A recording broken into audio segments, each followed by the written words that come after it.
exist and don't exist at the same time. Because you got to Can think you of give an consciousness, example of what you mean by that? like as in, since we're like we can't even remember when we were born. But just thinking like What about like how would sleep it when feel you're to in not deep sleep? exist?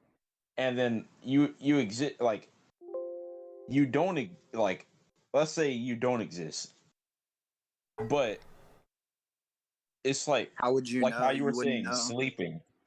Yeah, you wouldn't know. Wait, There how can would be I no you to wait? know anything. How can I believe I exist and not exist at the same time?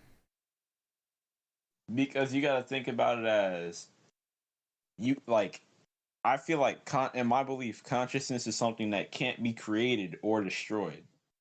Okay, so So But consciousness wait, is not matter. go back a bit. yeah, So I believe I exist right now. I think I exist now. How can that be wrong? How can I believe I exist and be wrong?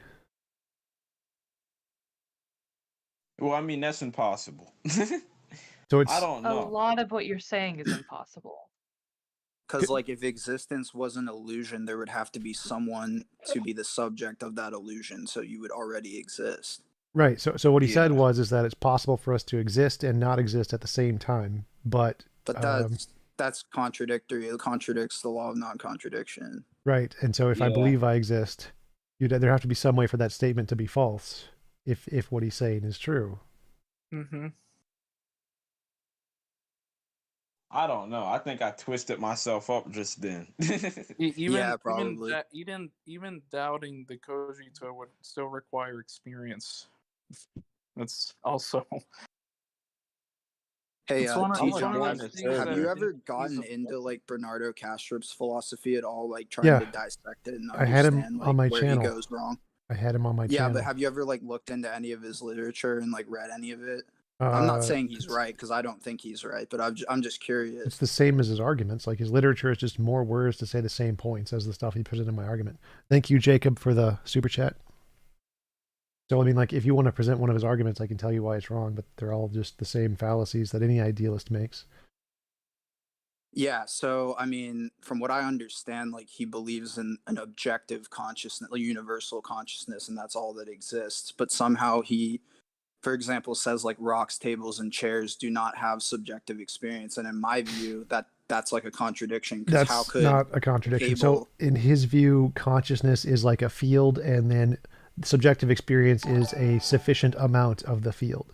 So like hydrogen atoms don't really cause gravitational waves. They can't cause things to pull things, but if you put a bunch of hydrogen atoms together, you get a star, which does cause gravity to pull things. So that's what he's saying about consciousness, is that consciousness is like gravity, and it takes a whole bunch of it to generate subjective experience. And if you don't have enough of it, it's just some like underlying non-subjective experience, consciousness, proto-conscious particles. Oh, okay, that's interesting. Yeah, I never really looked at it that way, but yeah, it makes sense. Yeah, I don't know. There's something off-putting about idealism to me. Like, it just doesn't really make sense at the end of the day. Like, I think a materialist view of consciousness is probably the way to go. I mean, I think, yeah, there's just no evidence for it. I think that's the fundamental problem with idealism, is that it's positing that there's something there without without providing evidence that it's actually true. That seems to be the fundamental issue. It's like I think the analogy I've come to like to use is like it's saying we can only see other galaxies through telescopes. Therefore, the other galaxies are made of telescopes. Like, obviously that doesn't make sense, but that's fundamentally what the idealist argument is that, well, we only experience stuff through consciousness, and therefore consciousness is what everything is made of. Like, just our epistemic means to see something doesn't mean that the thing we're seeing is made of what we're looking through. Doesn't make any sense. Yeah, so it's like an unjustified extrapolation from our subjective experience of the world to like applying that consciousness to everything. Like, there's no reason for us to do that. Yeah, pretty much. Yeah, because I mean, I studied like Advaita Vedanta, like Hinduism, and I was trying to like at least understand that perspective. I wasn't agreeing with it though, because it just seems so out of line with my like life experience. and Bernardo Castro, like he seems to kind of take that whole philosophy of like Hindu thought and spin it and I add his don't own twist to it, like the dissociation I of the don't think altars and all I that. don't think he's grounded in Hinduism. I think they're both idealistic philosophies, and there's an analogy between the two. But I don't think he's using Hinduism in that sense. Like I definitely have debated Hindus. Mm-hmm. It's not quite the same. Like he's making a more scientific argument. Yeah, I see what you're saying. It just seems to me like I don't know, like idealism ultimately fails. And I've watched some of your debates with idealists, and it's pretty easy to kind of like debunk it, or not, if not debunk it, just kind of like show where the arguments fail, you know? Yeah, I mean, I think they're all pretty easy to debunk. Like they're mostly composition division fallacies or arguments from incredulity. I can't imagine how physical stuff can produce consciousness, therefore it can't. Totally.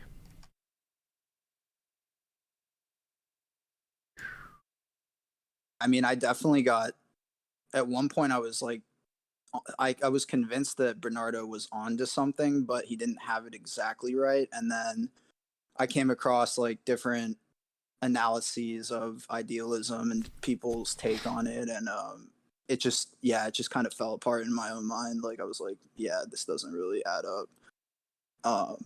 What do you think about free will? Like, do you believe that we have like some sort of ability to ultimately control ourselves, or like do you think that everything's kind of like determined?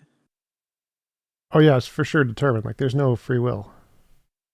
There's free will is Yeah, logically impossible, essentially.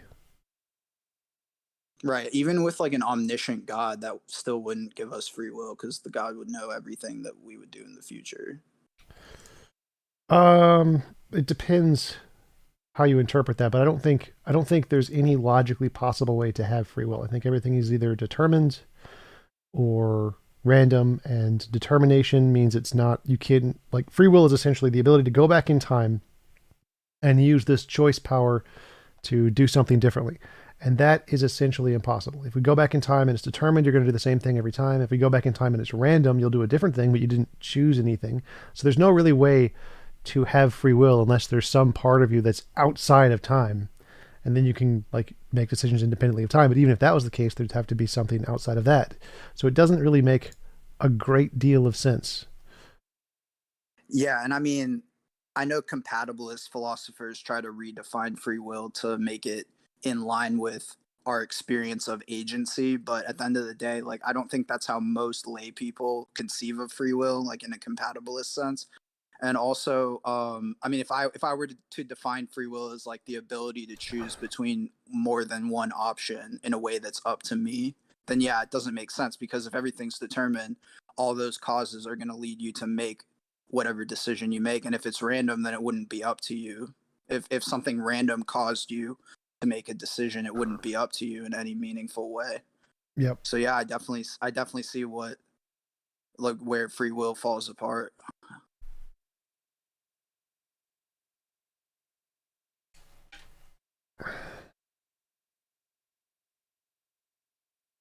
12-minute download for freaking Hades. Ridiculous. Wow. Mm. More people want to ask questions about God. There's like 3 people in the chat. 3 people requesting speaking rights. Yeah, I have to leave and join that because of Discord. You know, Discord being Discord. Hello. Yeah. So anyone you want to go ahead, say stuff.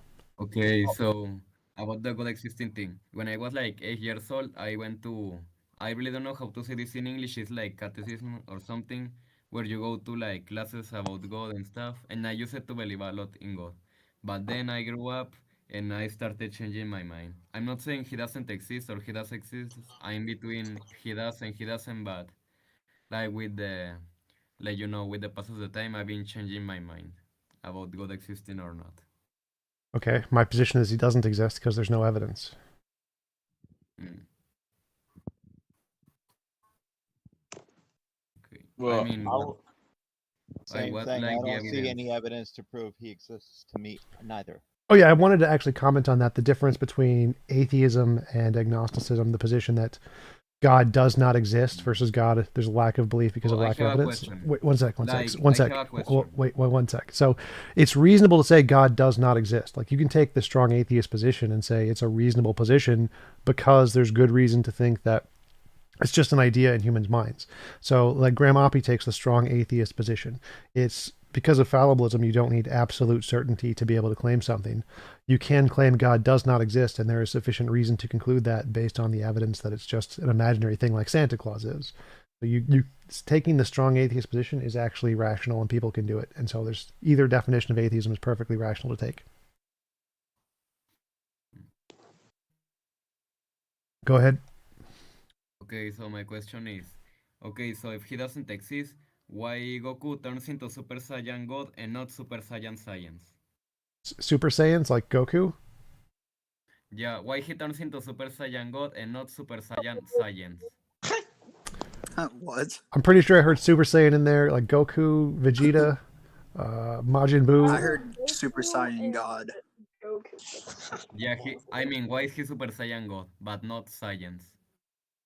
I don't understand the that's a words that you are cartoon. Like saying. science, like the science and Super the chemical and science? stuff. Science? What about science? Science like the subject of school, like science that.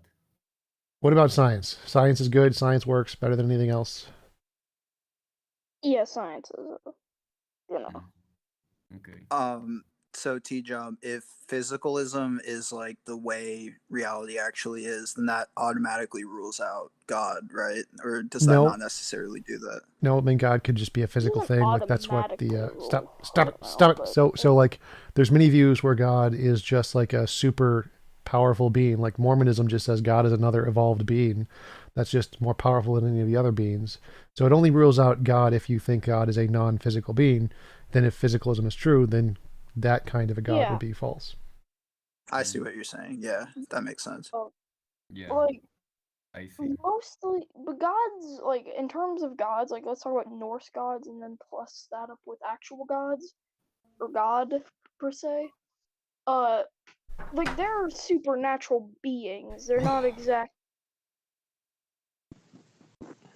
like they're worshipped, but they're supernatural beings that rule over a single area.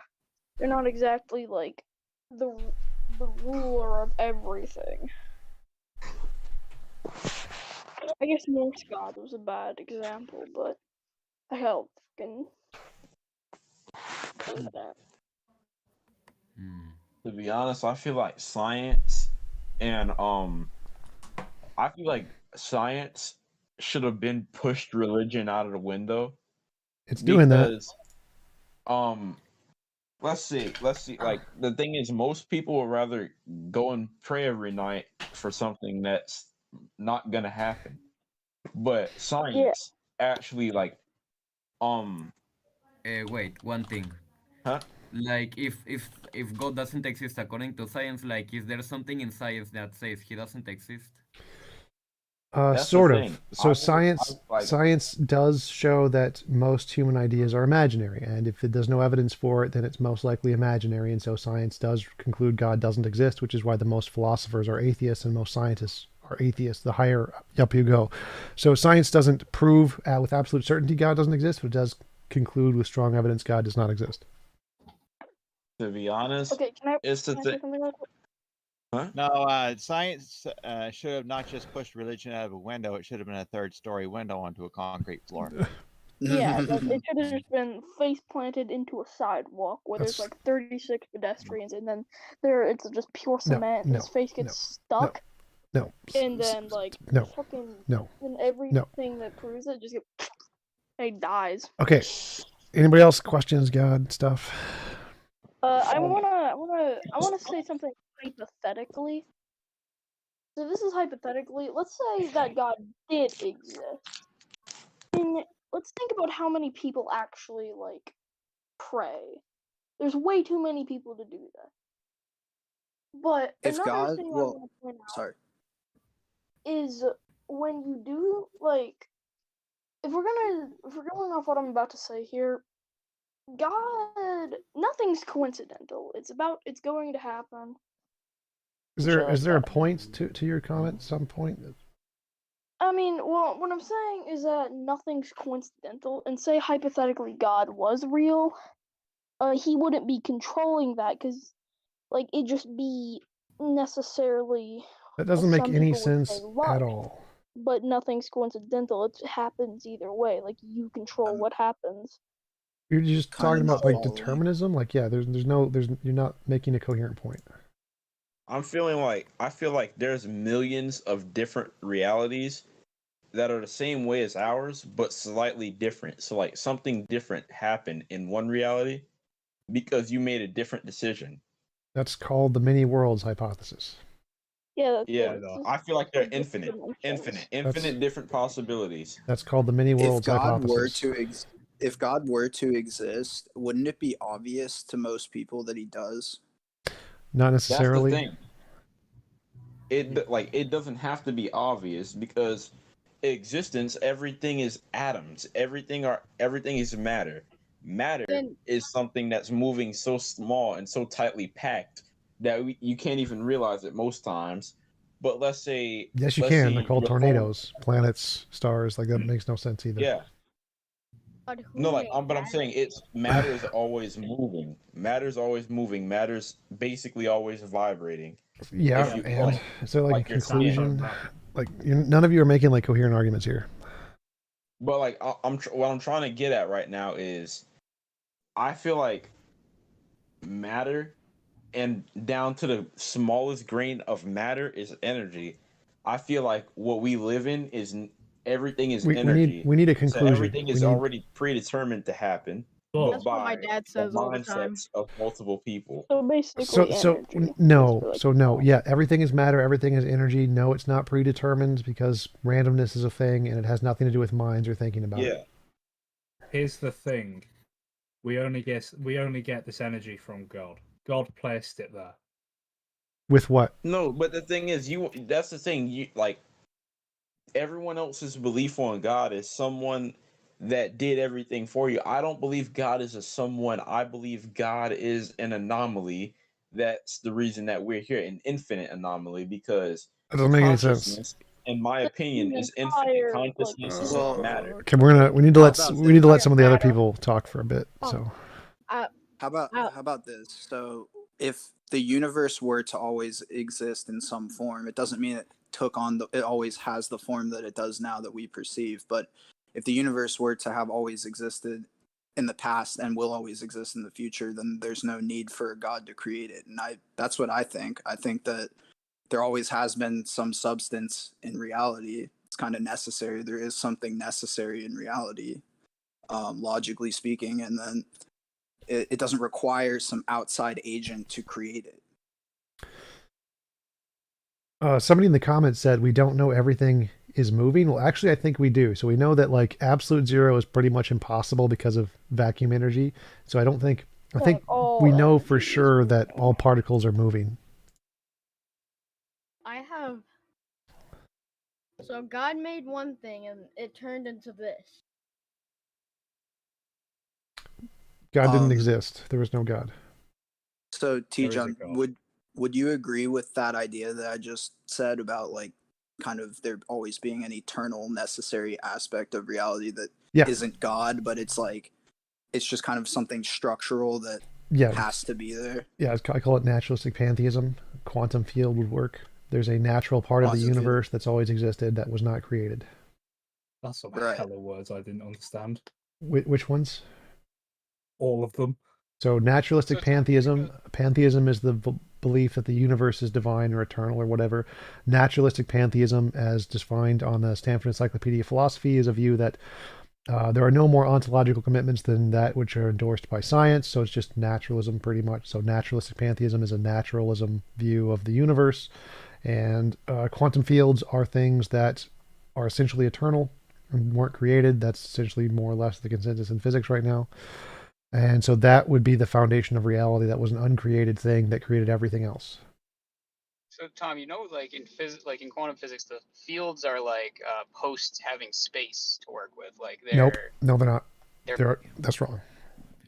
Some fields do, yeah. Many fields, space itself is a field, so there are some fields that operate in space. It's not field doesn't mean space. A field does need space. No, it doesn't. There are many fields that are like virtual particle fields that don't have any space. Like no.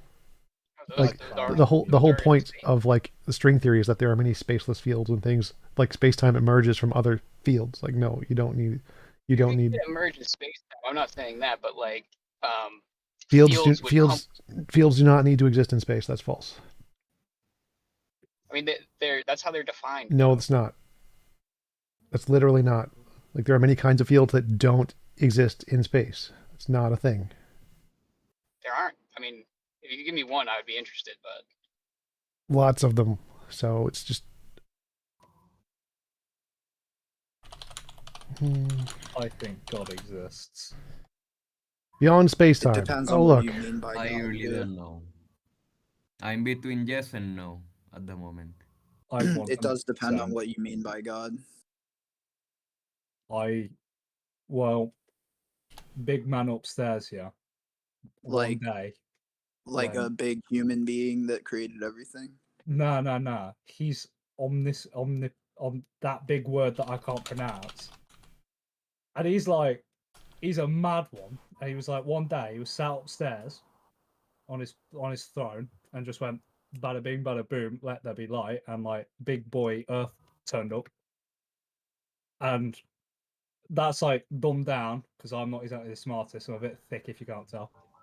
And I just think it's a bit more plausible than just a big boom in space. But I mean, I think it's equally, if not more reasonable to assume that there just has always been something uncreated in existence that doesn't have like a will or like a consciousness or isn't really a being, that just kind of like changes form over time, like as time progresses. But you got to understand, it's so unlikely that just out of nowhere, just matter just went bam all together out of nowhere, and they're just big boom. Like when that's how you think world started. That's like, well, I'm not saying that the universe came literally out of like nothing or non-existence. I'm saying that there always has been some structure, some substance, like what TJump was talking about when he was talking about. Yeah, one sec. So quantum field, group field theory. There you go. Quantum foam. There's your answer. That one. I just don't like the idea of the Big Bang. I'm scared of Big Bangs, but like that one ain't quite right. Don't quite fit the criteria of like what's possible. What doesn't? Like the Big Bang. I like the idea. Like how on earth, yeah, did something come from like, alright, man knows his geography, yeah. Supposedly algae, yeah, was like the first thing that came on the earth, yeah, like living thing, and somehow that turned algae. into Algae was not the first living thing. What? Bacteria, like single-celled organisms, were but close like to the first living thing. Archaebacteria. You get what I mean? You talking about abiogenesis? Something like that. And somehow that turned into Big Monkey, and I don't see that right. I think God was okay. Like, so here's Adam, here's Eve. So Big Monkey is made of DNA. Algae is made of DNA. They're just different DNA, right? So if you take changes to the DNA, you can go from an algae to a human. And so if there's some process where there's repetitive changes to the DNA, you can go from an algae to a human. It's called evolution. I don't like the idea that I'm a little green floaty thing. No one cares what you like. Like reality is not. It doesn't care about your opinion. It's just reality. Well, algae smell it. Yeah, so are apes. You just gotta. So are you. You just gotta go where the evidence shows you to go. Like evolution seems to be the most like reasonable thing that describes why we are the way we are right now. But I can't swing from trees very well. That's a you problem, not an evolution problem. You should practice swinging from trees. When I was quite young, I went to church, yeah. Big pastor boy can't remember his name. He wore that funny like suit thing. He was telling like we had like that book, the Bible, there, and we're reading it. As And, opposed to the other books. Yeah. It didn't Is there a seem to be conclusion to clear. the story? What's the conclusion to the story? I forgot you interrupted me. Okay. Well, we'll give somebody else the turn to talk now. So, anybody else got any questions? So I wanted to ask thank you. about with your objective morality, if that's okay. Yeah, you don't have to ask if it's okay. Just ask the question. So, sure. So I'm trying to understand because you have your objective morality, and would you say that the universe is ultimately moral or not moral or amoral? I said there's a law think of being nature gay is that immoral. there's. Hello, I did move him to the audience. Don't let him back in. So I think that the universe is immoral, but there is a law of morality, like there's a law of gravity. So I say, well, is the universe perfectly gravity? Well, no, because not everything is compacted together. So obviously gravity as a force isn't like completely taking over everything. So the law of morality hasn't completely taken over everything. Therefore, the universe isn't moral, even though there is a moral law. And if it was to continue in this way, it could become moral? Yeah, that's to the a goal. perfect world standard? Yep, that's what we're aiming for as humans. That is the goal of humans, is to make it a perfect world. So here's where I'm a little bit wondering is when it has to do with the will, and we are talking about a determined world, could we have a possible world, a possible perfect world in which we don't have free will? We don't need free will for anything. So will isn't the same as free will. Mm-hmm. Right. So I understand that. We don't need if we're free talking will. about, yeah. So if we're talking about in a perfect world, you could do what you want, basically, right? You'd maybe have your own universe. No involuntary imposition of will. I'm just trying to understand how a perfect world would involve a will that's determined. Like, I want ice you would cream. do what you want, right? Like immorality has nothing to do with free or determined. Like it's immoral to kill someone whether or not they're determined. Like if someone shot you, that would be immoral. It doesn't matter if you're determined or if you're a free will. Morality has nothing to do with free will. You don't need it for anything. Like your will to live is important regardless of whether or not it's determined. In the case of, say, somebody wants to kill themselves, that's fine. They can do so. It's not immoral. Would that be based on maybe some? Would you say that in a perfect world they would have better knowledge or something, more resources to say, I wouldn't want to kill myself? No, not necessarily. Like they would have the access to it if they wanted to, but they could still choose to kill themselves. They could choose to turn off the feeling if they wanted to. Well, your question seems kind of incoherent. Like it doesn't matter. You don't need free will. It's as simple as that. If you could turn off that feeling, that would be free will, I would think. No, like you could have the option. Like I have a feeling. I don't want the feeling. Turn it off. That's not free will. Right. It's gonna be based on a reason. Yeah. You can have reasons for things and do things for those reasons, and that can be determined by the reasons, and that's perfectly fine. It's still your will. Well, let me wrap it up. Let me wrap it up this way. Based on the way that you come to your conclusion about objective morality, could we also do the same thing about will, like a objective will? Like eventually, could we look at evidence? Like so mine is, we look at evidence, we look at the evidence of moral intuition and moral progress, look at how it changes over time and try to describe a principle that describes that pattern. I don't think you can look at a pattern and say will pattern. I don't think it works that way.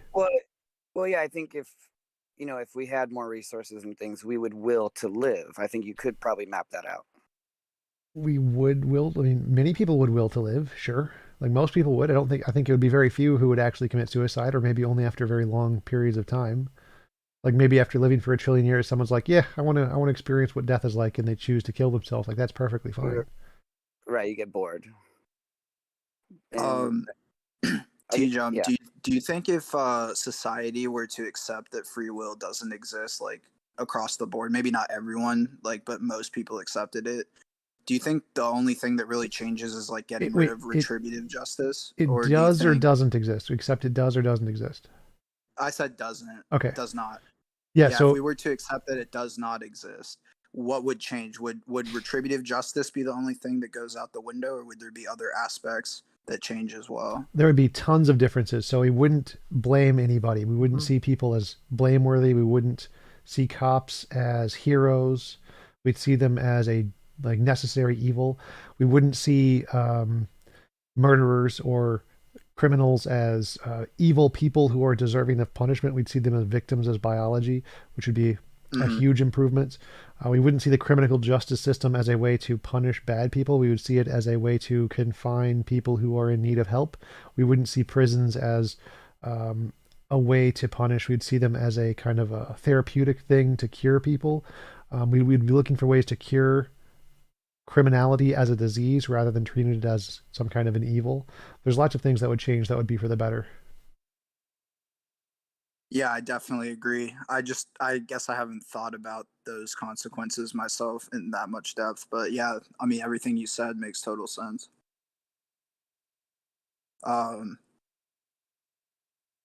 Yeah, I think now that you've kind of like mapped that all out, it kind of seems like society would progress in a very moral, and like it would kind of shift ethics in a way, because you can't look at someone that doesn't have free will as someone that ultimately deserves punishment for something that they do wrong. You know, like we would try to fix them, we would try to help them, set them on a better like deterministic path than the one that they were on. But you can't just be like, oh, you deserve it, you're going to jail for the rest of your life. Yep. We would find a way to cure them and just let them go. Once we could, every criminal, once we find a way to cure them, we would stop putting them in prison for X number of years for some crime. We just put them in prison until we can cure them. So, TJump, in the progression of morality and moral intuitions over time, as you would use on a chart, right? What?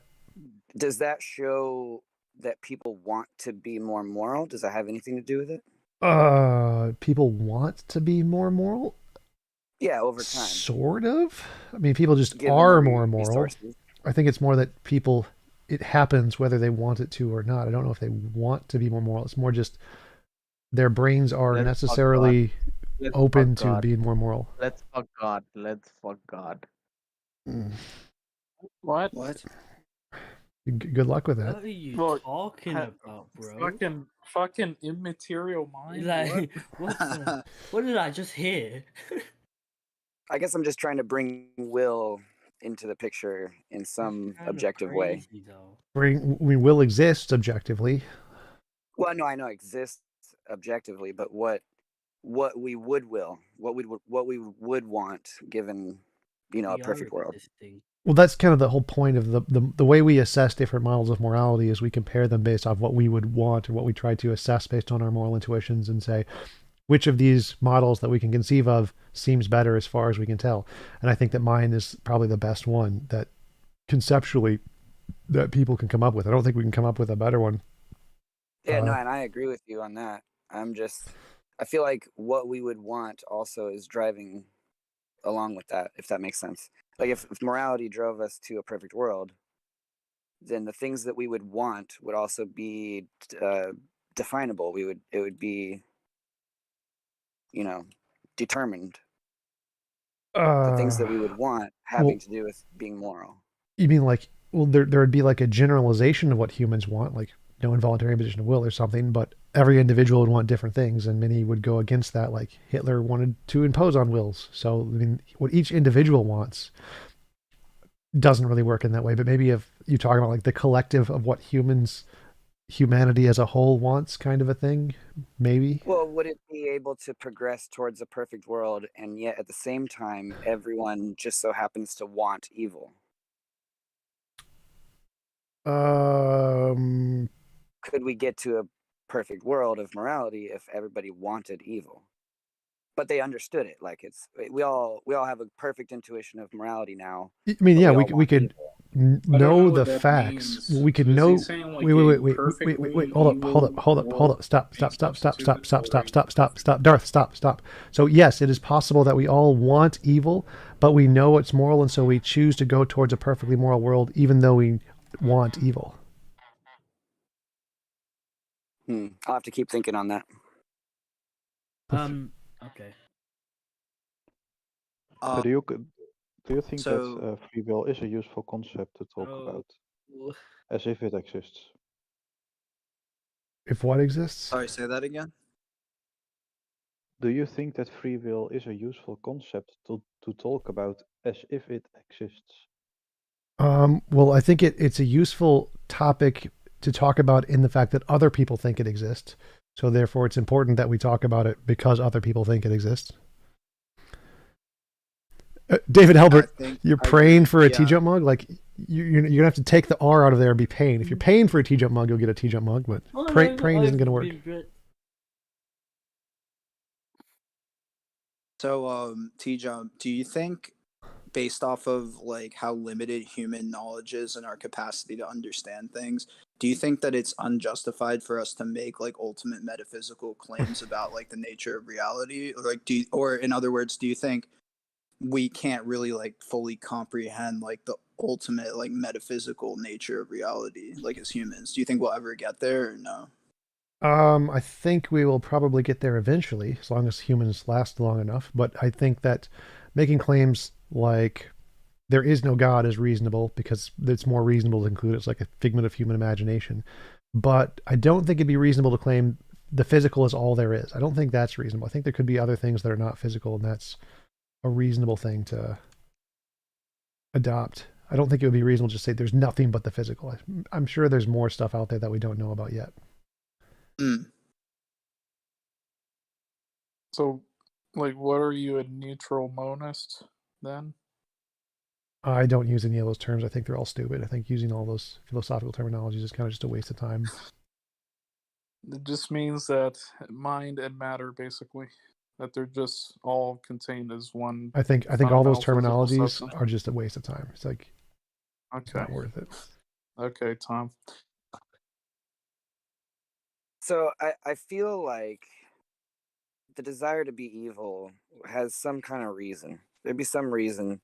And in the world we live in now, I can see that makes perfect sense. In a perfect world where morality is, say, actualized, whatever that means, what reason, what cause would there be for someone to want evil? Does that make sense? Well, I mean, just they happen to want it or something for emotional reasons. Like it's possible to want It things. just seems. But our wants, it seems kind of random. Our at the wants point don't once matter. we're in Our a wants are moral world. irrelevant. I mean, our wants are irrelevant. So, like, our wants don't make something moral. It's not moral because we want it. Oh, so no, I whether know or not- that. But if morality drove us, and it's a determined, our will is determined by our Well, if environment and morality everything else. determined everything we wanted, then yeah, that would make sense. But it doesn't. So it's not. Morality doesn't make everything, every one of our decisions. In a morally perfect world, would it have to, though? No. Morality just means no involuntary imposition of will. You can still have all the evil desires you want. What would cause you to have an evil desire if it can't happen? No, evil desires can happen. You just can't have your involuntary imposition on your will. Like, your desires aren't evil. No desire is evil, no matter what the desire is. You can desire to kill everything. That isn't an evil desire, as long as you don't actually, like, do it. So Can your we desires have a are desire- completely yes, your desires are completely unaffected by morality. Completely unaffected. Makes zero difference. Okay. I Can would we also have say- a desire oh, go for ahead. something that we are completely unaware of? Possible, but we would still be aware of it. We can still be aware of all of those things. Murder, rape, everything can still be aware of it in this morality. Literally, in my model, everything you feel and think, you can still feel and think. There's no difference. No, I get that. I'm talking about from the space of the perfect world. In the perfect in this world, you can perfect world feel now. and think everything you are currently feeling and thinking. Literally no change there. Okay. I don't think like every decision we make like on a day-to-day basis has a moral weight. I think like there are certain like aspects of what we do that do have a moral weight, obviously, like whether or not we're going to hurt someone intentionally or refrain from doing that out of anger. I think but on like a mundane everyday basis, a lot of our decisions are kind of just practical and they don't really carry like a ton of moral weight, if that makes sense, you know? I mean, I kind of compare it to like gravity. So gravity means eventually everything would come together, but because like air is not going to go down because there's other stuff in the way, right? More dense stuff is in the way. It's not going to go down anymore. But that's kind of how I think of if it's morality is this pull. If there's an objective morality with any kind of a pull, then evil is in the way, if that makes sense. Well, evil is only actions that impose on others. So all your desires are completely irrelevant here. But if we eliminated that, though, it would make zero difference to your desires. It would not affect any of your desires at all. It would just stop your ability to act on those desires to hurt others. So Hitler could exist in the best of all possible worlds. He would get his own planet. He just couldn't do anything to the Jews without their consent. Okay.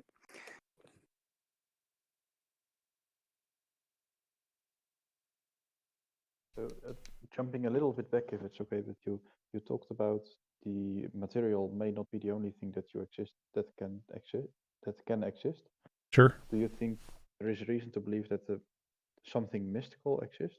No, but it's possible. Like I never said there's reason to believe it. I just think it's possible. Like I think there's definitely a lot more to the world than what we know about. So wait, TJump, are you saying are you saying materialism is not the basis to reality? I'm saying the materialistic stuff we know about, and there could be other stuff that we don't know about. Like, so it's possible for there to exist immaterial realities. Yeah, there are above material realities or different uber natural, supernatural. There's lots of different possibilities there. Okay, and so would you obviously categorize yourself as an atheist, correct? Yep. So you don't make the active claim that there is no God then? That's perfectly reasonable to do. You can definitely say God does not exist. It's more reasonable to conclude it's just a figment of people's imaginations. So how do you... Okay, so if I were to take something as a necessary being, would you make the claim that, or the active claim Yeah, that it's just there your does imagination. not exist a necessary being? If by that you mean like a Christian God, yeah, I can definitely make the conclusion that's just your imagination. Sure. So I'm specifically talking about a necessary being. Well, you'd have to define Would you what you make mean the by that. conclusion... Sorry? You'd have to define what you mean by that. Sure, yeah. So philosophically speaking, a necessary being is really an existence that just can't fail to exist. So it can't be any other way. If you say that there is contingency, then a necessary being would be the opposite of a contingent being. So would you make the active claim that a necessary being does not exist? Again, it kind of depends. Like you can say that there are multiple, like reality, I think would be the only necessary being. Like that would be it. Anything other than that is a no. No. So how would you define reality? That which exists. So what do you mean? How is that necessary? Because existence can't not exist, or at least as far as we know, it can't. But it could have existed any other way. Doesn't make a difference. Reality couldn't have not existed. So yeah, so reality is contingent by definition. No. It would be because No. it can be any other way. No. So I mean, how you're not really refuting it, you're just saying no. Like how are you defining? So if reality is everything that exists, do you agree that part of that definition is contingent? Do you agree that there are contingent realities? Yeah, there are contingent things. They're not contingent realities. Okay, and so again, this is reality... going nowhere. So no, your definition of necessary things are a philosophical concept. There's absolutely no reason to think there is such a thing. Reality itself, everything could have been otherwise. That's perfectly legitimate. There's no evidence of necessary things other than just reality itself. That's it. Fundamentally, nothing else can qualify as necessary. So reality, would that be defined as a everything that exists? I already covered that. Yeah. So everything that is there like a point? Do you have a point? Some kind of argument? Something? Yeah. So I'm getting to it. what I'm trying to say here is that if reality is made up of contingent things, then reality itself would be contingent. No, which that's is not. That's not necessary. composition division fallacies. That's false. So I'm saying that when things are ad infinite, when things are made up or a composite of You can have a a set of infinitely many contingent things, and that set is a necessary thing. That's perfectly fine. It's not composition division fallacy okay, so how would it be necessary? because it couldn't have been otherwise. So the fundamental nature of reality could be necessary and just randomly generate crap, and that's fine. So okay, so it couldn't have been otherwise. Is that in existence or is that in a causal sequence? So because I think here's the dichotomy no, it's that irrelevant. So has to be you can made have a reality, a necessary reality, which couldn't have been otherwise, which has some fundamental randomness proper to it that can randomly generate infinitely many contingent things. Yeah, so I think that's where we're disagreeing because you're saying that a composite of contingent reality, contingent things, what in totality does not equate to a contingent reality. I'm Yes, saying so that there could be a exactly necessary reality that makes contingent things. That's perfectly fine. So if all of the things in our reality are contingent, that doesn't mean that the collection, the sum total of everything, could still be necessary. yeah. So I'm saying the dichotomy here that's There's no being made dichotomy. Like, there's no so point in anything you're here's saying. let me explain it. So what I'm saying is that there's a difference between a necessary causal sequence and a necessary existence. They're two really different things. So you can say, for example, that the contingent set of all contingent things, it follows a necessary causal line, but you can't say that that causal line itself is a necessary existence. Yes, you can. You can say both. Like, you just don't understand the philosophy here. So you can say both. Like, there's no point to what you're saying. Okay, so you just stated that, but you haven't really displayed it, I guess. No, you keep making these pointless well, assertions because you don't understand the philosophy. Yes, you can say either one. I Like, haven't asserted anything. you literally just said that you can't say that you can say it's a necessary Well, sequence, but the existence isn't necessary. That's just your bullshit. Yes, you can. Contingency argument. So, Oz4, like, how do you pronounce your name? Oz4. Yeah, you can just call me Oz. Yeah. Okay. So, I do grant the premises in the contingency argument, and I hold that a necessary existence exists, but it's not God, and it's not what Tom said. Who was Tom? Sorry.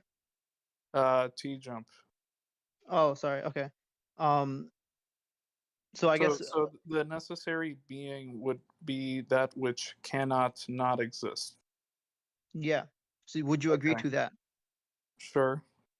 So then you would agree that the total sum, the total set of contingent realities, or contingent things, if you don't like the word realities, itself cannot be explanatory of other contingent things. There has to be something outside of contingent realities to explain contingent I realities. don't know why you would use contingent realities. You could just say outside of contingent existing things. And the answer is contingent.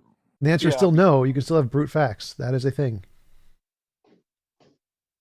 Sure. So I'm saying outside of contingent things, outside of contingent existences, the only way to explain a contingent existence or the total set of contingent existences is something outside of contingent existences. Yeah. Or they're a brute fact and they don't need an explanation.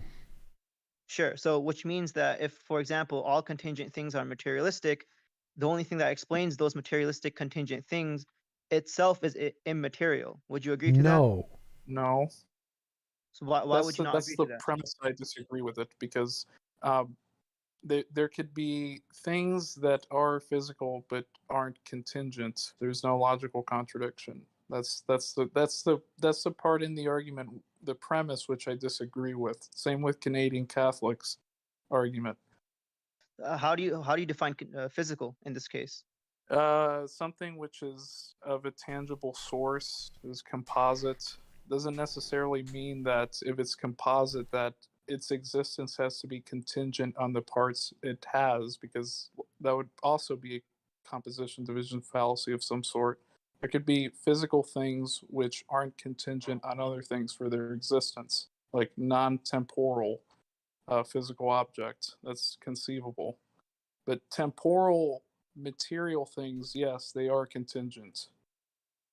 Sure. Okay. So if I understand you correctly, and by all means you can correct me if I'm wrong, or if I understand you wrong, but you're saying that if there is a necessary being, or this necessary existence, it itself can be materialistic Yes, because because of the because there's also this thing called the principle of proportionate causality, right? And the theists kind of use this in their argument, but if we went by the logic of that, where they say that which is in the effect must also be in the cause, well, what do you think follows from that? If the effect is the material universe, then going by that principle, the cause would have to be like a material object outside of the universe. So I'm just appealing to the principle of proportionate causality to say that there's one fundamental physical substance outside of the universe which is responsible for the existence of contingent material things. So okay, so I guess here's a Oh my disagreement God, with too what much I'm having here. pointless language here. Like, yes, the necessary thing, if there is one, could be a natural necessary thing like a quantum field, no problem. Or there could be a bunch of contingent things with no necessary thing, also possible. Well, Tom, I'm just applying what you say. Oh, no, but I'm critiquing him, not in you. terms of responding to his argument in philosophy. So I'm just taking what you say and try to give like a philosophical Yeah. explanation of it. I'm not critiquing you. I'm critiquing him. He's just making a bunch of pointless language which doesn't get anywhere. Well, The necessary I thing. understand his language. No, I know what you're saying. I don't care. I don't want to listen to his pointless speeches anymore. Like, all of the language is pointless. The necessary thing can be a natural thing. You don't need any of this gibberish. Yes. There could be just contingent things, no problem. There could be a necessary natural thing, no problem. That's better than a necessary mind infinitely. There's no evidence a mind could ever be necessary. So yes, these are all better explanations than Christianity. Yeah, So I'm not appealing to Christianity. I think he's just for general theism here. I don't think he's explicitly. Yeah, it doesn't. Yeah, I get the point, yeah. Any mind god is a Yeah. waste of time. Any mind god is dumb. Natural thing, natural law, physical force, all better. TJump, have you heard of the god gene? The god gene, like genes that make you more Yeah. likely to believe in a god, kind of a thing. Yeah. And I was gonna ask whether you think that it's basically materially determined whether one believes in God or not. Yes. And in that case, I would ask,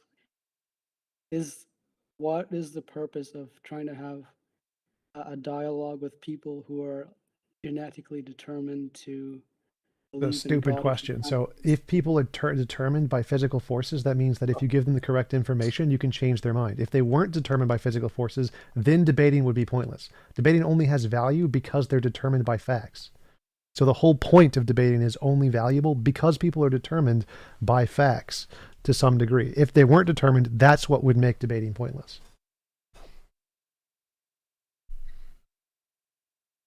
Okay.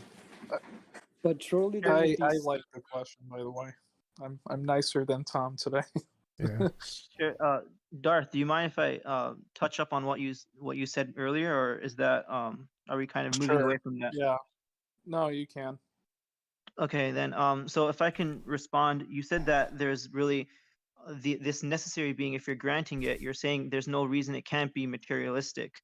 So yeah, so I would just say that I would posit that it can't be materialistic because it's necessary. By definition, a necessary being is not dependent on external forces. So materialistic by definition. No, so I think we're then at that point we're just operating on two different definitions of material. So if you're talking about the tangible substances that exist within space-time, and you just say that that's all material, then your argument applies, but that's just like wrong. That's just one narrow definition upon what a material thing could be. Like there could be material objects independent of space-time. Like space-time is not the only medium for physical substances to exist. Well, you It's just like say saying, like, there can be a it's like necessary saying that thing. wetness Wait. He said that something can't be necessary if it's contingent on physical forces. There can be a fundamental physical force that isn't contingent on other physical forces. Right. There could be a fundamental physical object that isn't contingent on like some physical force. So, kind of like, yeah, if you say that all physical things have to be contingent upon prior physical forces, and I just think at that point you're just equivocating between the object, right, and the forces that surround the object. So no, I Yeah. reject So your premise. sure. So what I'm appealing to is materialism under the philosophical definition, which is basically that it's essentially it's something which is causally dependent upon physical No processes. one defines it that way. That's a made up definition. No one says That's that. the philosophical definition. No, it's not. So no one presupposes anything about its causation in materialism. It's just materialism just means stuff we can measure. Right. Okay. So here's what I would posit then. And I guess this would just be my last point. If it's materialistic in nature, then what would result is an infinite regress. No. Because to explain to have something as fundamental materialistically, you can always posit the question. If it's measurable, you can always posit the question: what caused that cause? Yeah, and you can ask what caused God too, but it doesn't by begging the question. So there can be a necessary thing that's but I mean, uncaused. Wait, no, but I stop, never used stop, the word God, right? stop. So you can ask the question what was caused for anything, any necessary thing. You can ask, well, what caused that? You just be wrong. So the fact that you can ask the question isn't evidence that there actually is one. It doesn't lead to an infinite regress. You being able to ask a stupid question doesn't mean there's an infinite regress. God, Tom, my God. So TJump, I think okay, so I think you're being caustic for no reason. But here's I what don't care all what I'm you saying, think. right? Simply sure, but all I'm saying here is that if we're defining necessity and a necessary being as a being which can be any other way, then by definition it can't be subjected to external forces. It couldn't have changed any other way. That's by definition. Okay, and there can be a My physical thing like response that. is that there is no logical contradiction entailed in one physical substance not being dependent upon prior physical forces, like that which is an atemporal physical object. So that doesn't apply. Like where is the contradiction entailed in what I just said? So because when you say that it's a physical object, then you're saying it's essentially it's within this dependable causal relationship. No, And what I'm trying to say is that he never said that. materialistic. He never said that. That's from your own dumbass definition. Now, where is the logical contradiction with a physical object existing outside of space-time that couldn't be a different way?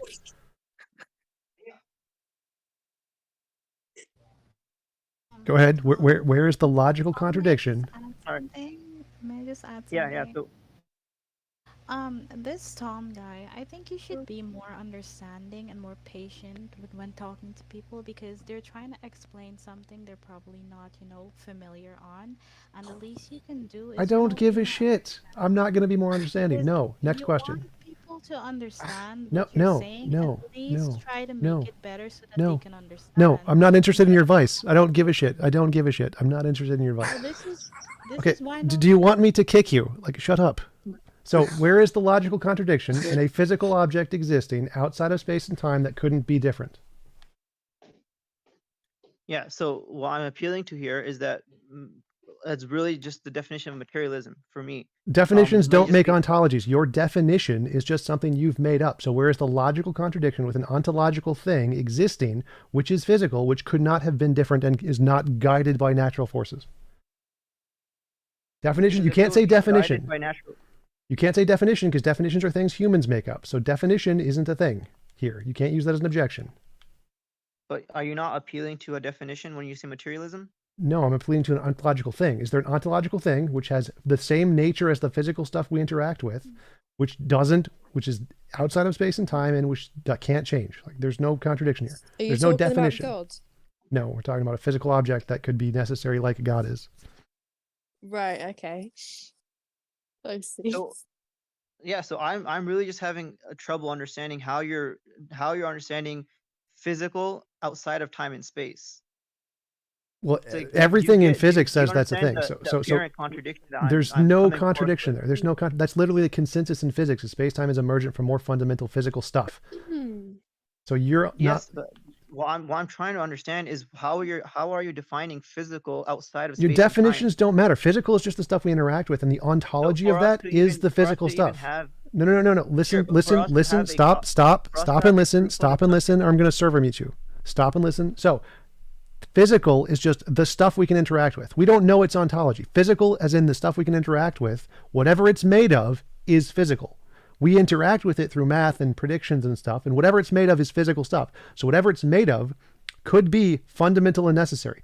The fact that we define physical in the means that we have to access it through science is irrelevant. Our definitions have no constraints on its ontology. So you're making a conflation between the fact that we define it based off how we interact with it, as if that has anything to do with its fundamental nature. It doesn't. Nothing about our definitions of physical have anything to do with its fundamental nature. It's just about our epistemic means to access it. Sure. Okay. And this is gonna be the last thing I say until I leave the server.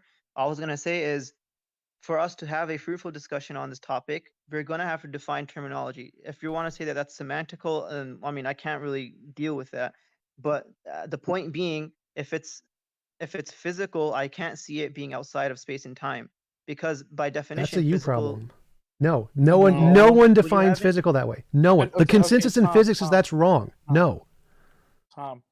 So the problem here, Oz, is that you're applying this definition, this conception that you have, and you're making it so that it encompasses all physical things that could exist, but that's obviously wrong. Like, there could be a physical object that exists, it's compositional, it's tangible, but it isn't impacted by prior causal forces. And so in other words, it would be necessary because it isn't dependent on anything else for its existence.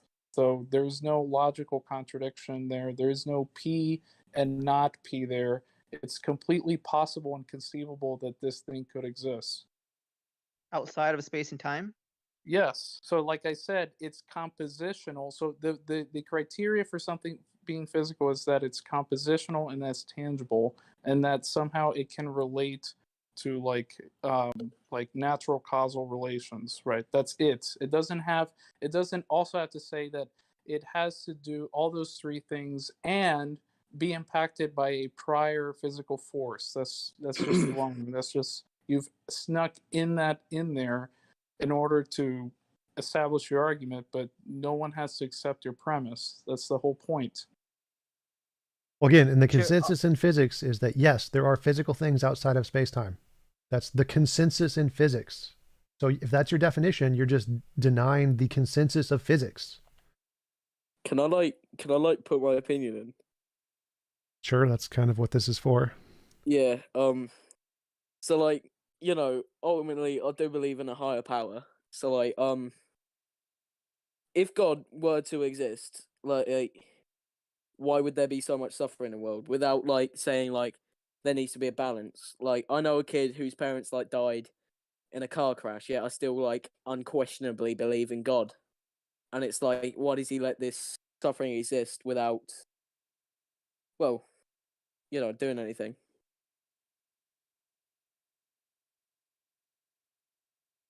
Because he's a bad god. What? So I These don't know what questions you're are- going through. So I think the problem of evil is a good argument, but there's better variations of that argument that have been presented.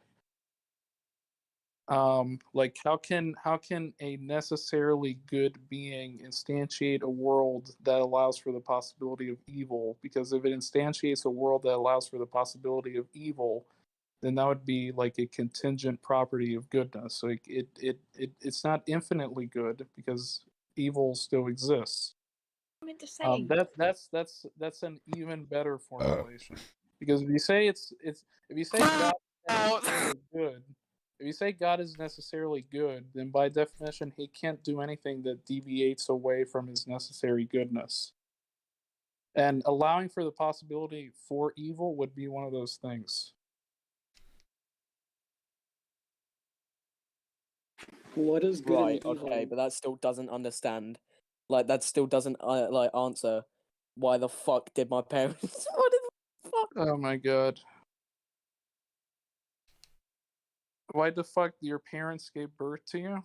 I don't know. Hello? The fetal alcohol syndrome, probably. Yeah, somebody else got something to say? All right. So I got Sunflower. something. No. Somebody was saying something. Go ahead. I was gonna say you said that people are determined by facts. I'm not quite sure if I understand what that means. Well, 'Cause, people are determined by reality, like things in reality which can be described by facts. Sure, but reality is purely material. Yeah. So we're determined by material things which can be described by facts. Sure, but the point that I was making is that there might be people with brains who are materially determined to believe in God no matter what they encounter. Well, that would be false because if they're materially determined, as long as we zap them in the right place, then they won't believe in God anymore. Sure, but you can't zap them in the right place.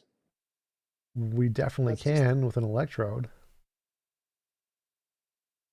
Well, sure, but then you would have to change. Well, like is the your argument that there might be people who are determined who can't change their minds, therefore we shouldn't debate or something? Like, because if the fact that there's a small percent chance that some people can't change their minds is irrelevant, since we've demonstrated there are many people who can.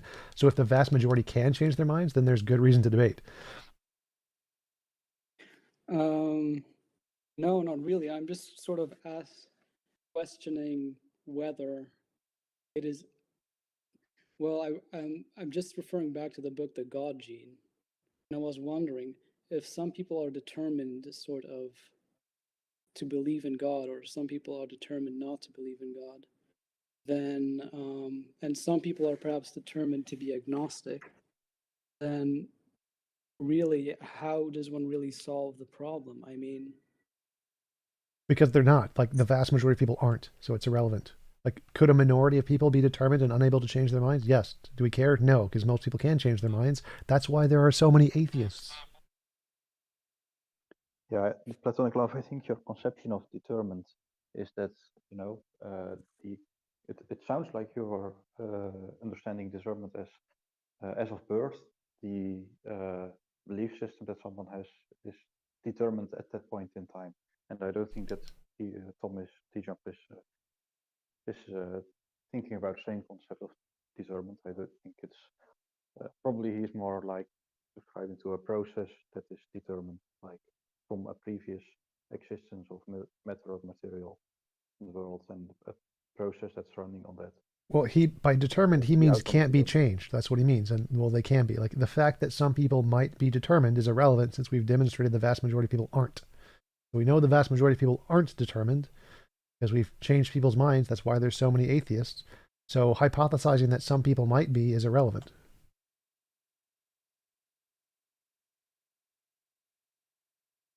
I feel like there would have to be a biological study in order to, or a neurological study in order to find really a conclusive answer to that question.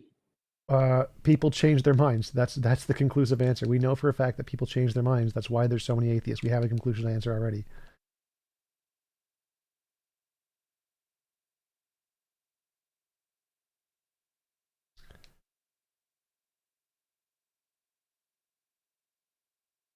Against God. So that's a weird phrasing. No, I just say God doesn't There is exist. no proof that he is real. Correctamundo. I don't think that's right. The point. Do you believe in the science?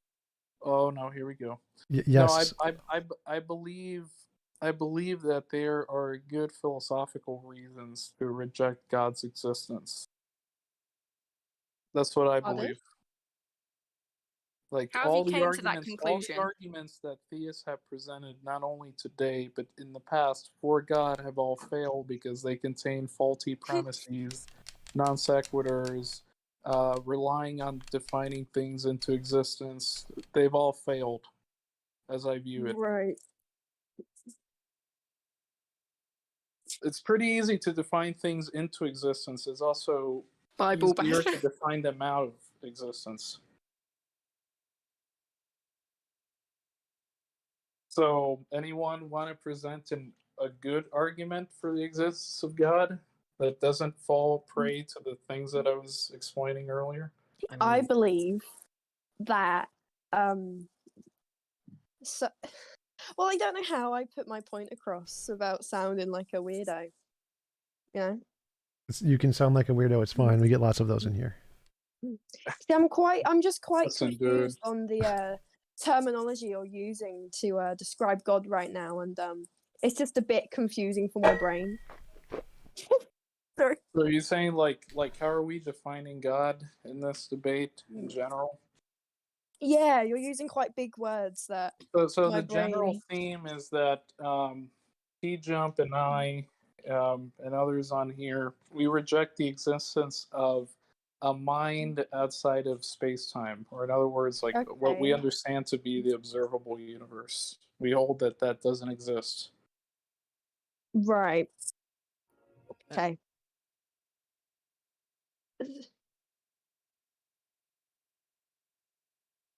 Anything else?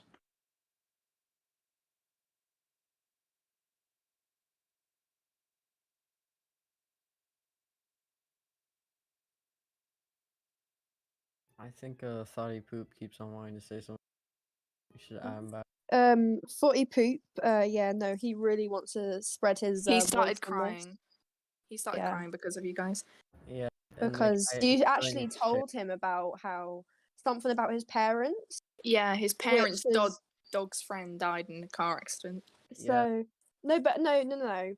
Beside from that, you said something about his parents, which Okay, is can we get just a back to the bit topic? Can we get disrespectful. back to the topic? Can we God. get back to yeah, just Adam. He wants to debate about it. He just For real. wants to speak. I'm sorry to. Like, just look at main stage. Everybody will get their turn eventually. Just bring up an argument or something. Like, stop asking to bring other people to the stage. Bring up an Do argument. you think there's any point in philosophy whatsoever? Entertainment value. No. But surely Well, that, philosophy is interested in well, there's this term called armchair philosophy, but argumentation, a scientist would argue, does not change reality. Yeah, so Anti-Citizen X just made a really great video on philosophy, which never makes progress. It's just thinking about thinking, so it's mostly just articulation and speech practice. It doesn't really do anything for the world overall. Like, scientists don't care about philosophy. They don't ask philosophers for help with anything. It's just practice and rhetoric. That's more or less the only value it has.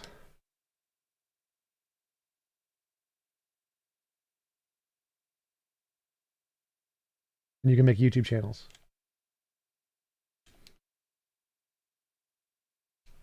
Well, How can another that- thing how- another thing about philosophy is thinking about problems which appear to that haven't been solved yet, like hard problem consciousness. That's something that I've been scratching my head over for quite some time.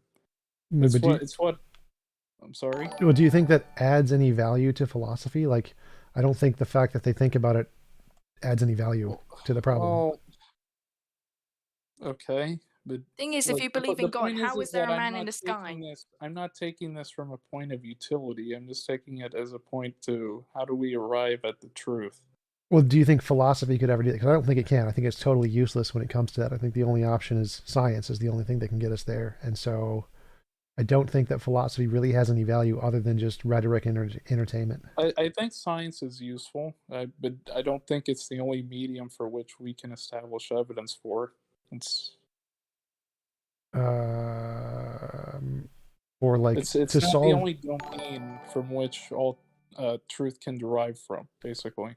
I think it's like the only reliable one. I don't think philosophy gets us anywhere. That's why I don't think there's any progress in philosophy. So I don't think philosophy can be used as a means to get to truth, just as a means to get to better hypotheses. I think that's all it really does. Okay. I guess just novel testable predictions win over conceptual analysis then. Yeah, like that's why we can get them to better hypotheses with that, and then we have to do something in addition to get there. But I don't think philosophy on its own is going to get us anywhere. Okay. So Anyone are you else claiming that want to talk about God? Are you saying that philosophy never has been useful or is not useful anymore because it's not adding new value? I don't think it's ever been useful. I think it's never made progress. It's all science that makes progress. I mean, maybe it was useful before science. Sorry, So what's do you not think useful? Philosophy. Philosophy. It's just for fun. Right, so do okay. you think that our learning about morality, for example, and you know, maybe formal logic, that those kinds of things can be Not really, no. Like scientists don't use that for anything. It's mostly just fun conversation stuff. Like if well, the morality can be criterion for useful. applied in politics, that yeah, if we can apply the ideas in politics, maybe. Yeah, I think we do that all the time, right? No, politicians don't listen at all to philosophers. They don't care at all. And I mean, there's not like if there was a consensus in philosophy that we could go to where they'd actually make good progress and had a consistent means to differentiate good and bad philosophy that could be used, then maybe. But that's definitely not ever been the case. So how about the Enlightenment and the liberal arisement of liberal? That did not come from politics? philosophy. That came from economics mostly. So that is not philosophy in your mind, or? No, I think that How there's old are different you fields. people? Does that matter to anything related to the topic? Yeah. No, it doesn't. Oh, it's Darth It Dawkins does. with a voice changer. I'm 22. Tom is Who was a voice 12. changer? 50 years old. I'm 12. Shut up. Who was a voice changer? Darth Dawkins. Wait, what? You lost me on that one. You know how Darth says, "How old are you?" Right, and this person Oh, also said it. gotcha.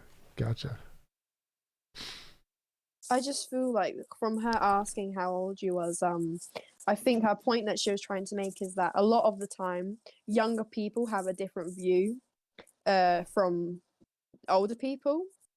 So, you know, sometimes age can be a good thing to ask. I don't think age matters at all. I think that young people can be very smart, like the 12-year-old I debated that one time, and old people can be very stupid, like most of them. So I don't think age matters at all. It's just a number, and your argument is good or bad independent of your age. Mm-hmm. Hey, Frank, what's up? I have a question about morality. Do you think morality is a useful term at all? Hey, what? Not some people like Sam Harris believe that morality can be scientifically explained.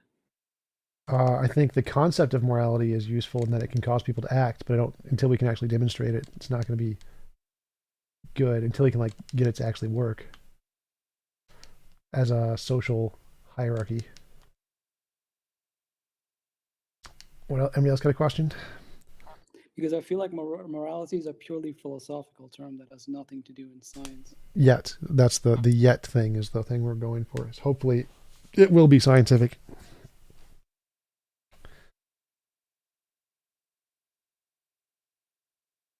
Anybody else got any questions?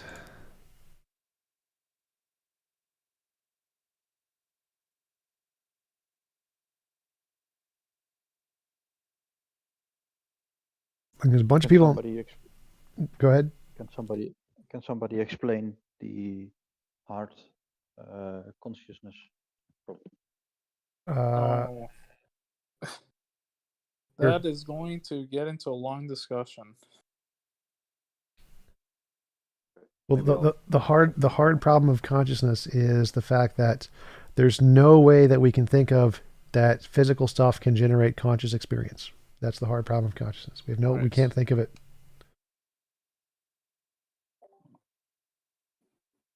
Why not? Because we haven't thought of it yet. I mean, we don't know how to do it. That's why it's the hard problem. If we knew why, then it wouldn't be as hard of a problem.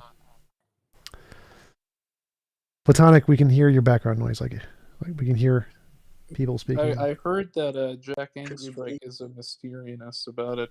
They says that it could never be solved. Yeah, I think that's always a dumb position to take. Yep. Could it have been a mutation, maybe? I don't know. So I always thought that the emerging property explanation of like it's emerging from the neural networks in your brain is answering this. But isn't that the case sufficiently? That's what we think consciousness is, but we haven't actually proven that that can generate consciousness. That's just the best evidence we have yet.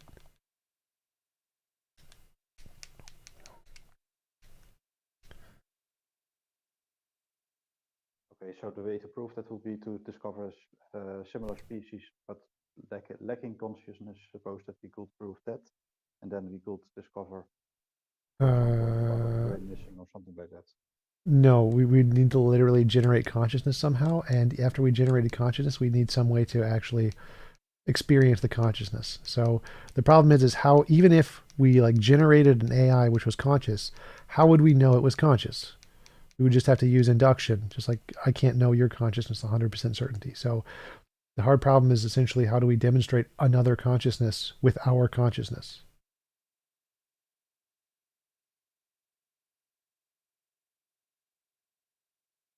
I'll think about it more, a little bit more.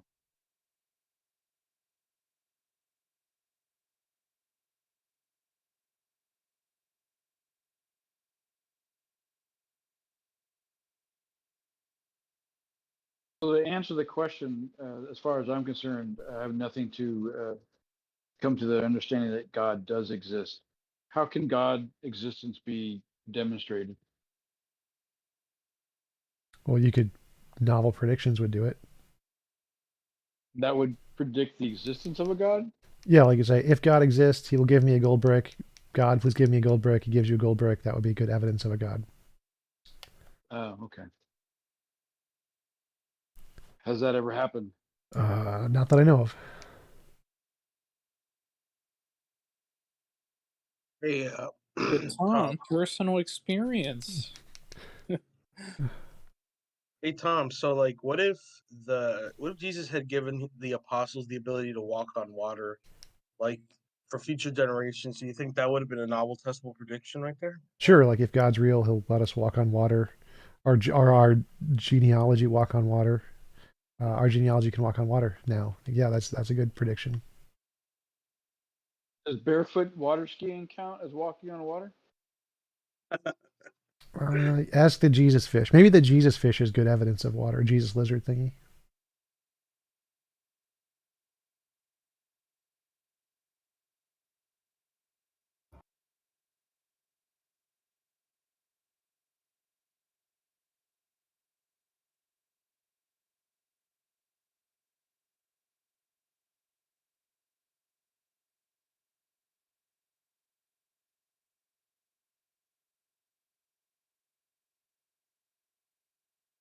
Yeah, I honestly don't know why Jesus just didn't give them the ability to like do some sort of miracle to prove themselves. I don't know. That would have made it easier. I don't think it was about that, Tim. Tim? I don't think it was really about like proving anything. Like, you know, Well, I think it was. I think that was literally the whole point of the resurrection. But it's just fake, a fake story. That's probably why. I'm pretty sure it's for like, you know, like sins or whatever, like repenting their sins or whatever. That's why he died on the cross. Wasn't that like the exact reason why he went down to earth? Like, you know. No, he could have done that for heaven. So why did he come to earth? Why did he like build a human body and talk to people and do all that? He could have just come to earth, tripped on a rock, died. Like, People believe like you that you know he's yours. Oh. yeah, he could have done all that from heaven. Make people believe that he's real. No, How like can you do that? cured all sin. He could have cured all sin from heaven. He didn't need to come to earth. He didn't need to spend like 30 years here. Like all that was kind God of a waste didn't of time. come to Earth. Jesus. Yeah. Yeah, Jesus and God are two different things. Well, I mean that depends on what your religion is. Jesus is That fully depends on what you man do. and fully God, according to Christian theology. Well, it depends. 100% man, 100% God. And fully 100% man, fully God. and Different 100% beliefs for ghost. different Christians. That's a Well, lot you of guys 100%. don't understand because what Jay Dyer says is that partialism, right? Like God the Father, that's 1/3 of God. God the Son, that's 1/3 of God. God the Holy Spirit, that's 1/3 of God. Does he really say that? That's hilarious. Yes, you add those together, you get 3 out of 3. Divide that, you get 1, right? Trinity I don't solved. understand. Isn't that a It's called, heresy? it's called partialism. Yeah, it's also Craig's view that each member of the Trinity is 1/3 of themselves. Isn't that heresy? Yes, it's considered heretical by Orthodox Christianity. Well, yeah, I mean every denomination considers every other denomination heretical. So. Every other That's true. denomination considers every other doctrine and every other denomination heresy. Like how divine simplicity and essence energies distinction, right? They're at conflict with each other. So the Catholics and the Eastern Orthodox, they're just calling each other heretics all the time. Well, partialism makes the most sense to me. So. What? They're all Three the parts same of a God. person. They're all the same person, but they manifest in different forms, guys. Okay, no contradiction. Flying Spaghetti Monster clearly makes more sense. Anyone else? Oh, we got Mr. White in the audience. Is that a famous not person? Mr. Black. That's racist. How do we have Mr. White but not Mr. Black in here? Mr. Orange. Mr. Orange was here last week. That was when I was portraying myself as Donald Trump.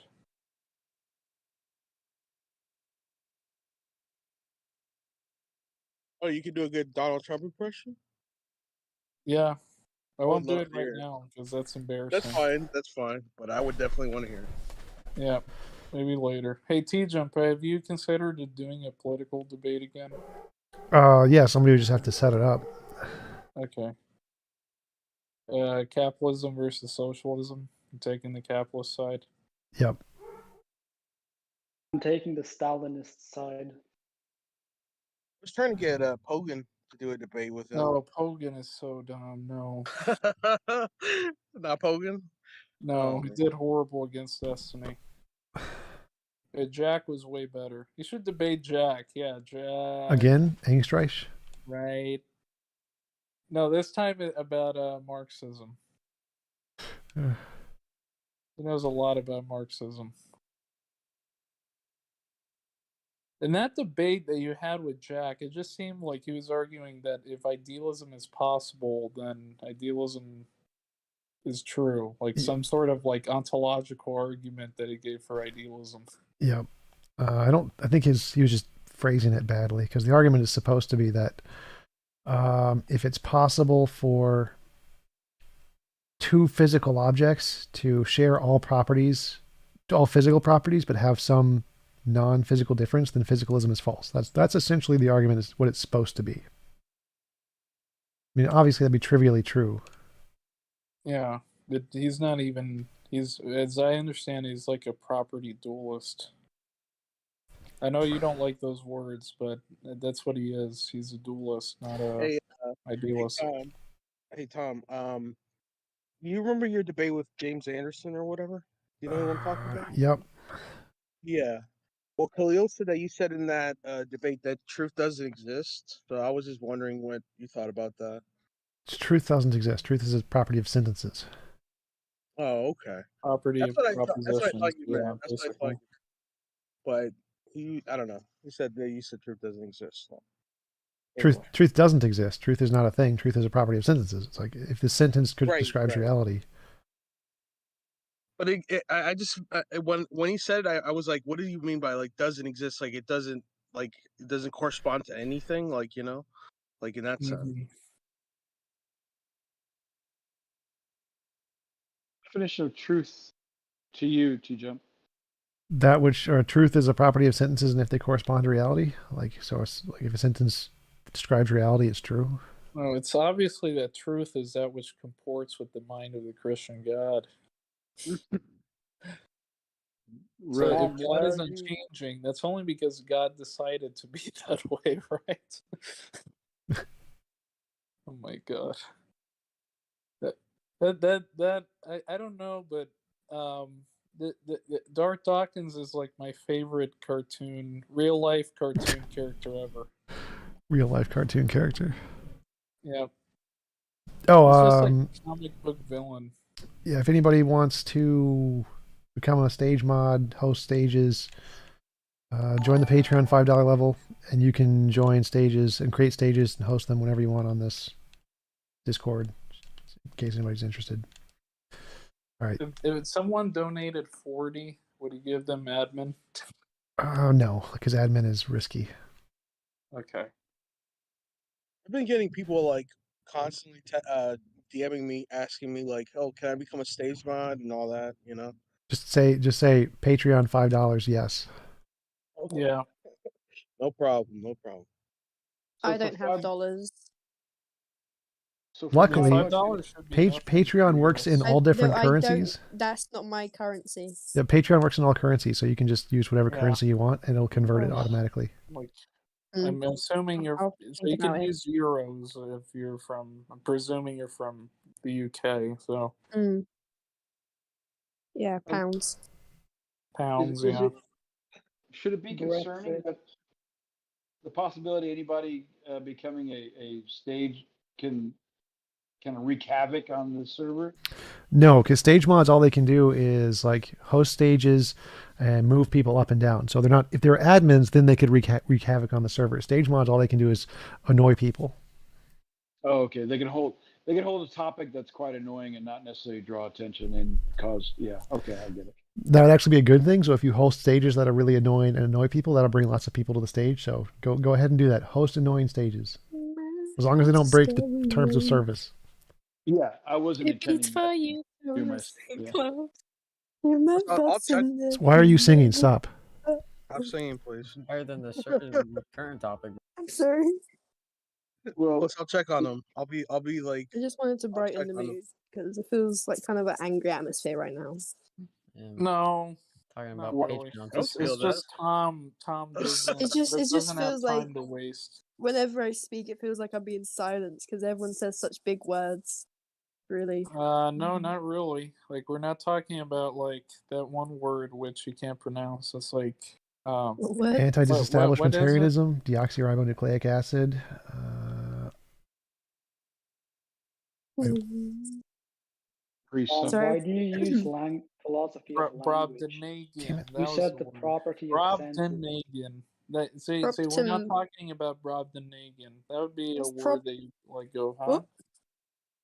Like, what do you mean by reality corresponding to the property of sentences? That sounds like language philosophy. That's backwards. So sentences corresponding to reality, not the other way around.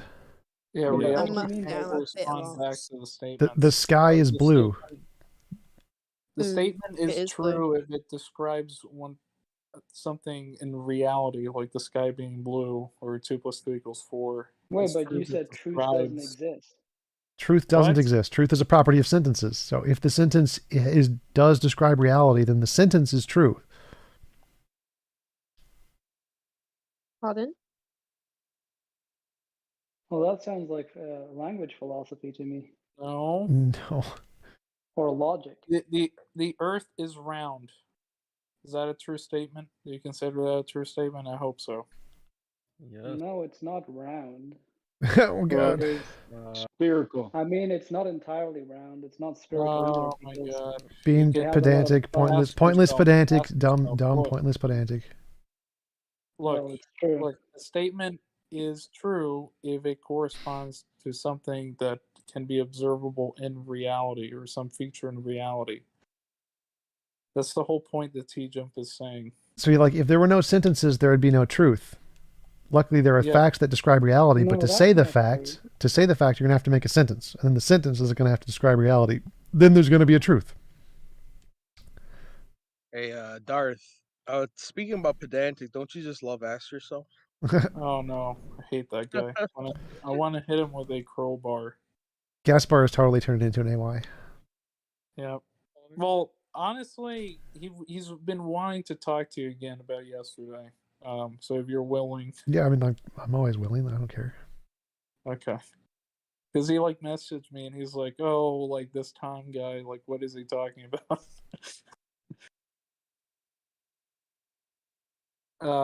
Anyone else want to argue for God? The thing about AY is that he thinks he has a model for cross domain induction. He says that at the beginning and at the end, or like the middle, he says, "No, I don't have a model."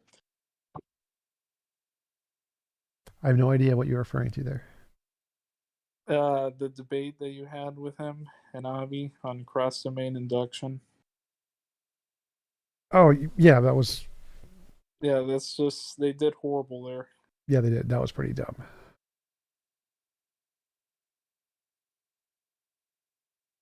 Anyone else? Oh, what? Why do we thoughty poop? Okay. Yeah, Sock Crowler. We have the best names here. Hello. Thoughty poop. He's saying that it won't let him speak, so ask him if he has push to talk on. Or it if, might like, be his it mic might be is he muted. just created like there's a time limit you have to create your account.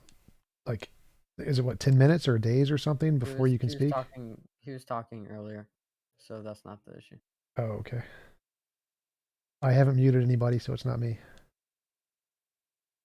Check if ask him to check his Discord input, or maybe he's on push to talk. I mean, he just needs to leave and join again because that does happen a lot.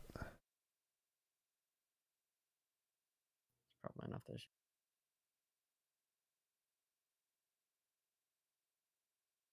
So, why do humans find things beautiful? Evolution.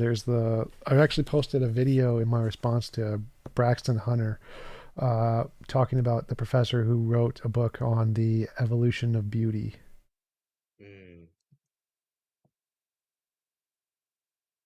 Beauty's in the eye of the beholder. Yeah. Thanks. Do animals find things beautiful? Yes, How do we know though? because we're animals. Oh, so other Well, we're animals than us. intelligent animals. Well, like What- other animals. Yes, other animals also find things Non-intelligent beautiful. animal. Well, I mean, so everything we can do, other things can do too. Like we're just doing it better. Morality, other animals are moral, other animals feel beautiful, other animals feel love and compassion. How would we know that other animals feel the same as us, though? Because we've We've tested been it in a able lab. to measure culture in dolphins. Well, And there's lots of whales things. have- We've like, measured what are those empathy, lots? we've measured compassion, we've measured love.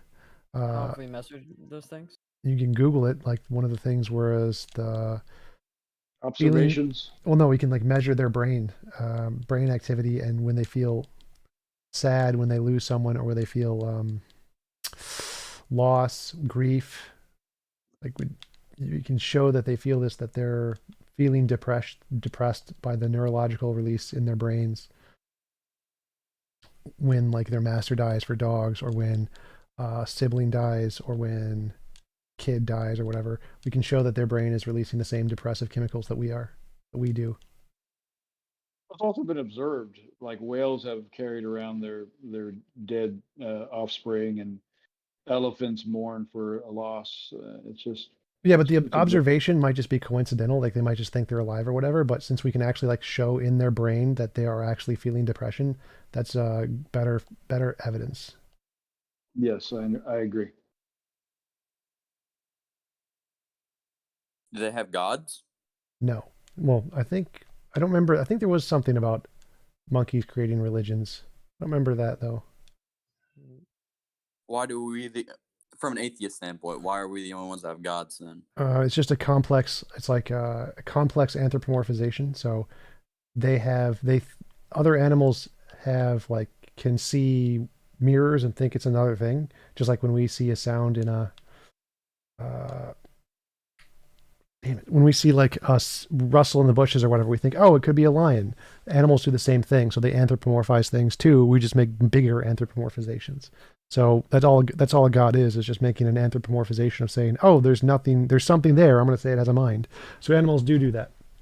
They just don't have complex terms for it like God.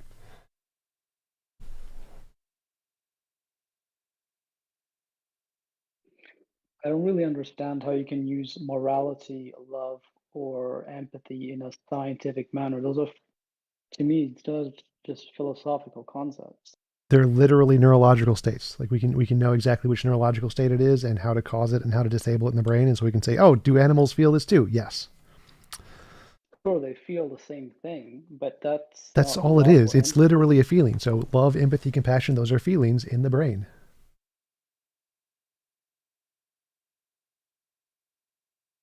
So, do animals have thoughts the same way we do, TJump, or is it different? Like, Yep, what do pretty you much. Okay. And they're not as complex, but yeah, pretty much. Doesn't like complexity like make it so like, you know, that's what's similar? Like if it's not complex, then it's not very similar to what we're thinking, right? No, it's the same thing. It's just more of it. Morality simply doesn't exist in science because it presupposes good or bad. No, that's wrong. So morality definitely exists in science. Like most philosophers are atheists, and most philosophers believe in objective morality. So you don't need to like presuppose some non-physical thing. Like morality is a product of evolution in most scientific realms. Yeah, but that's just a sentiment. That's all of the evidence. There's no So such thing as morality in the sense that there's a universally determinable morality. So I don't understand why the word morality would be used in a scientific sense. It's just a evolution. sentiment. It's evolution. It's been proven to Yeah, be sure. exist in evolution. So yeah, evolution But does. wouldn't it So be morality does exist in Yeah, science. but it's just a symptom of evolution. Doesn't make a difference. It It's still not. exists. So morality just means the feelings that we have for what is right and wrong. Those exist, and those have an explanation in science, which is evolution. Like, so Sure, but if morality are simply feelings, then it's not a morality anymore. no, it's still morality. Morality, whatever is causing the feelings, is morality. It may not be like an objective ontology of morality, but that's irrelevant. So science definitely acknowledges morality exists. No, because that doesn't make any sense because morality are feelings. Feelings are not morality. Feelings are literally morality. Morality literally is feelings. So morality, the word morality what I'm refers saying to our moral intuitions. That is what morality is, our moral intuitions. No, what I mean is moral intuitions are feelings. Yes, So and that's fine. feelings, That's morality. Congratulations. Morality now exists in science. They're the feelings. Good job. Calm down. no, because you can't just say they're synonymous to each other. You don't understand how basic science works. Science starts with there's a phenomenon, and that phenomenon refers to this thing called morality. And whatever is causing the phenomenon is the thing. You don't get to say, oh, real morality is, oh, it's only if it's objective. Like, no, that's you making shit up. Real morality is whatever's causing the feelings. If it's subjective evolution, then that's what morality is. You don't get to say it's a no true Scotsman. It's not real morality because I presuppose morality is this way. Like, you don't get an opinion.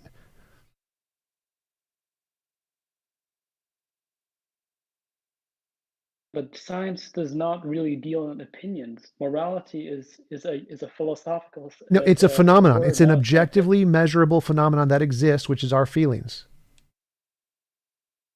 Yeah, but you can. I've measure our already feelings. debunked you on this like multiple times. Morality, even if it's just a product of evolution, exists as a product of evolution, and science admits it. So yes, you're wrong. I'm right. Morality is acknowledged in science, and you have no idea what you're talking about. All right. Repeating so yourself is just going to be me telling you you're wrong again. Move on. Next topic. if you're saying that morality Next topic. I've already debunked you enough on this. Next topic. Anybody else got a question? Stop debunking him, tell him why he's wrong, and like explain it.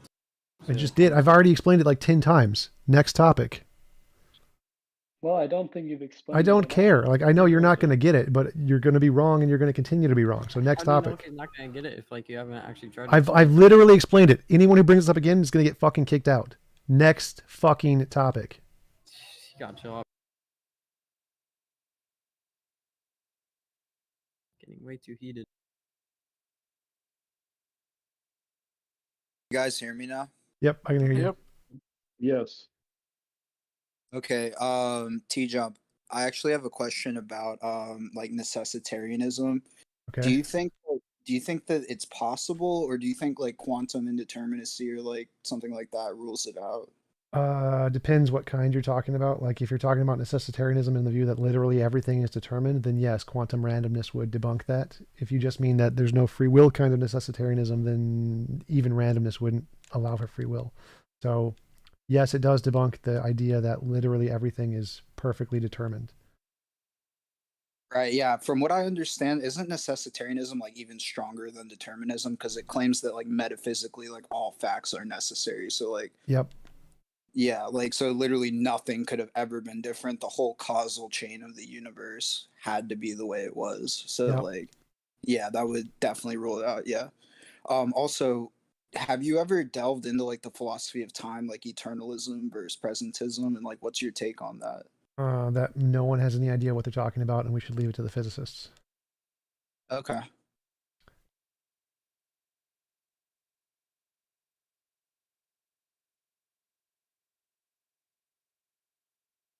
That is essentially my view on all of philosophy, is that people are just making stuff up. They have no idea what they're talking about. Leave it to the scientists who can actually make predictions.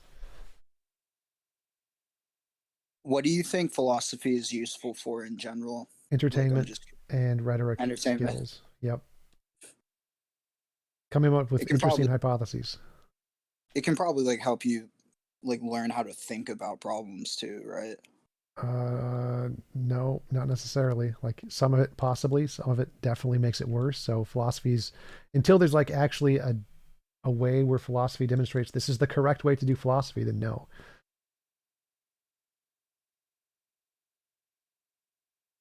Because there's lots of philosophers, like some of the best philosophers in the world right now, like Alvin Plantinga, have argued that it's perfectly reasonable to believe in God for absolutely no reason, and that makes it justified. So no, philosophy doesn't make it easier to think unless you get the right one, coincidentally. Yeah, those are really good points. Do you think Blantinga is one of the better apologists? Well, I mean, it's not like there's a huge. It's not like he's competing with much. What about Craig? Same thing. I mean, like Frank Turk is one of the best apologists because most of them are terrible. Oh, but he's pretty terrible himself. I know that's kind of the point, is that they're all so Yeah. bad that I mean it's not hard to be one of the better apologists.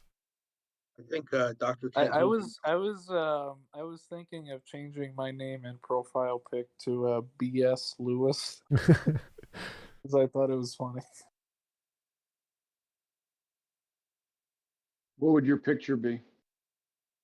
C.S. Lewis when he's like looking like directly at the camera. Oh, okay. And he's got like a newspaper in his hand.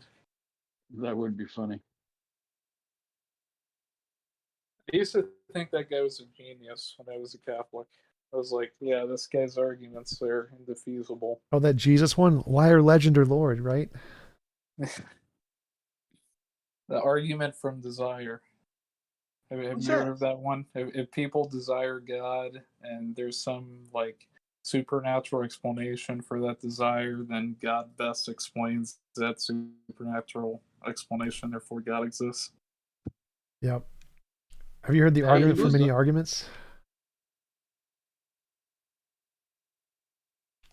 There's a paper on it online. The argument for many arguments, absolutely hilarious. It's just saying, if it, like one of the sentences in the argument is, if we grant all of Plantinga's like 24 ways or whatever, then there's evidence for God. Like, wait a minute.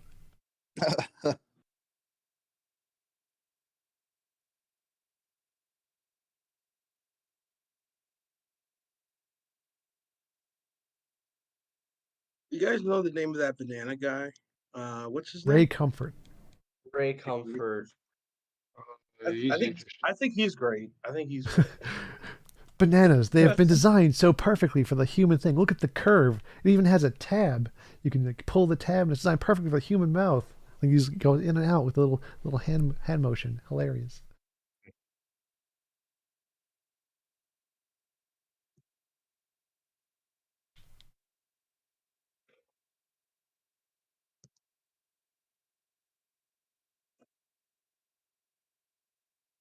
I would love to get Aaron Raw to do an AMA, honestly. I think That'd be hilarious. Aaron Roberts is Mr. Batman. Oh, that would No. be insane.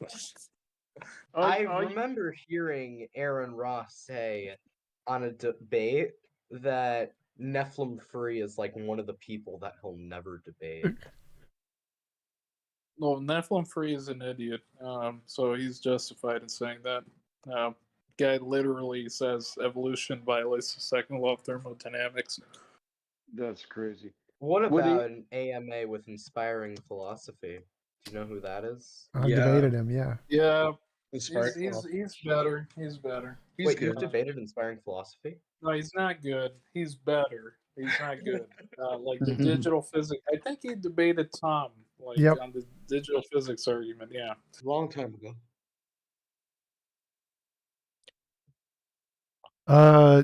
NW Backcountry. What is my position on free will? Free will is impossible. I don't think free will is logically possible. Why? there's a whole video on quantum indeterminacy, so called debunking materialism. This takes so many things out of context. The reason I think it's impossible is because everything is either done for reasons, in which case it's determined, or it's done for no reason, in which case it's random. Neither of those things gets you free will. Do you guys think it's possible that like after we die, like we could like our consciousness could pop back into existence as an entirely different being, or do you think like that's just it, like the end? Well, it's possible. I just don't think there's any reason to believe it. Yeah, like my line of thinking on that, and I mean I could be completely off here, but like it would be something along the lines of like you die, your consciousness ceases to exist, you entirely cease to exist, but a new person is born right after you. And like the period of like non-existence after you die, like you could like somehow merge and become that new being. But I mean I could be completely off base there. Like It's possible, but there's no reason to believe it. Like if there would have to first be like souls, a way for consciousness to be a thing independently of the brain for that to happen. Like it maybe like if somehow you were dying and a baby was being born at the same time and your brain's like fused somehow and your consciousness was transmitted to the brain of the baby and overtook it, then maybe. Other problem with that is population explosion. There's like there would have to be an infinite number of souls in reserve. To transfer consciousness? No. well, you're also not thinking about the possibility of life on other planets in the universe. What about just a simple brain transplant? Simple. Well, that A would kind of simple not be death. That would just so like it wouldn't count as death in that case. You'd just be continually alive. Okay, good one. Hey, Tom, what did you think about Michael Egner? I think his arguments were pretty bad for a professor. Like for someone that they took seriously, I think his arguments were pretty bad. I saw his debate with Matt Delahanty. I think it was pretty funny, honestly.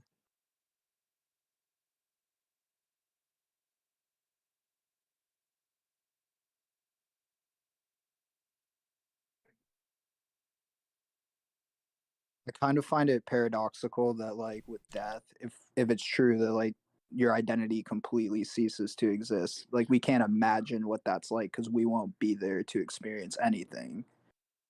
Why is that paradoxical? Well, maybe not, maybe that wasn't the right word, but it's kind of like we can't imagine what it's like to be dead, so it's just kind of like a weird thing to me, you know, like there's lots no of things. possible way. Well, there's lots of things we can't imagine. Like, why does that matter? Why would you have any thought that your identity continues to exist when you die anyway? Yeah, I mean, I'm not really trying to argue for that per se. I was just trying to like throw out certain ideas that I've contemplated in the past, you know. It's kind of like before you even existed, did you have a thought of pre-existing? No. Same thing with death. That's it.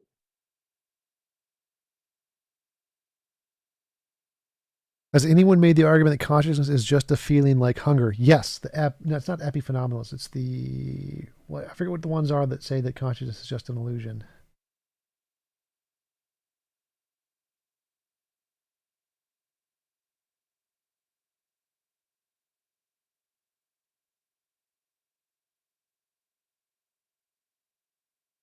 I know it's a thing though. Are you thinking of eliminativism? I can't pronounce that. Eliminativism. Eliminativism. Yeah, it's hard to say. Eliminativism. Yeah. Whatever.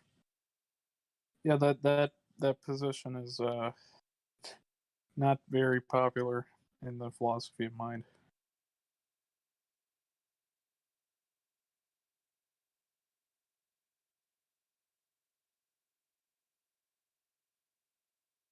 So, Tom, do you have I heard you still adhere to the logical problem of evil. Do you have your own version of that argument? Yep.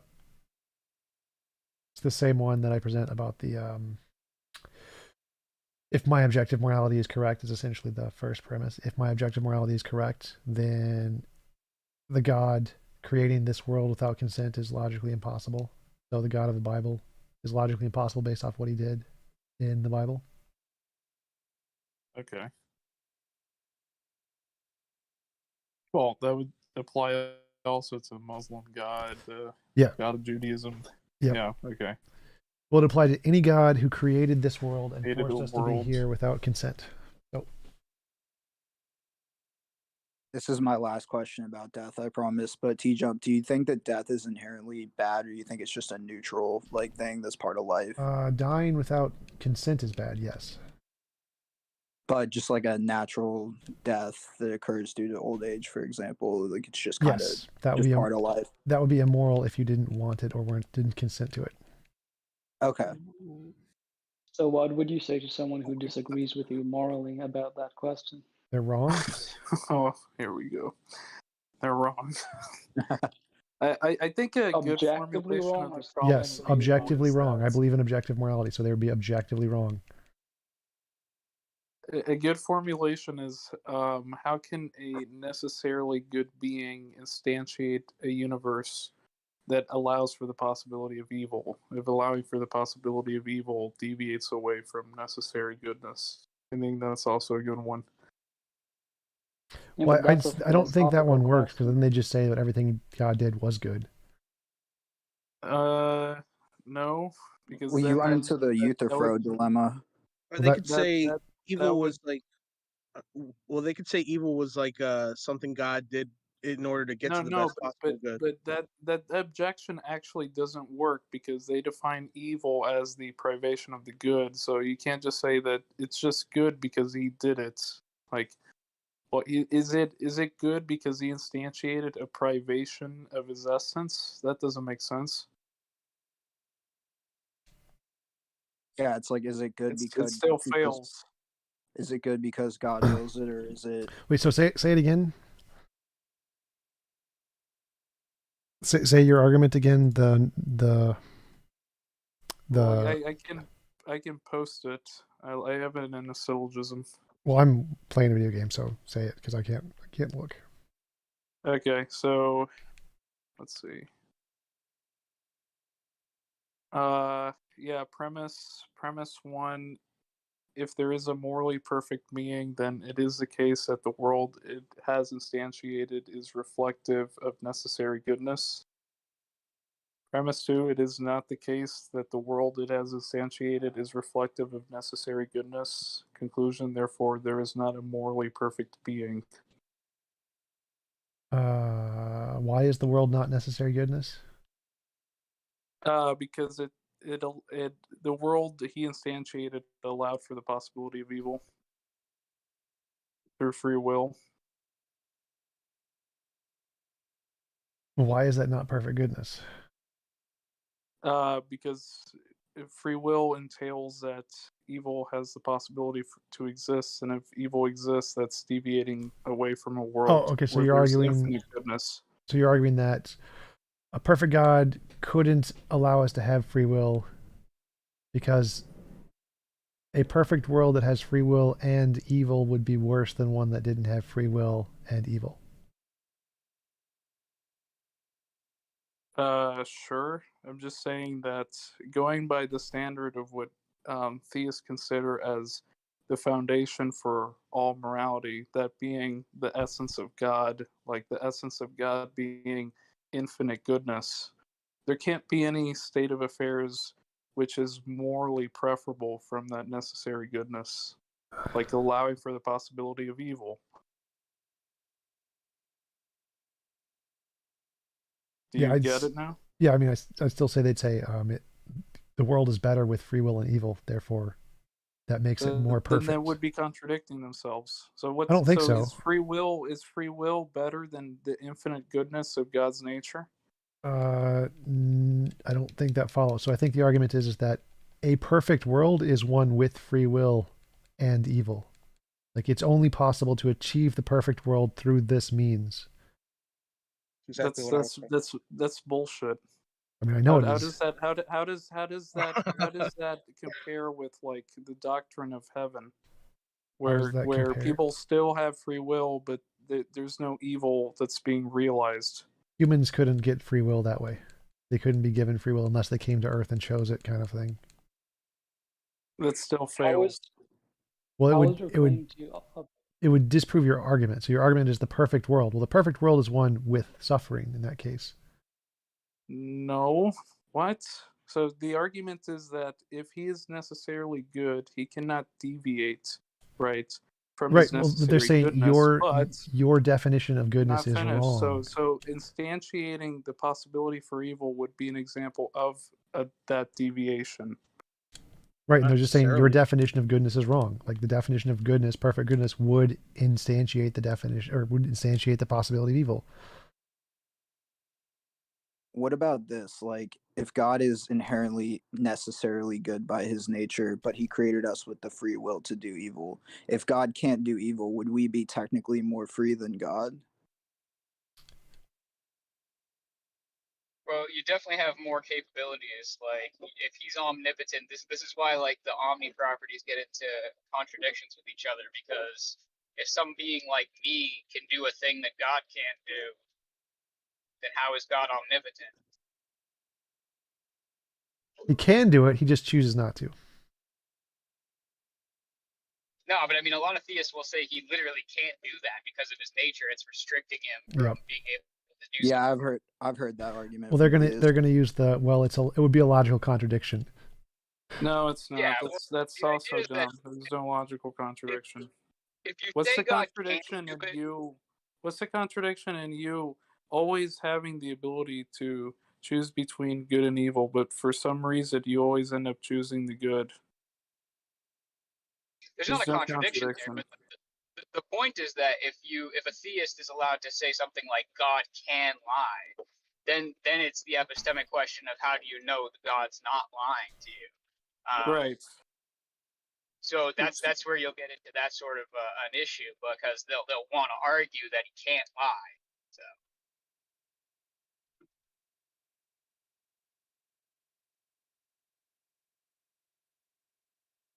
I still don't understand how your argument towards objectivity does not fall back on subjectivity. Subjectivity is the evidence, objectivity is the conclusion. So, for example, I can see a TV in front of me. Does the fact that I see a TV in front of me from my subjective experience mean the TV does not objectively exist? Well, no. It can still objectively exist, and I can conclude objectively exist, even though the evidence, the epistemological means to get there, is subjective. So our intuitions are subjective, but we can say that our subjective intuitions can indicate an objective existence of morality, just like an objective existence of objects. That makes a lot of sense. What do you think of the idea? Because I've heard you use it now. I forget which debate it was in, but so there's a possible world with no minds in it, right? Sure. So what is morality in that world for you, on your idea? Nothing. It would just be an amoral world. But does it exist? Does it have some instantiation? Or? Yeah, if the moral law still existed, it would still exist in that world. There'd just be an amoral world. interesting. Yeah, I've never. Do you want to? How do you conceive of the idea that it's like a natural law? How do you? I don't. How It's do you like a law of gravity that we just don't understand yet. It shouldn't be too hard. I guess I heard. I think. Let asked, me see if I Jenny- can. Like, it seems like your confusion is, well, how can the law work? Like, how does? I don't know. I don't need to know. Like, that's not an answer I need to be able to answer. Yeah, for me it seems like if something requires like subjects to instantiate, because I mean you're saying it's still there, so that's that's fine. It's like if something requires a subject to instantiate, right? Like that world would have no opinions in it, right? For example, like there would be no such thing as an opinion in a world that has no minds in it. Or the opinions don't matter here. Opinions are irrelevant to morality. Morality is any involuntary imposition of will. So morality doesn't still exist even if nothing is there to do it or infringe upon will. It's just a law of nature. So it's like gravity moves things towards a conclusion, towards a, like, if gravity was maximized, everything would collapse in on itself and be a ball of singularity or whatever.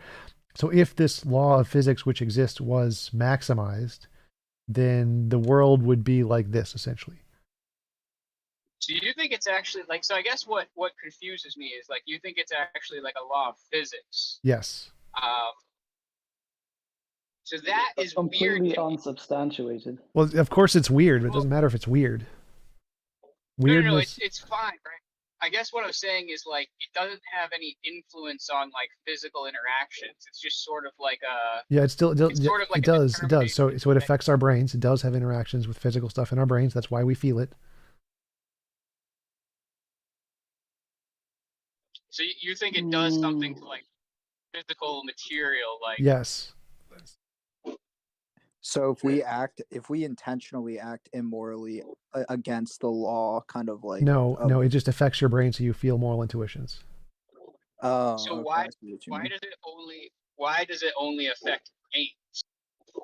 It doesn't. It affects all things as far as or why does brains? Did you say brains? Yeah, because it seems to me like okay, like if So you were to like, say like well, yeah. So it can only affect certain things that are able to feel it, and so in order to feel it, there has to be some set of conditions. Like, why does gravity only affect things that have a sufficient mass? Well, because that's just what it affects. It affects some things and not other things. So saying it affects, or like this law is such a way that it can only interact with things with a certain kind of chemical response or whatever in the brain is perfectly possible. yeah, I guess like so for me it's going to be something like I could understand how there could be like a convergence on some kind of principle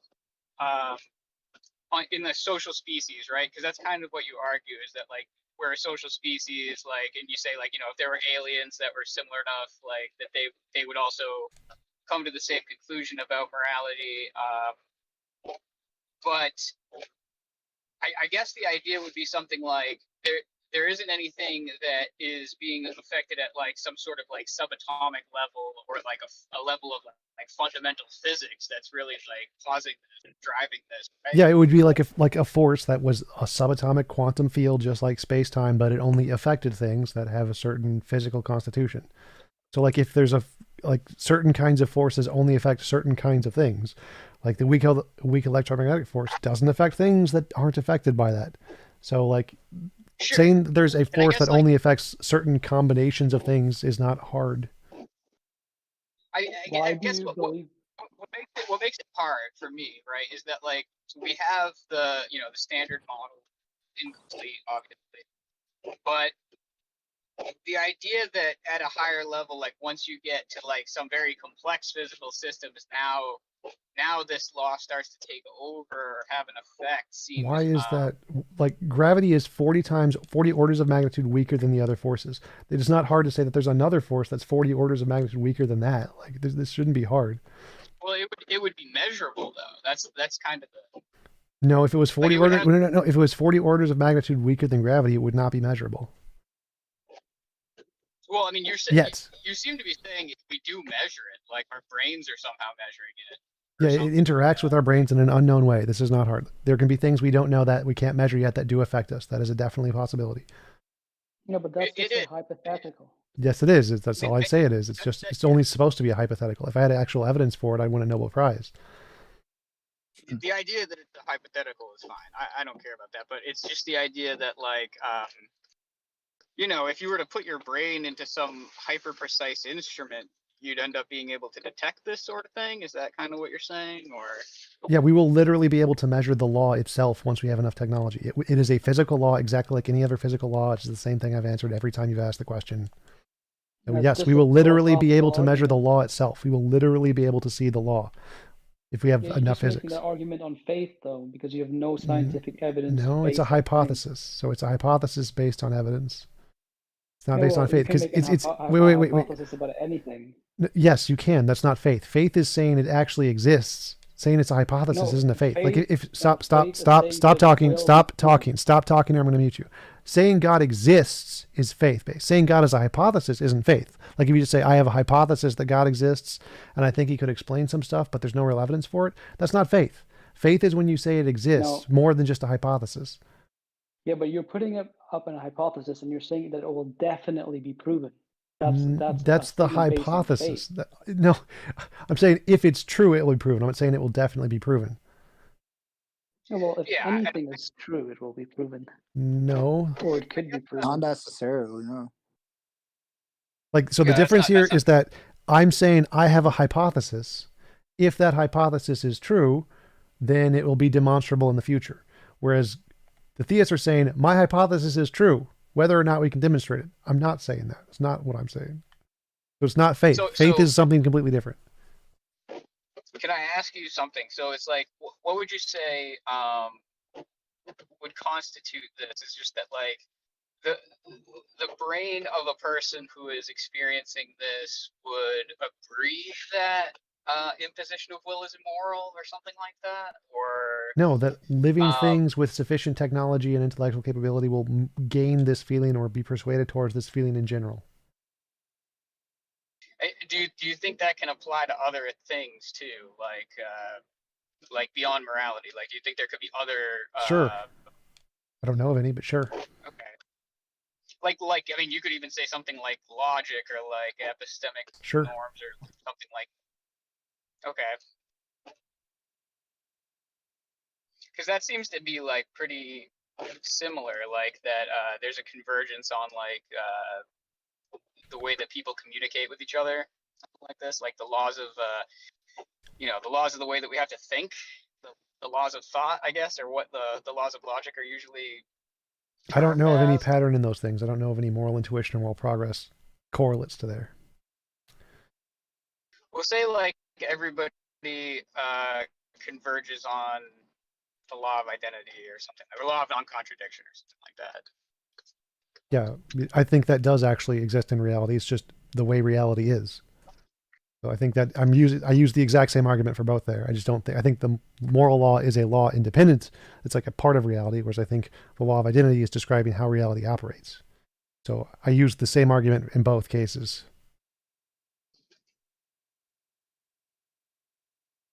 They're both describing a part of reality. Beyond. So I mean, I'm sorry. Go ahead, guys.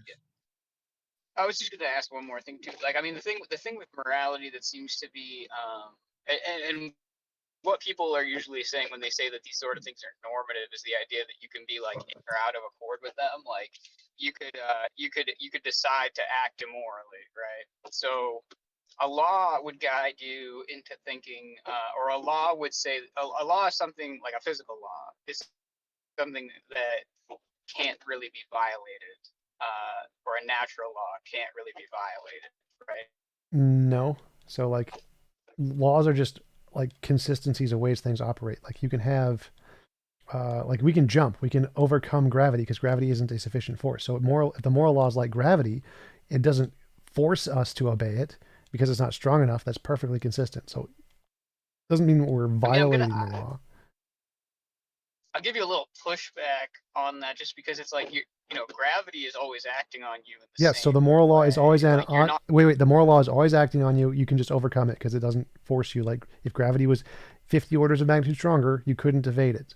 You couldn't overcome it by jumping. So if the moral law was 50 orders of magnitude stronger, you wouldn't be able to evade it. So I guess the idea is you're not overcoming. yes, the same thing to morality. Morality always applies. You can overcome it moderately because it's not strong enough to force you to obey it, just like gravity. No difference. I've answered this so many times. But like you are always obeying gravity. And you right? are always same force obeying the moral law. can't It is always affecting your brain in the exact same way, just like gravity is always affecting you. It doesn't stop affecting you. You don't overcome it. You don't violate the law. Still there. If you try to go against it, it'll fuck you up pretty No, much. it won't do anything to you. what is it that it's doing to you, right? Is it Just a making you feeling. think It's just a something? feeling. Is Like it... I've answered this so many times. Holy shit. Next topic. Yeah, but it doesn't make any sense. Can That's I- why everyone can I keeps get asking in? the question. Then go back and Yeah, go read the ahead, Mr. answer White. again. Go ahead, Mr. This White. doesn't Go make ahead. any sense. That's It's because just you're an a idiot. It's a random law of nature. It makes hypothesis. perfect sense. Like, this is not hard to understand. No. Whether or not you No can comprehend scientist it would doesn't agree matter. with you on that. It's No a scientist would hypothesis. agree You're an with idiot. Stop wasting my time. Yeah, let's move on, guys. It's just Mr. White. empty go ad ahead. hominems. You're actually an idiot. Whether it's that hobbit or not doesn't make a difference to me. You're an idiot. No, I'm not. Yes, you are. Yeah, well, we can just go and have a back and forth for hours. Or I can just kick you. Next. TJ. Yep. So, as a Christian myself, I'm basically scripture first. So, listening to what you're saying, it would be like really weird, but I think I can agree with you that we have an inclination to be immoral. So I'm agreeing with you, but just in a different way. I have no idea what you're saying right now. So you're saying there's some type of force, some outer force, causing us to be immoral. Moral. To be moral. Yes, there's a law of morality. And immorality? Is the privation of morality.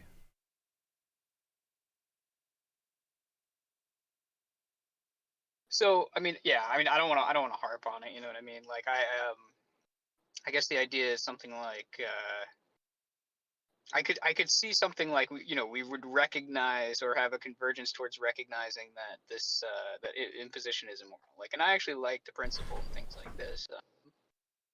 It just seems like an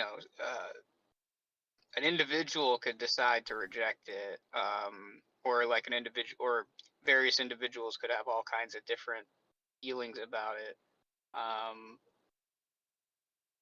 Yeah, and It just seems hard for me to, because I can't think of a law that's like perfectly analogous to the idea that over time, like that a social species like adopts some idea, like so say like we all think like murder is bad or something like this, and like I can understand that in terms of a civilization or a society like doesn't function well without that idea, because it would sort of just collapse if well, that's people you're talking about like the epistemology of how we know about it. Like, what difference does that make?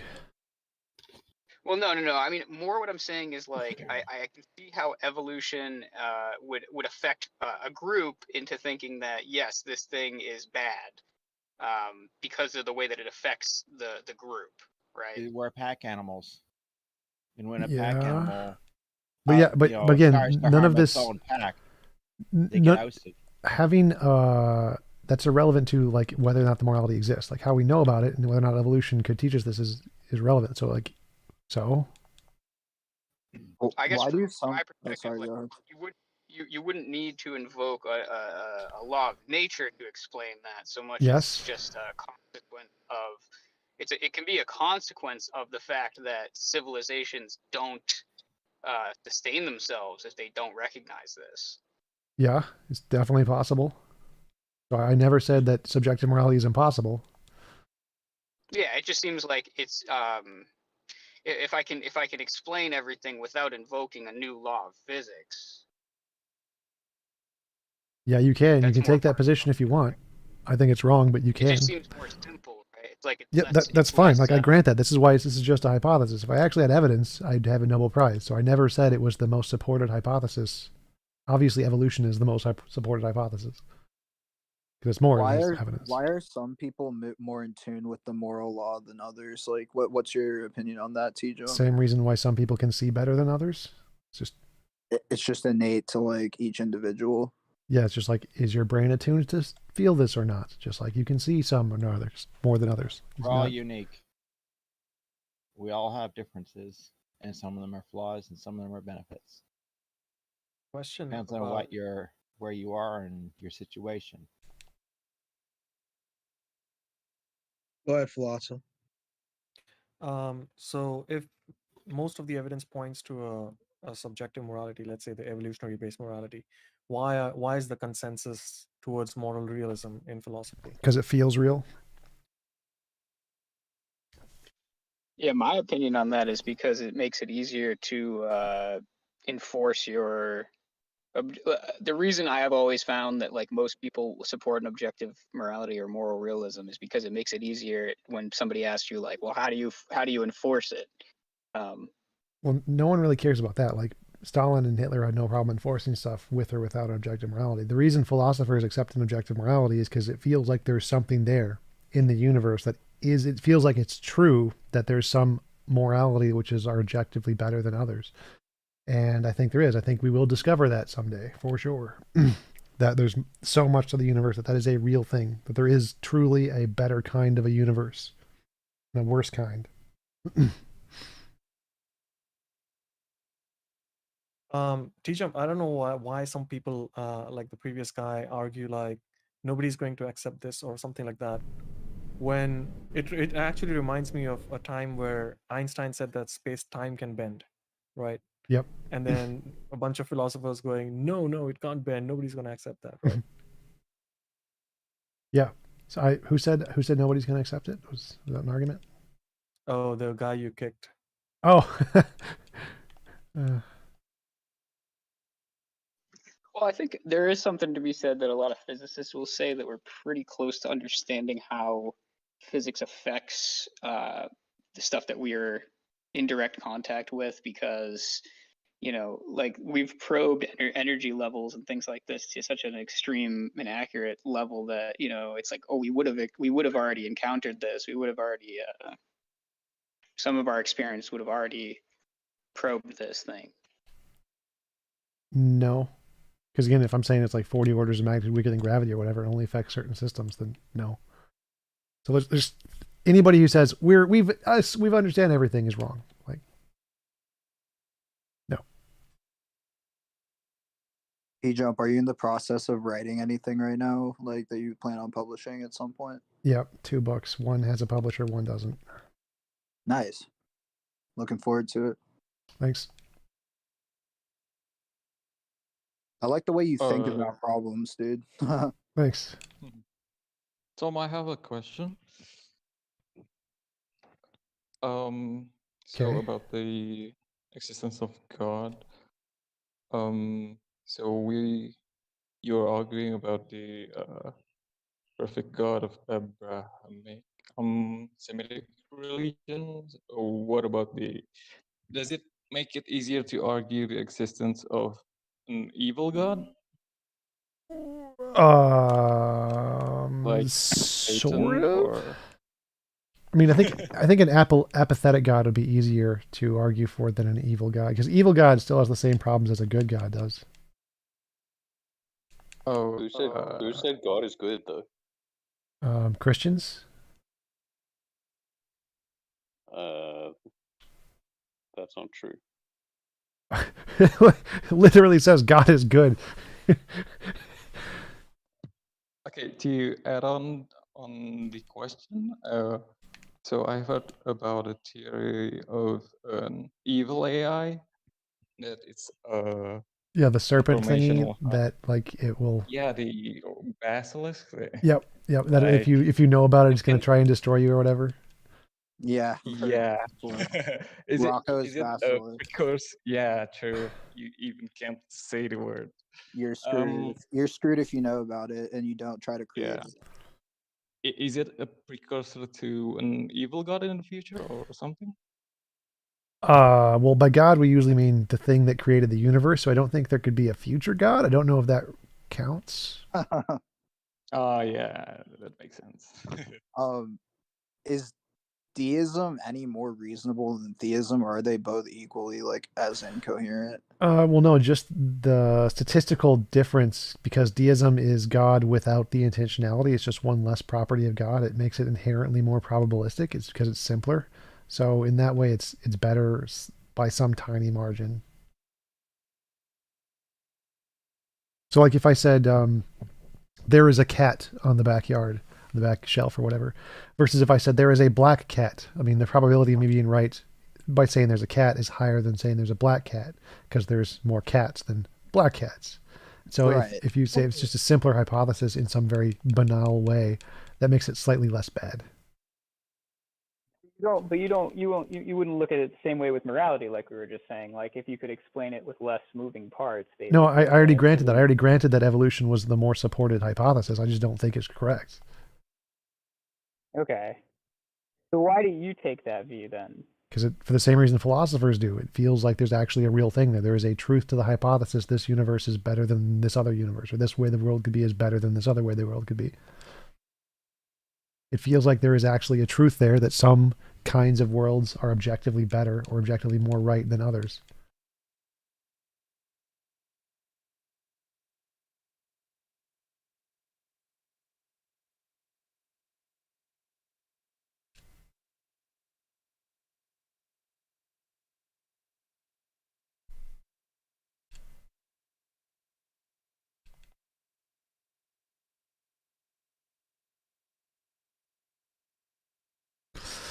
Got anything to say?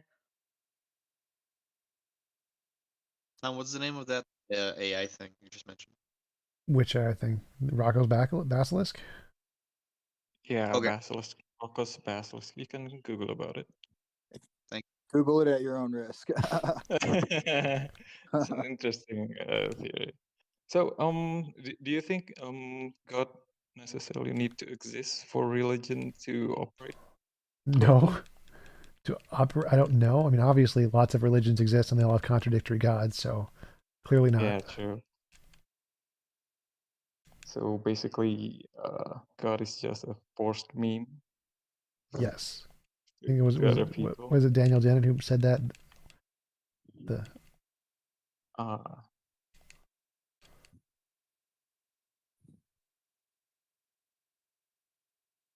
I think it was Daniel Dennett who said that God was some kind of a meme. Was it? Oh, ideas are memes. Yeah, I know what you're talking about. Yeah, I just can't place it either. So it kind of make so the Indian god is based on ideas, right? Like the Greek god and such. So if we in hindsight, it's easier to understand them as a meme at that time, like ideas that propagating. And now in today's age, what do you think about it? About what? Yeah, I mean, story of gods in the past is just the way people share memes and latch on to ideas and such. Well, it's a kind of meme. Like people share stories that are false. God is one of them. Just a way to. It has evolutionary advantages that people use. TJump, I'd like to see you debate or at least interview that guy Leo Gura. Have you ever heard of him from actualize.org? It sounds familiar. He's got a YouTube channel with like 1 million followers, and he's constantly preaching about his psychedelic experiences and how he's like connecting with the Godhead and like transcending the physical, and like he's basically an idealist and like a pseudo solipsist. It's like a really weird philosophy that he's peddling. Well, if you can get him to come on the show, I'll definitely do it. He's been doing some interviews. He hasn't like done any like interviews for years. But he's been doing some, so I'll see if I can like figure out a way to make that happen. I'd like to see like talk to him and like try to talk sense into him. Cool. Yeah, Tom, I have an interesting one that actually I've been going back and forth with various theists about this recently, and like they don't really have great answers to it, so it seems interesting. So the idea that God's outside of time, right? Yep. And he's omniscient, would mean that like eternally there's never a time, right? Or there's never a time where God does not know everything. Yep. Right. The idea would be that God instantiates all moments of time and knows all of them equally, right? Instantiates, not necessarily, but what is the conclusion? Well, on theism, this is for somebody who believes in God. Well, yeah, but even if God existed, you wouldn't say he instantiates all time necessarily. I guess it would depend on what you mean by that. Yeah, what, so what like is the to make actual or what is the argument? What it ends up showing is that the creation and all moments in time are co-eternal in the mind of God. So like from the perspective of God, right? Like Jesus wasn't on the cross in the past, right? Because God's atemporal. He doesn't have a past, present, future perspective of reality. He's just, temporally omnipresent, right? Okay.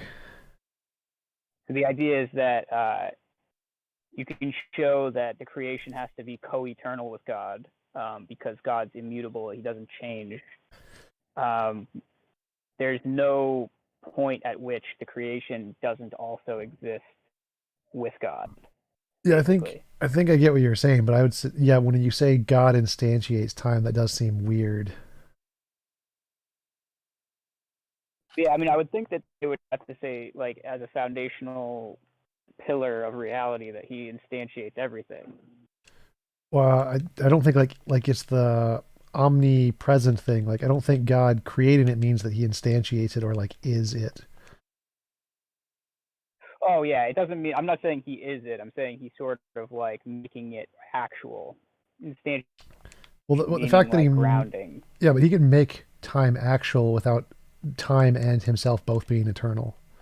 So like he can make a temporal thing He's actual. not time. So the point is that say he creates like a finite universe, right? Like a universe that has like a beginning and an end, and like it's a certain length of time or whatever, just to make it simple. All the moments of time in that universe are for him like a block universe. Like he's just sitting there next to this block. I mean, to give an illustration, right? Like it's like the B theory of time. He's just there with it, right? Yeah, it's hard to put into like clear terminology, I guess. I'd like to work on it a little more, but because I don't see a contradiction with like God existing outside of space-time and then creating some temporal thing. Or the idea is that the temporal thing that he's creating, like all the moments of time within that temporal thing for him are essentially simultaneous, right? Like he's not experiencing them in a temporal fashion like we do, where our present right now is the present for God, right? It's the future like is also part of God's quote unquote present, right? In a sense, like all the moments of time. Well, that like if he existed throughout all time, yeah, but if he just exists outside of time, then no. God said, Wouldn't he? The Omega beginning to the end. Yeah, I guess what I'm saying is like this is what it would mean to exist outside of time. I don't think so. I think that would mean existing through all time is what you seem like. If God existed throughout all time, then yeah, then what you're saying would apply. But I don't think it necessarily applies to outside of time. Well, see, so there's like eternality, right? So it's like there's never a moment of time within our universe where God doesn't exist, right? Well, that would be God existing throughout all time. But if he's just outside of time, then it wouldn't necessarily be correct. It's both though, right? Isn't it both? Depends which worldview. Like William Lane Craig would say no. Yeah. Like there could I'm be never. a belief where God dies or something, and when creating the universe, and then he ceases to exist or something like that. Like, but that's not what I'm talking about, I guess. No, I mean, like, so William Lane Craig says God isn't in time. He's only outside of time. So he's not throughout all No, time. I think But he says No, that when I God think, enters time. God enters time. well, I yeah, think. as Jesus, yeah. But like I guess the point is to say that like if you're not temporal, like time, you are not in time, right? Like you're saying, like you're outside of time. You're not in time. Like what that means is, yeah. Go ahead. God made time, so I don't know how you guys think about that.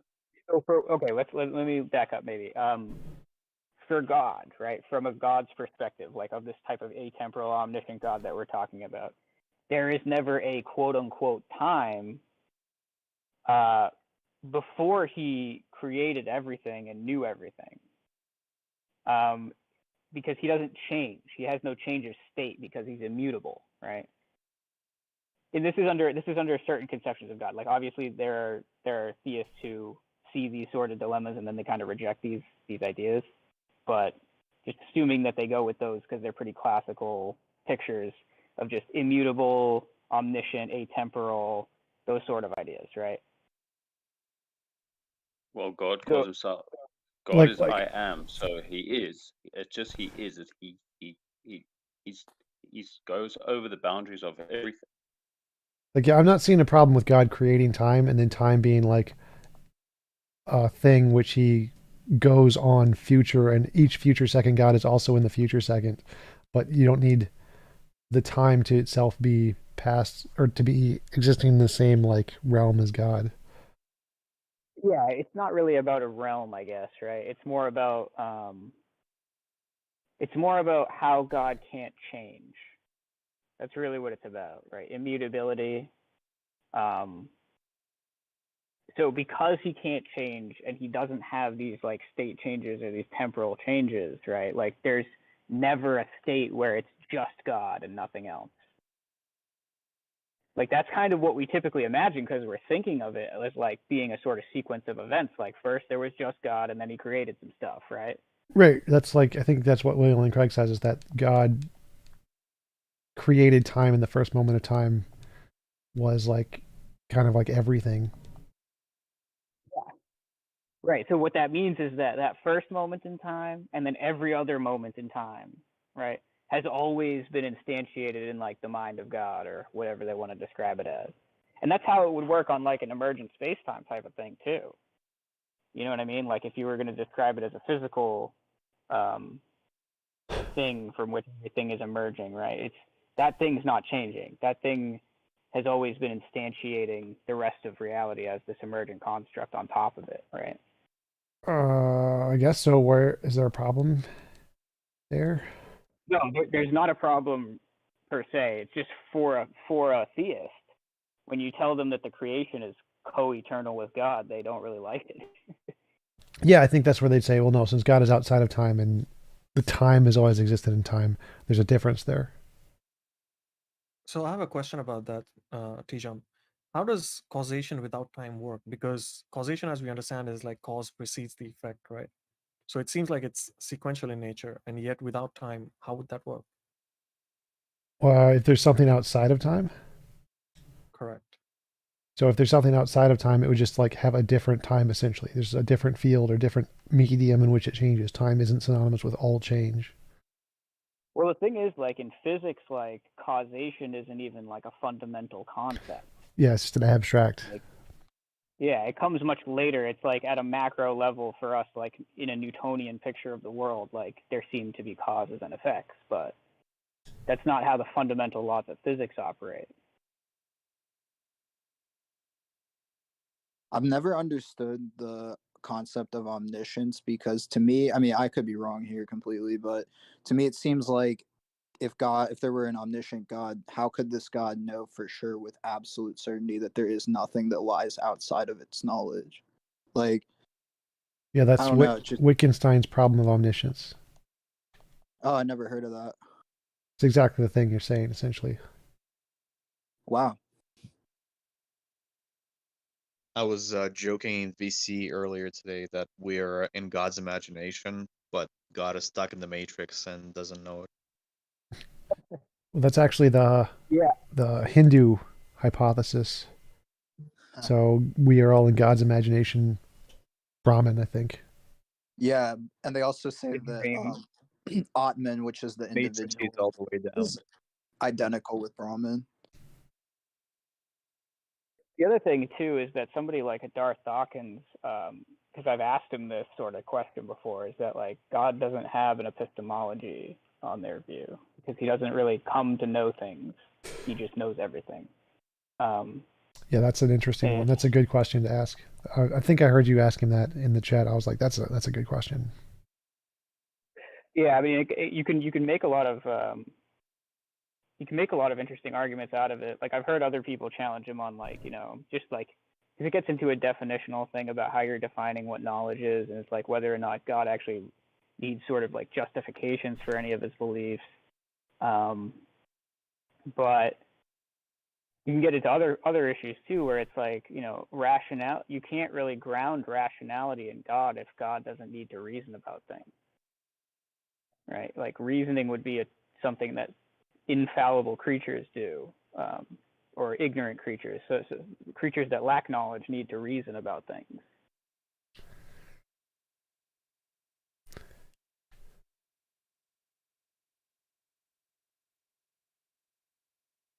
I'm waiting for someone to say something philosophical so I can refute them. In some really stupid, poorly explained way.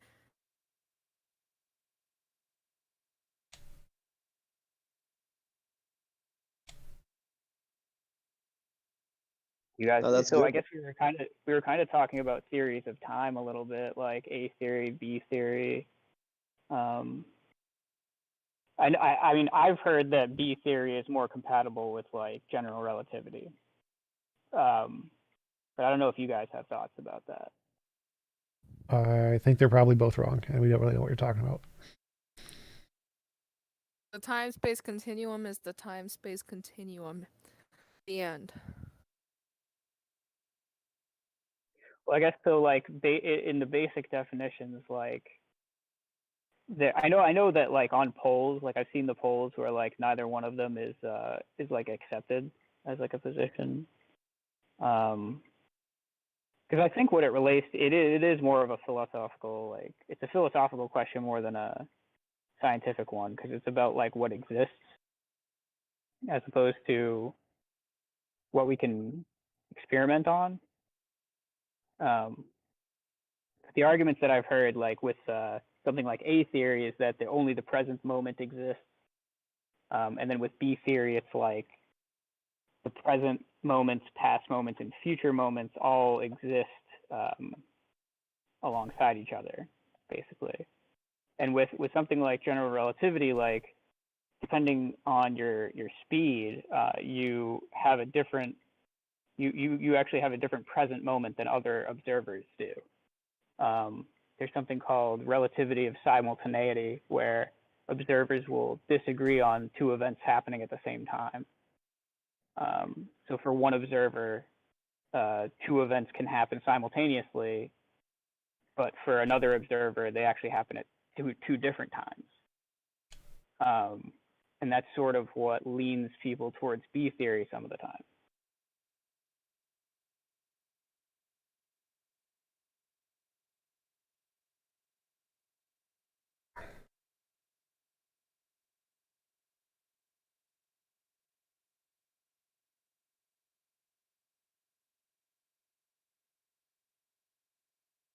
I've seen it represented as like the block universe. You can think of it as like if you took the 3D universe and you made it like a 2D slice, so you're kind of like compressing one of the dimensions down, and you stack those slices in a block. That's why it's called the block universe sometimes.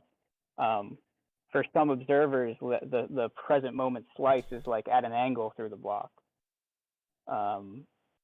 whereas for other ones it's level, right? Or you could think about it that way.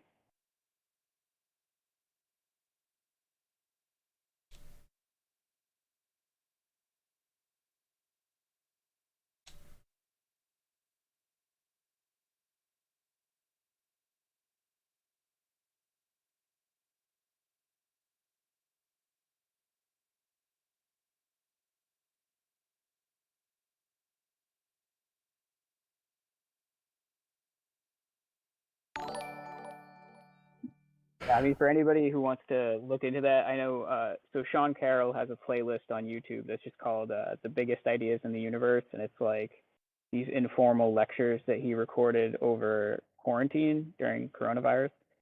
And he just put a ton of his free time into these lectures. He like got a little program going where you can kind of draw on a whiteboard, and it's very few prerequisites required. Like it's very interesting. Many hours of physics stuff. Thank you, Ron John, for the $10 super chat. I sent you a Venmo from Nathan. When did you send it? I might have got it, but I don't know. I have to check my emails for the last one. So I get a number of them, so I don't know which one. Tell me when you send it, and I will check. Anyone in the audience want to come in, talk about anything? Raise your hand. Ben. While they raise their hand, I have a question about the composition fallacy. TJump, I was thinking about this, and when someone says something like "life can't come from non-life," for example, right? Yep. And then I think like you label that as a fallacy of composition, correct? Yep. But I think the fallacy is talking about the parts and the whole, right? So in case of God creating some things, God is not really the whole, right? In this case, it's just one of the causal origin. So Well, they say that something in the parts can't come about unless it came from the thing that it came from. Right. That means that the parts, like the parts in nature, can't generate, because if they didn't have it, they can't generate consciousness. So the whole of reality created by God or whatever, if it didn't start with consciousness, if there was no consciousness in that, then it couldn't, because none of the parts contain it, generate consciousness. But I think their argument is not that the whole of reality must have consciousness. It's that the creator of these things. So they're saying consciousness cannot come about if the universe doesn't have consciousness. Like, and there was something that created it didn't have consciousness. So if whatever the fundamental nature of reality is isn't conscious because it doesn't have consciousness in it, consciousness cannot come about. That is the argument. But doesn't the fallacy of composition apply to the whole and not the thing it comes from? That is Well, the whole. what I've heard. Sorry, what I've heard is like a Thomist will argue that say you're talking about like why you can make a fire from like two sticks or something like that. They say that like there's an essence potential there. There's like this thing in the two sticks that allows it to actualize this potential to create fire. And that's sort of what they're saying with God or like the foundation of the universe is that it has to have like the essential qualities to give rise to consciousness. But you can argue against that as a naturalist and just say that you don't actually need to have like an actual conscious necessary thing to get there.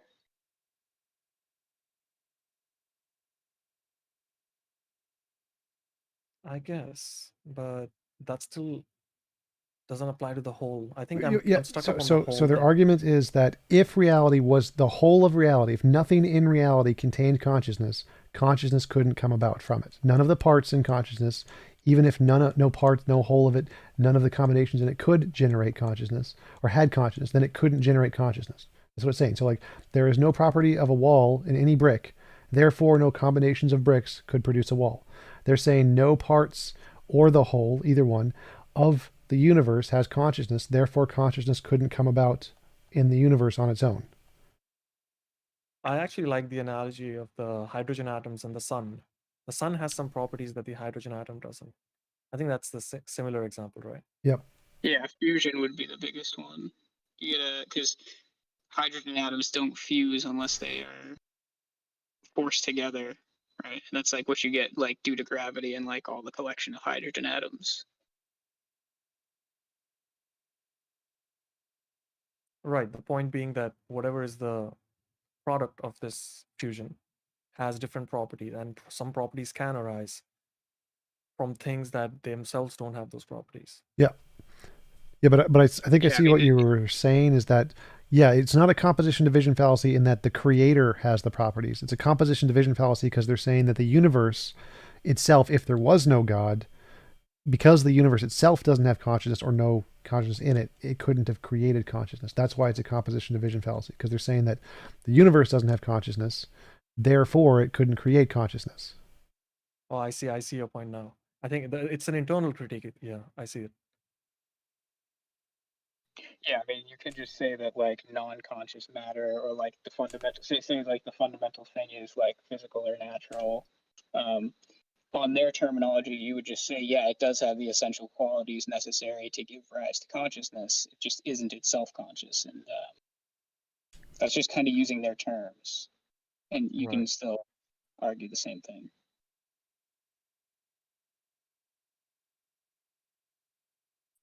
Can I What say up, something? Lefty?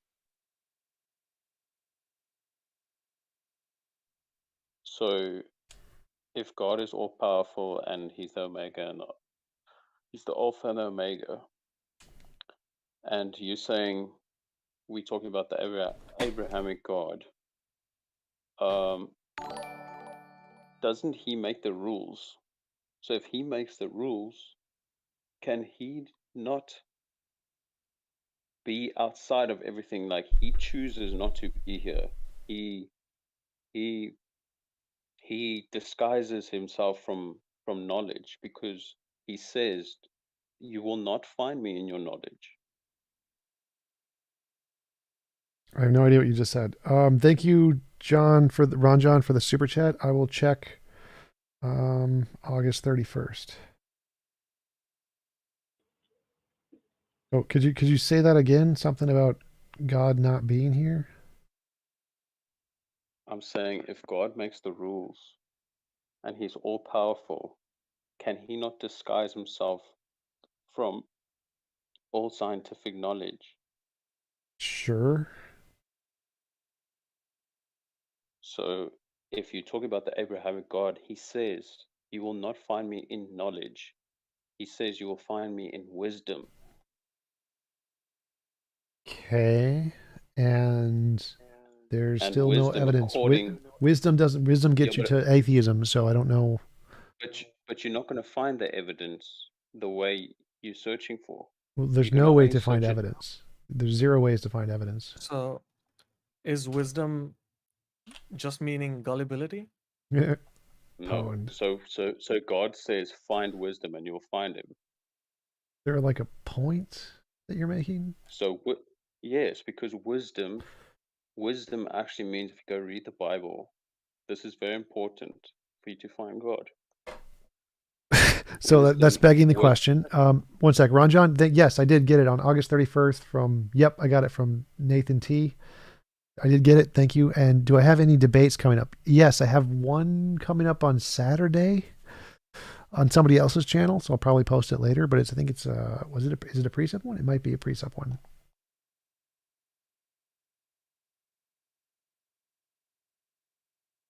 So God says in the Bible we can't find Him unless we find Him.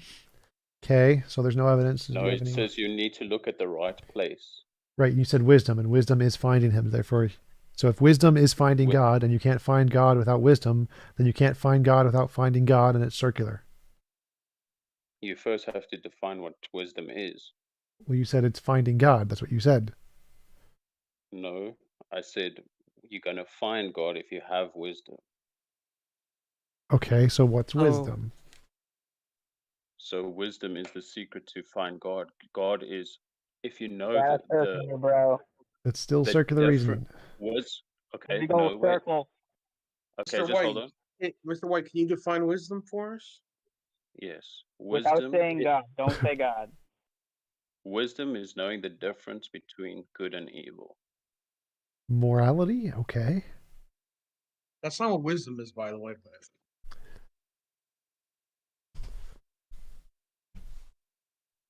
It's not wisdom according to your human knowledge, but according to the Bible. Okay, so morality is good and evil, or is wisdom. So now we know what's good and evil, and we know Johnny Babes is evil, for God's evil. So what am I missing?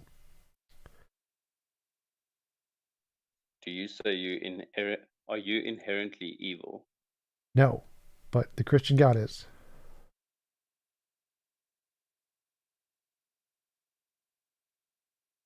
Are you saying Are the you Christian God is inherently evil? evil, Mr. White? I'm sinful, yes. Like, would you say inherently evil or no? Well, according to the Ten Commandments, yes. So are we going to Agree get with to those, the? or do you agree with those? Are we going to get to the like wisdom God thingy? Like, how do we get from wisdom to God thingy? So if you understand that you are inherently born into sin, that you cannot, like anybody, any human being cannot stand against the Ten Commandments. You can't. There's no way. Everybody has lied. Everybody has lusted for a woman. You can't. How does this get us to Yeah, but God? that's only a couple of those, dude. Like the worst. You're gonna tell? Do you think all the 10 Commandments are equal? The Ten Do you think Commandments it's? are Do you think lying is as bad as killing somebody, like murdering somebody? Or working on a Sunday? It's Yeah, not. It's or not. saying goddamn. Like, is goddamn as bad as killing someone? But it's not according to me. It's according to God. Yeah, I'm just asking you though. Well, God says lying and murder is the same thing. Yeah. So you agree? Yes, I agree. So you don't have wisdom, okay?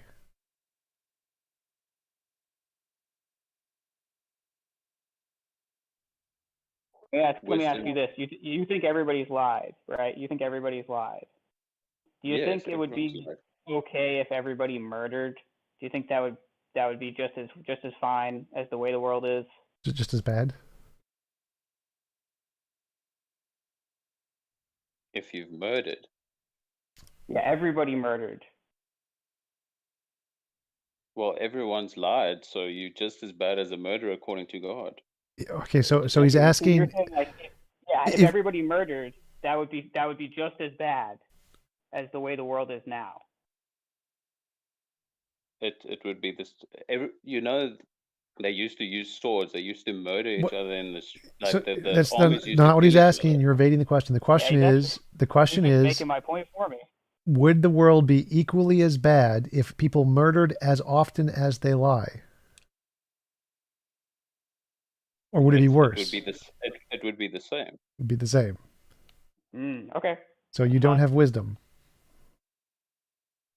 No, it doesn't mean wisdom is seeing good and evil in the world. Right, and you think lying and killing are the same, so you clearly don't have wisdom.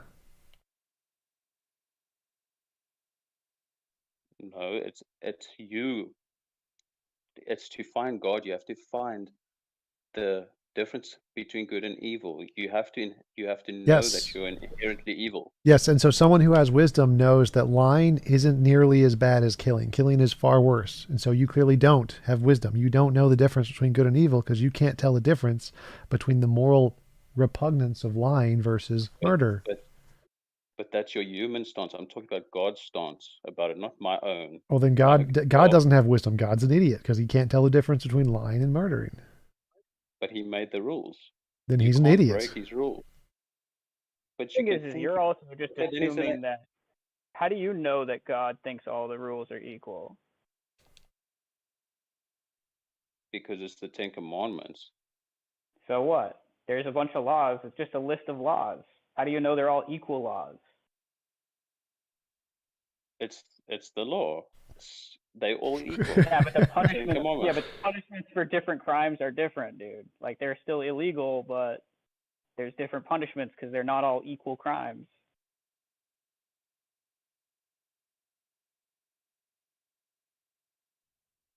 Dude. Where in the Bible does it say that the laws are all equal? Well, I'll have to get a Bible for you then. So, Mr. White, I can't stop. I can't help but think that you're seemingly presupposing the Bible. What if, like, someone who believes in the Quran? What if they argue that their morality is the right one?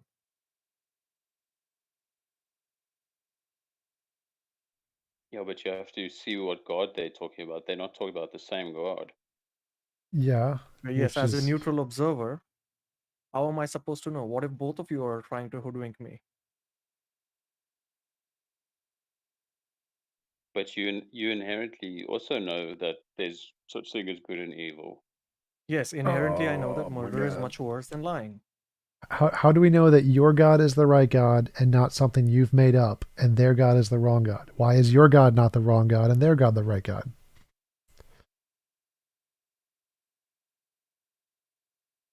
I think you have to go back, like, with all the genealogies, because we're all brothers and sisters. It's just where some people went off on their own tangent.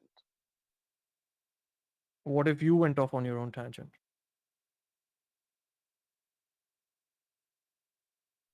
Well, you're gonna have to follow the history. Can Christians go off on their own tangent from Jews?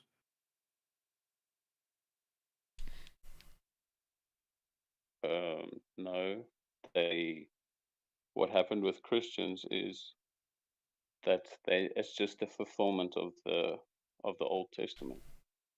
According to the Christians, not according to the Jews. So the Jews are looking, they all the time are looking for the Messiah. They are searching for the Messiah. I don't know if you know that. Yeah. Do you have any evidence that you're right?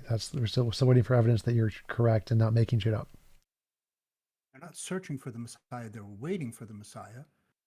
Everybody believed Christ was the Messiah. They rejected it for a number of reasons. Christians decided to go off on their own and say, yes, Jesus was the Messiah. It seems like through the past 2,000 years that Jewish people in general haven't really claimed very often that there was a Messiah. It was really just people as individuals claiming that they were the Messiah. I don't know that I think most Jewish people accept that the Messiah is not coming in their lifetime. Yeah, but that's not how the Not in their plan goes. lifetime, no, but it's by the year 6,000. And right now it's the year 5,700 and whatever. But that's not the plan of God. The plan of God is to bring an antichrist, so they're going to think that's the Messiah.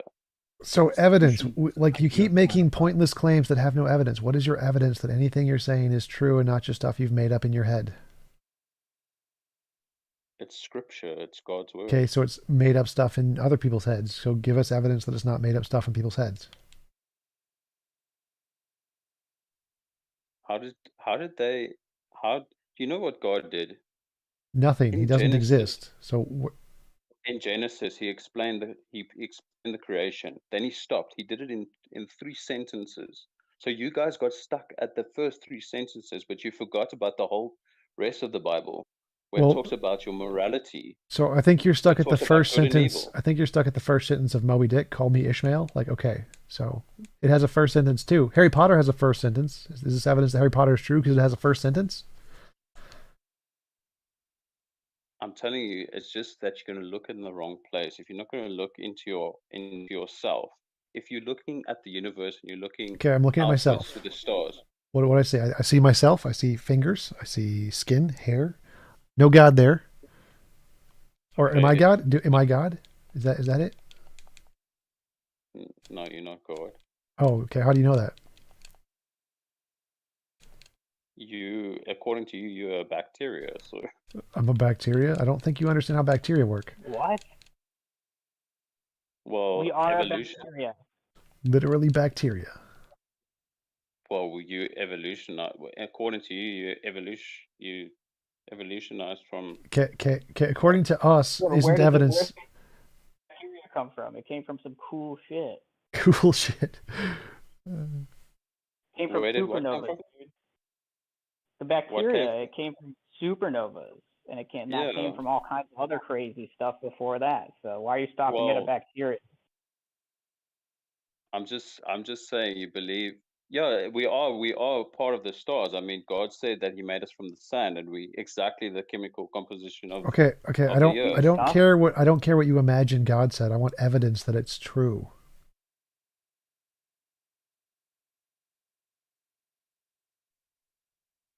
So you want evidence of God? Sure, that would be great. But I just told you that He made the rules. He's not. You can't find evidence of God here. Okay, so you have no evidence of God, therefore he's just something you've made up in your head.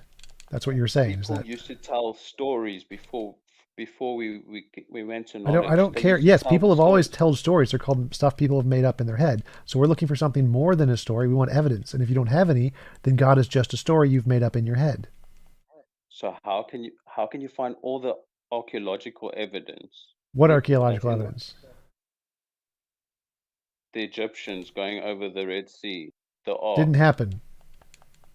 So There isn't any archaeological evidence of those things. They're like wildly disputed. wildly disputed, like they're consensusly debunked. Like Yeah. so the consensus is that there is no evidence besides of the Exodus.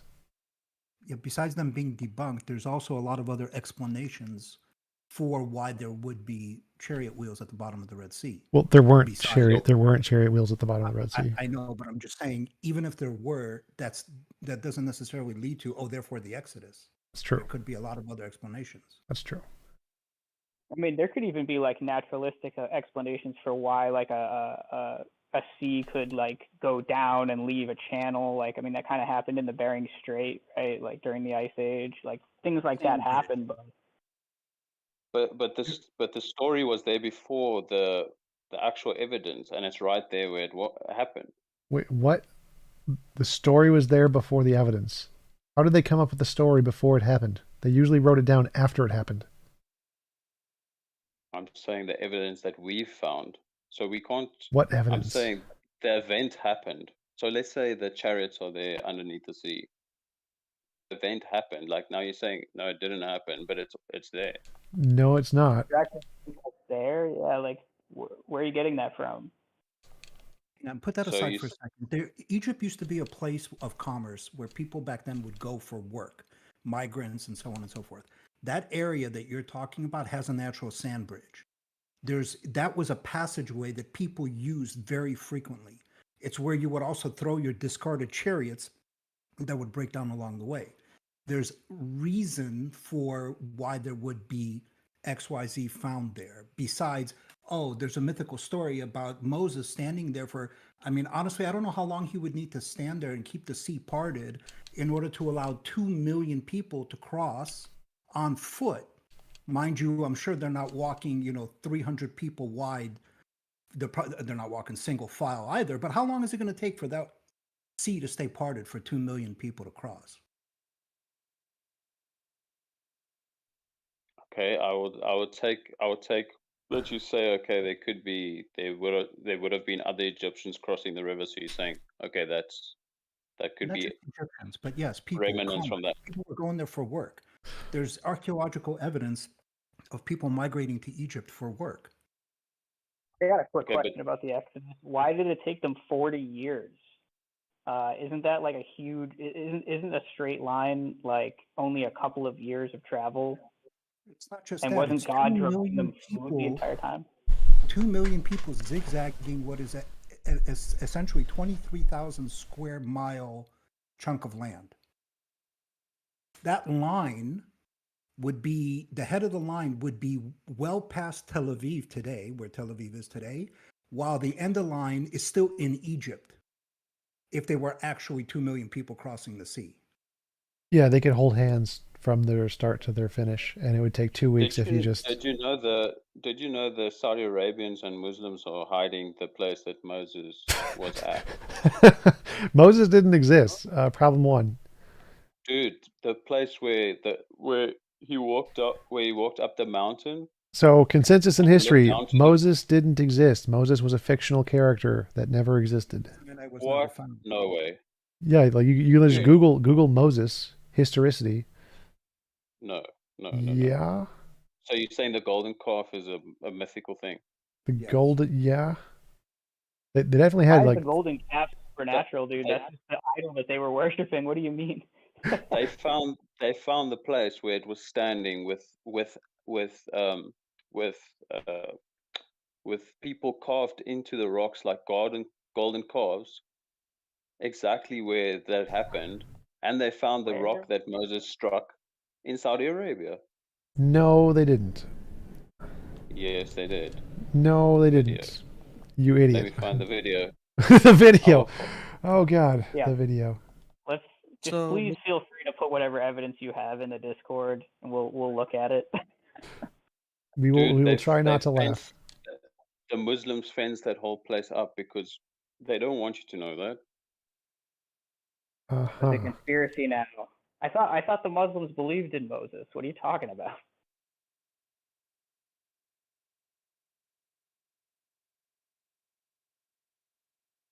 You on a realize side that it's note, an Abrahamic religion, right? I mean, Yeah, but the whole place is gated. Why? what? How do you know it's gated? And what are you As far talking as he about? exists, and we don't know why, it's There's not evidence for your there's mythological there's thing. video. There could be reasons why it's gated. That doesn't There's a mean video of a gated place. therefore. So what Well, I happened mean, was it's fair to say a that Saudi Arabian prince. the Muslims the would Saudi- definitely like make gates around anything they think is holy relics, just like Christians do. So that's not really surprising, but it doesn't matter. The prince had a doctor, and this doctor was a Christian, but he didn't know it. So he went into that area and he saw what's going on. He didn't tell the prince, and he took evidence. Evidence of There's what? pictures. There's everything, Pictures of what? dude. The mountain that if you look at They the took pictures of a pictures- mountain. Okay, there's lots of mountains. I have pictures of Mount Everest. Pictures of mountain, So the not Bible describes where Moses was in this place on the top of the mountain where God revealed Himself. That whole mountain is black, black, black. the whole top of. mountain Yeah, is I know. black. I know the top of the mountain is black because I've seen that mountain. That mountain is black because of volcanic ash. It has nothing to do with God. You haven't seen that mountain. I you're literally talking have. about. This is a meme on TikTok that's been debunked a million times. So the place where the golden calf is standing is exactly there where Moses It's not. can see It's it not. from. It's all fake. All of that has been proven false archaeologically. It's all false. We know it's false. It's been debunked a million times. There's literally no evidence there. We Where's know the- that mountain has where's nothing the- to do with God. Where's Mount the Ararat. debunked? Mount Ararat. So it's definitely Can I ask you false. something? Why No, would a Mount golden Mount calf Ararat is dude, dude, Mount like a golden Ararat. calf? Somebody's not just gonna steal that in how many thousand years? What? No, How many thousand years? 3,000-4,000 years? it's not the golden calf that's there. Of course, that's long time gone. It's people that have. It's like cave art. It's like cave art, like on the rocks, where people were standing and drawing on the rock, like carving out on the rock. Are you sure it's real? Like, how do you know that's like actually legitimate? Like, do you have any? Is there a study about it? Is there like anybody that's gone and looked at it, or is it just a video of it? Yes, there's videos where people have gone there. You can see everything exactly. Yeah, but it could be a hoax, right? Like somebody could have just drawn that on there. Do you have evidence that doesn't require your confirmation bias or special pleading? No. So There's all do you kinds of need hoaxes like this of like ancient drawings, ancient runes, people trying to make stuff that seems like it's from thousands of years ago, but really it's like a modern folk. You know, have you ever seen aliens? You Okay, cut so out. how do you? Cut out So quantum. how do you find your evidence if you're just reading it in papers? Novel testable predictions, scientific evidence.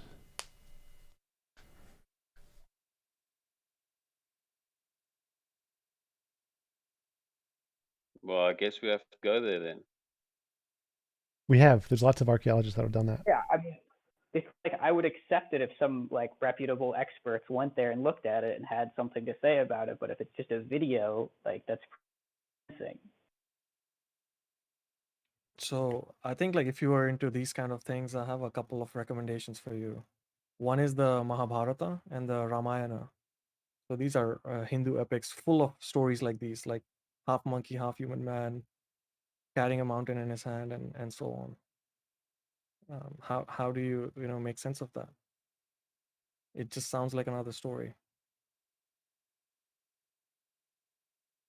I'm talking about evidence where people go and do measurements and everything. Yeah, and they do the same thing between India and Sri Lanka. They say like this is a footbridge that they crossed and so on. They just make shit up.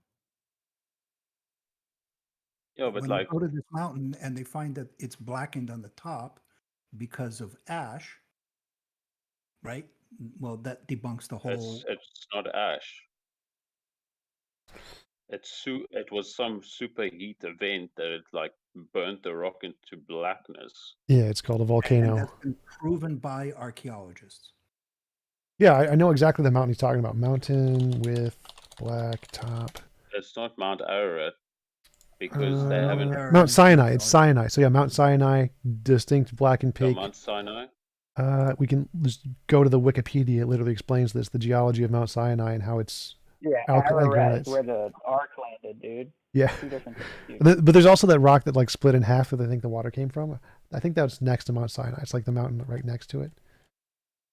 But yeah, so this is all explained archaeologically. We know what causes it. It has nothing to do with God. There's no fire there. Literally caused by volcano stuff.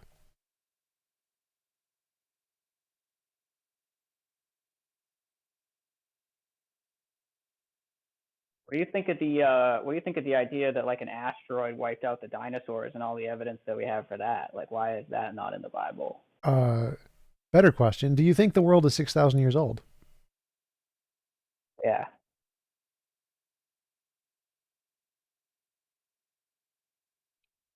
Yes. Ouch. Okie dokie then. I think the dinosaurs were alive with people. Yes, the dinosaurs were alive with Adam and Eve. Oof. Yeah. How do you explain the Cretaceous Tertiary boundary and like the Yucatan? What is it? The crater that's in the Yucatan Peninsula. To quote one of the Muslim apologists, it's a metaphysical matter. So can you just explain what that is, though? Yeah, so there's basically in the geologic column, there's a boundary between the Cretaceous and Tertiary periods. It's called the KT boundary. And it's found all over the Earth. And it has evidence of these minerals. I think it's iridium, which is not found on Earth. Basically, it's found in very, very small quantities on the Earth, but it's actually pretty prominent in like asteroids and space rock. And then there's a crater on the Yucatan Peninsula. If I could remember the actual name of the site, I could pull it out of my ass. I can't right now. But if you just look up the KT boundary asteroid impact, they located where the crater is. And they've mapped it. It's enormous, right?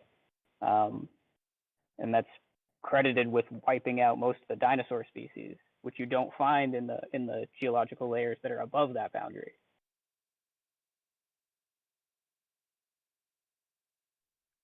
I don't know about the minerals or whatever, but I know if everything is like if everything is like one, there's going to be minerals of something, I guess.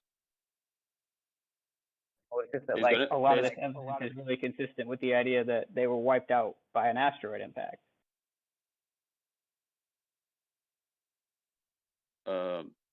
well, according to God, they weren't wiped out by asteroid.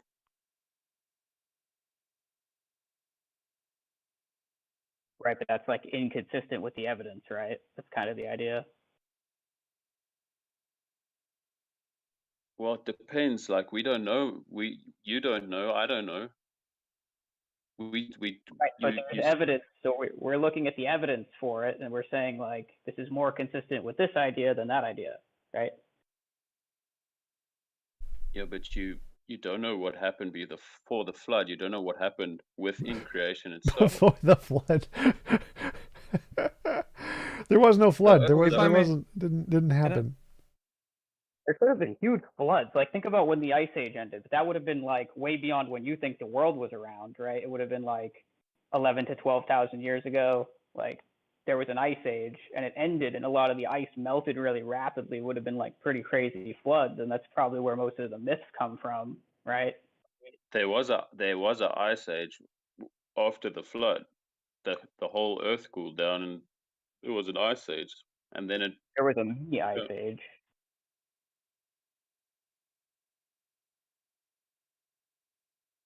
Yeah. So how did all the people get from like? I mean, the whole continental, like everything broke off. So how did all the people, like, how did people go to? How's there people in Australia? How's there people in I think you're America? missing the timeline, man. They walked there. Pangea and like the continental drift and stuff like that, that was long Yeah. before there were humans. That was long before there were humans. During the Ice Age, the last Ice Age, which was like, 11 to 13,000 years ago, when it ended, and it actually lasted for like 100,000 years or something like that before that. There were humans there the whole time because modern humans have been around for 2 to 300,000 years. So Quantum, allow me to sort of like pursue a line of questioning with Mr. White, if that's okay. It seems to me, it seems to me that you might be talking past him. So let me just ask a couple questions. So Mr. White, in the event that, let's say, some scientific discovery like evolution, or that human beings didn't live with dinosaurs, conflicts with the Bible, who would you side with? Would you reject the science in that case?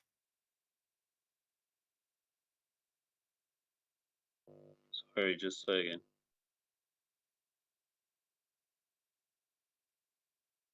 I think he asked you to say it again. Oh, so I'm saying, in the event that science conflicts with something in the Bible, let's say the belief that human beings lived with dinosaurs, and science or evolutionary biology suggests that they didn't. So would you reject that science? I would check it like according to the Bible's storyline. Yes. Correct. So if it goes against the Bible, let's say, then you would reject the science, right? No, I would find like where it actually like coincides. So Big Bang 13.8 billion years ago, where does that coincide? Yes, the Big Bang happened because it's the first creation. It's the creation of light, like creation of everything. 13.8 billion years ago, where does that part fit in? So how did you work it? How did you work it out? We calculated it from the speed of light and the way at which things are moving away from the cosmic microwave background. Also, the formation rate of stars, also the formation of planets. All of the different measurements all indicate that it was that age.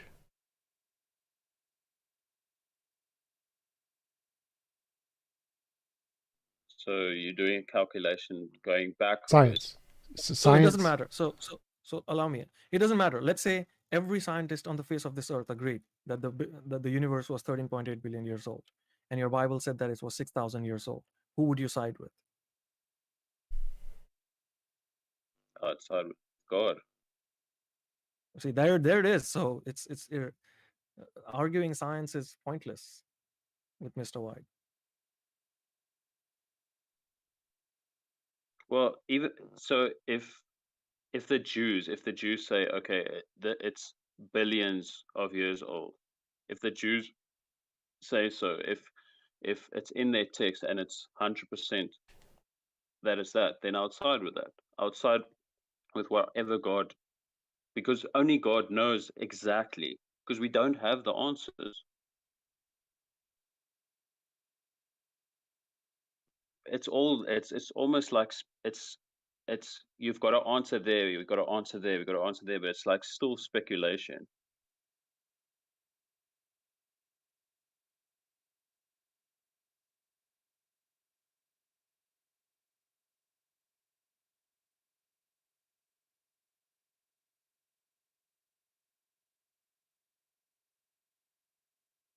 So you're pretty much saying that we can't have any knowledge unless we believe in your God and your Bible.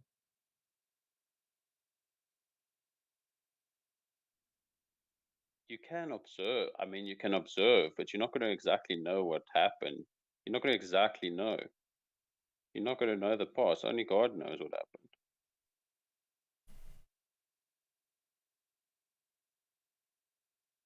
How exactly do you know that God knows this? You're making a presupposition.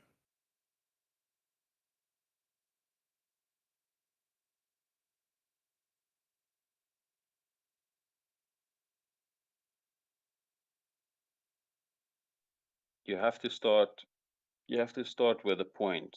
So you believe in science. So the thing is, you're gonna take that stance. So my worldview is different. So I say to myself, okay, God said in the word, in the Torah, he says this is creation, and this is and it's already, he says it in 3 lines. This is who I am, this is what I've created. And then I also like science. I like to read it. I just observe it. It's not that I'm searching for an answer to disprove God. Well, I mean, first of all, science is not something you believe in, right? Science is you either accept it or you try to debunk it and win your Nobel Prize. It's not a belief, it's not a worldview, right? Nobody's setting out to disprove God. What most atheists are saying is, I need more than just, I'm going to start out with the basis of assuming this is true and then go down the rabbit hole, right? I'm going to try to falsify it. I'm going to try to see if But what's science got to do with God then? it's not science. Well, what some people are talking about is the fact that there is scientific evidence that goes against what the Bible says, right? Like, just for me, something silly would be God created Adam from dirt, which in and of itself is silly, but it's also the fact that man is carbon based and dirt is silicate based. There's no carbon in dirt. So you But make if a you man believe from God, materials, right? So your response could only be, well, magic. I just want to believe that God can do this. yes, God is magical. He made a person Right, and a plan. except you have no evidence of it. But when you have scientific evidence, when you have a process, a methodology tested, proven that works, the methodology is proven to work, and you follow the evidence to where it leads, whether you want to accept where it leads you to or not, whether it conforms to your biases or not, that's where that's where the evidence leads. That's what you accept, instead of turning around and going, well, it's leading me to something that I don't like, so I'm going to ignore that and just continue with the path that I like because it makes me feel good. Yeah, but I don't like it when science comes and it's like, oh, carbon dating, and then they take this whatever they found and they send it to 5 labs and there's different things that comes back. So I have like no, like, So are you it's like, looking at one-offs? Is that what you're doing? You're looking at one-off situations? Because 99% of the time, that's not what happens. When they carbon date, first of all, different methods of carbon dating will test for different periods of time. And even within that, they will use different methodologies. And in order to assure that they're getting the right date, they use at least 3 different methods, because yeah, it's but science, nearly impossible for all 3 methods to give a false positive in the same range.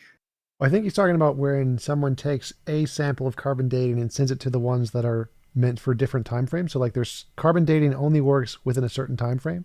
So if you send it to one of the if you try to carbon date something outside of that time frame, too young or too old, you're going to get wildly different answers, which isn't a problem because that's not what carbon dating is for. There's other kinds of dating meant for those younger times. And so when creationists do the stupid thing of they send carbon dating for things that are like 100 years old and say, oh, look, they're off by thousands of years, it's just because they don't understand they're using the wrong dating system. And they're just doing it deliberately to try and make it seem like carbon dating is inaccurate. Right. Misunderstanding of science is not proof for God. but how many of the scientists are actually Christian? I don't know the question. Like a lot of them? Like lots of Yeah, scientists are Christians. most of them said, listen, there's something else going on here because we don't know everything. There Every there must scientist have been says a that. God that could. No one says Yeah, that. That part's not part of it. Yeah, like there's lots of stuff we don't know. None of that indicates a God. That's literally an argument from ignorance.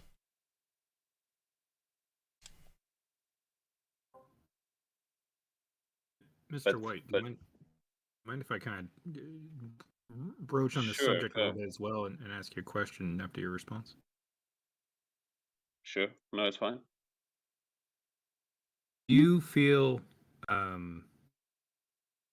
like your special pleading in some ways. I don't know if you know what that means, but that means you're wavering in how you apply evidence and skepticism.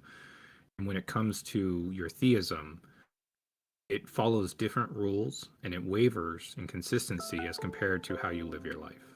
And do you see that at all? Like my theism and my life, like if there's like inconsistency to my life and what I believe in. Yeah, so like I would say something like you don't use faith to make sure that you have gas in your car. No. Right. So when it comes to how you're taught to think about something like a deity and religion, skepticism, and the way you evaluate evidence, right? And it goes down a road called special pleading. And I'm curious if you've noticed that.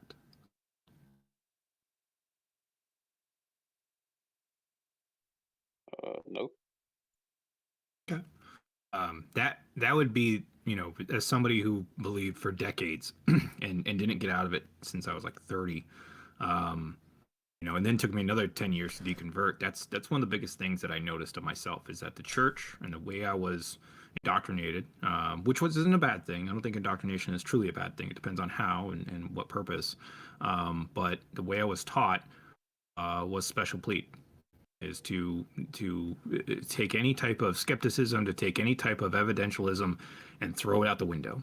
And what that did is it created a back door to basically make excuses. And I can make excuses till the cows come home. I can play devil's advocate all day long as somebody who has been in apologetics, to fight anybody and say, look, I can show you how, you know, a believer would answer. But 100% of it is special pleading, is not good evidentialism for something I have to risk my life on. And that's what I'm asking you, is that if you haven't noticed that, I think that's one of the biggest contingents in this, in what people are talking to you about is, you know, you're going to look at scientism, that's fine. You know, you're going to look at the scientific method, that's fine. But there's other things out there, right? There's experience as well, which science can't really explain sometimes, and the method doesn't work. So when it comes to evaluating evidence, is it important to you to not evaluate it consistently when it comes to the question of a God?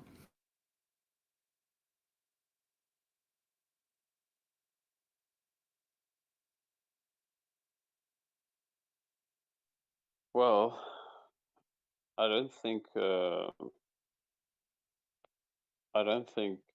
if you believed in God, you can deconvert. If you believe in God fully, you would never deconvert, by the way.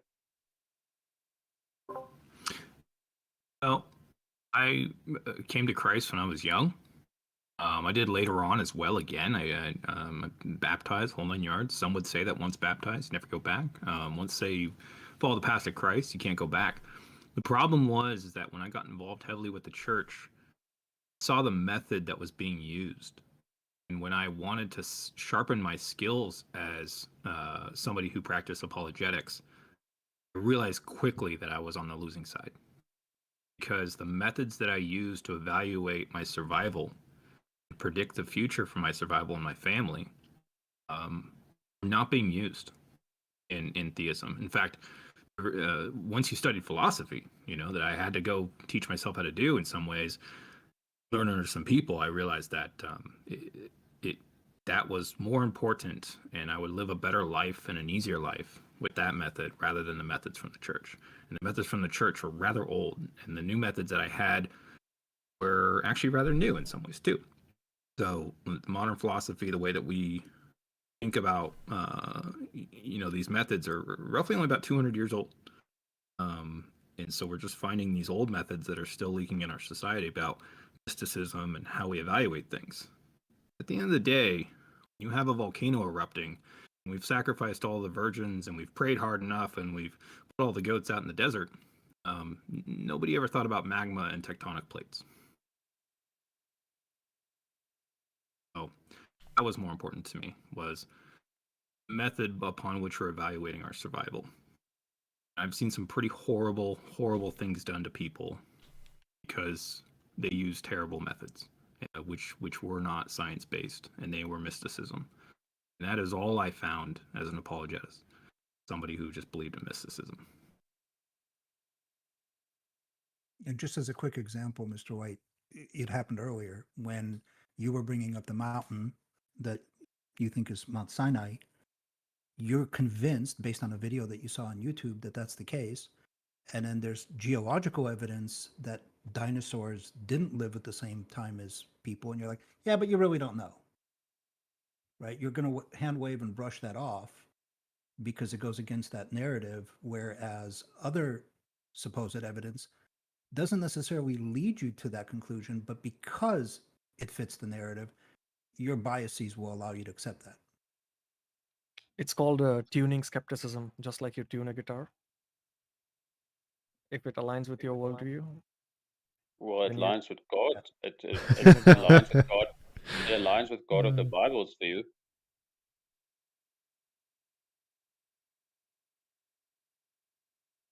He said, well, there's the story of Moses. It said this is the place, this is how it looks like. So that's what it looks like. It's exactly what it looks like in the Bible. Yeah, let me ask you another question.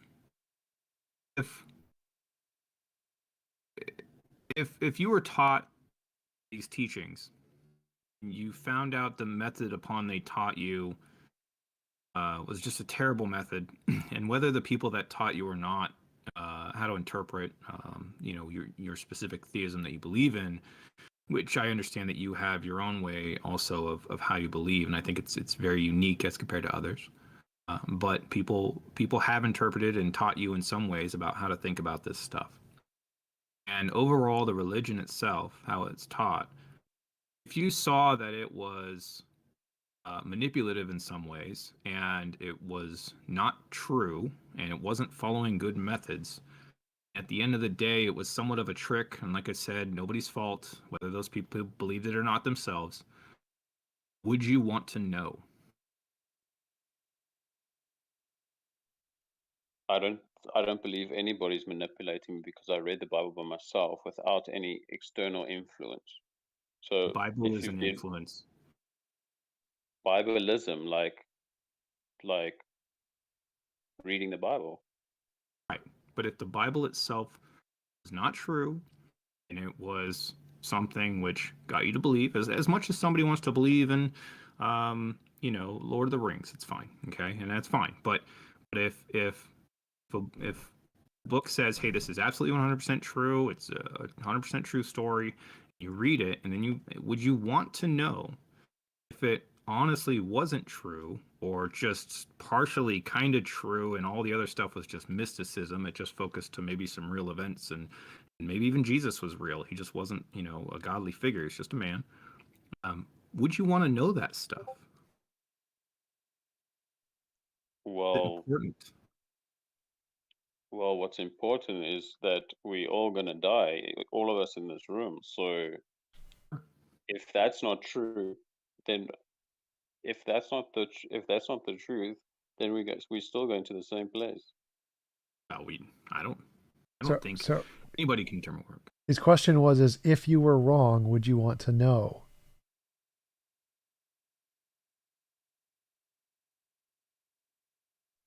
I could be wrong about many things, but I know God is not. No, he's asking, like, if we could prove you were wrong, would you want us to tell you?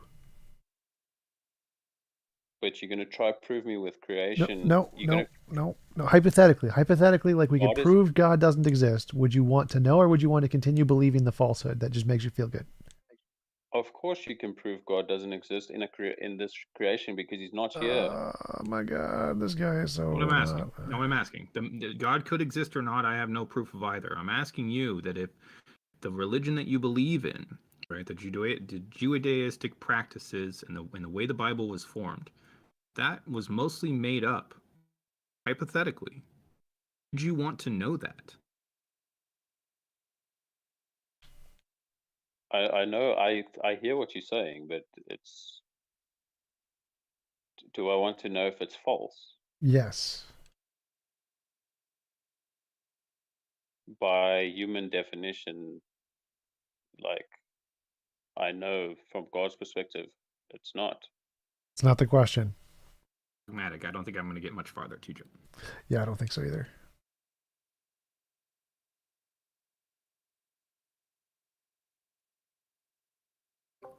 Thank you, Mr. White. I appreciate it, and I hope you think about these things. I'm not here to change your mind right now, not by any means. I'm just here to plant seeds. Up to you to water them. I hope you find God for real and go back to Him.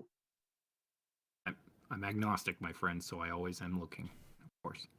Good.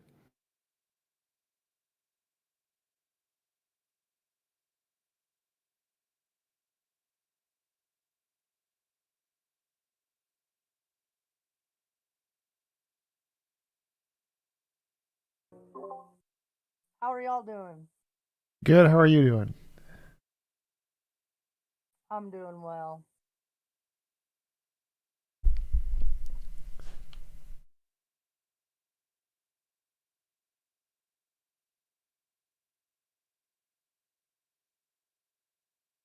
Yeah, I think you could have broken that down even further. It's like, would you rather remain ignorant, as in ignorance is bliss, or not? Would you rather be ignorant and not know what God's plan is for you guys?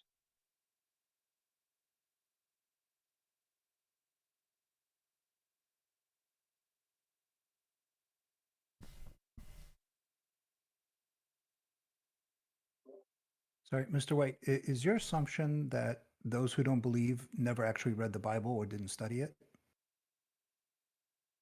Many people can read something, but that doesn't mean they. Sorry, you cut out. That doesn't mean. You know, they even say, well, they like, I don't know if you know this, but they say even the demons know Jesus and God and whatever. Okay, you don't believe in demons, but I'm saying people can know the Bible better than you, but they won't believe it. But that's not how it works. So if somebody did study it and still doesn't believe, how does it work? Because they don't. That's why I'm saying wisdom. I'm saying you have to know that you cannot stand in front of God's 10 commandments. That's all.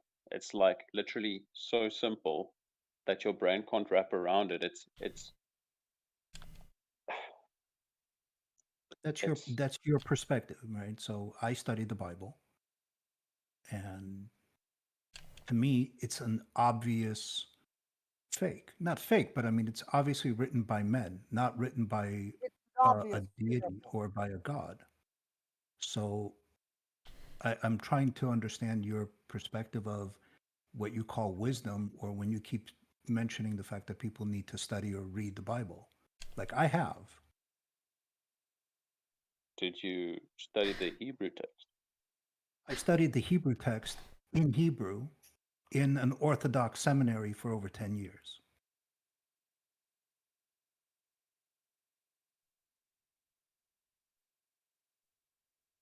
Well, that means that you've just not accepted God.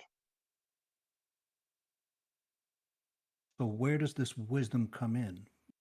Are you assuming that I saw it, understood it, and just blatantly, consciously denied it? Is that what you're saying?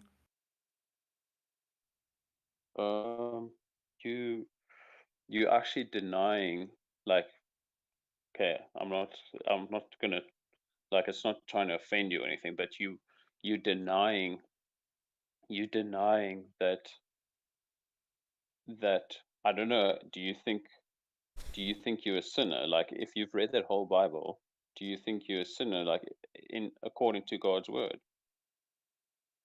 According to God's word, yes, but I don't accept the fact that God exists or that God wrote the Bible. So the concept of a sinner is irrelevant to me, right? I've nailed a hammer into the wall to hang up a picture. That doesn't mean I'm a carpenter, right? I've maybe told a lie. Doesn't mean I'm a liar. If I've stolen something inadvertently or even consciously, doesn't mean I'm a thief.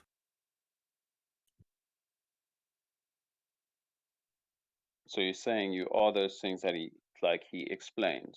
So you're exactly like Again, if I'm a you're starting from the standpoint of it is fact, and I'm a couple steps before you, trying to figure out whether it's fact or not, in order to me to accept those definitions.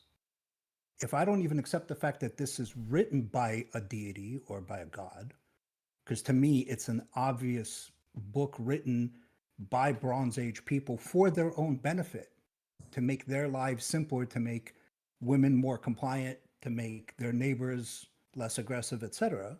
I don't accept it as a definition, this definition of sinner. I don't accept that.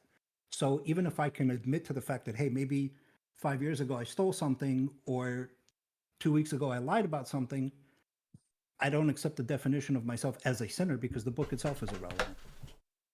Just like you don't accept whatever definitions the Quran has because it's not a book that you accept or believe in. But why does it not stop at the Jewish people? Why does it go like everyone every human being can't be on that standard? Sorry, I didn't follow. The standards of the Ten Commandments. Like every human being, no matter if you live on an island and you like part of the cannibalistic tribe, or if you live in the temple, or if you're a Christian, you still can't. You can't live up to those rules. Sorry, I got to bounce out. I just realized I got to take off. But before I do, can everybody please go help Tom and to go to his Patreon or to his PayPal? That damn cell phone of yours is killing me with those TikToks. We need a better phone. Working on it. Thank you. I appreciate it. Donate to my better phone fund. Yep. Take care, guys. See you later. Bye.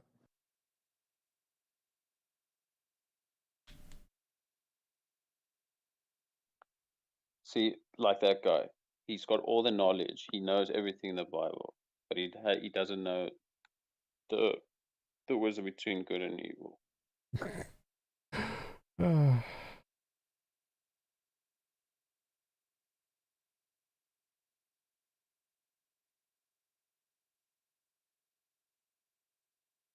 Mr. White, have you been Christian your entire life, or did you eventually come to the conclusion that God is real and that you should follow like what the Bible teaches?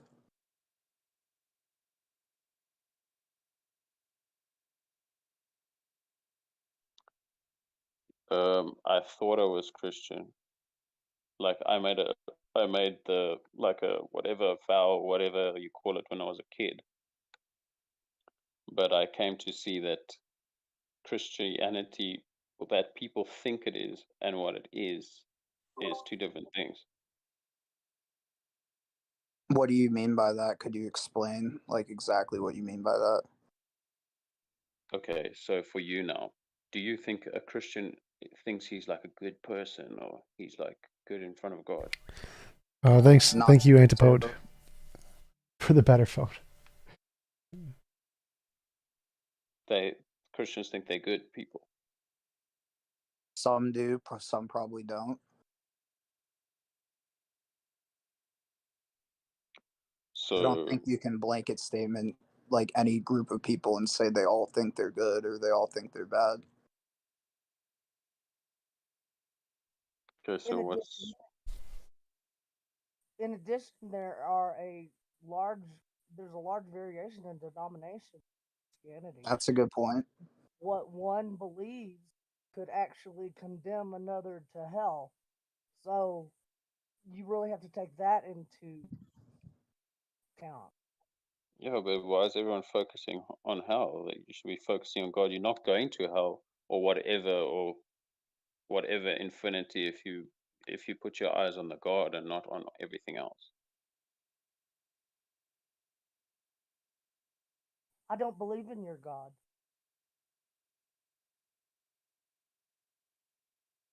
You don't have to.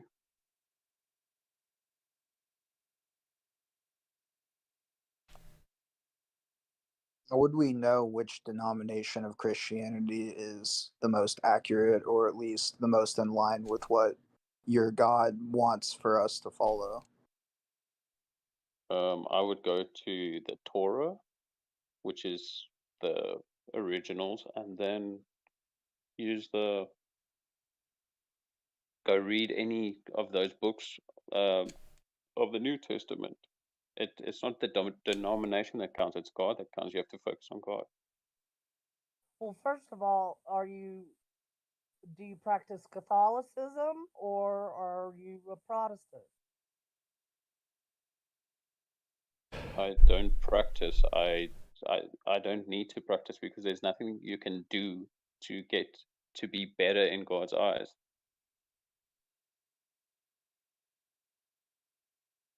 Okay, what I mean is which one do you participate in? I am a son of God. I don't participate in denomination. Do you go to church? Yes, I go to different churches and I hear all their perspectives.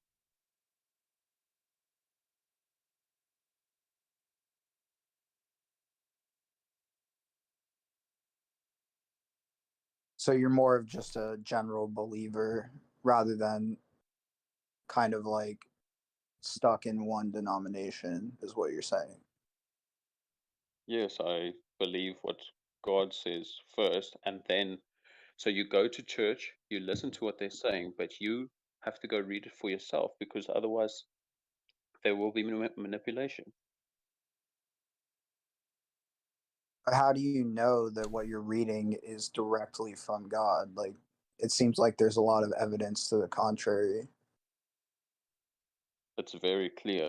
It's it's very, very clear. It's like people It's not twist the clear to word. me.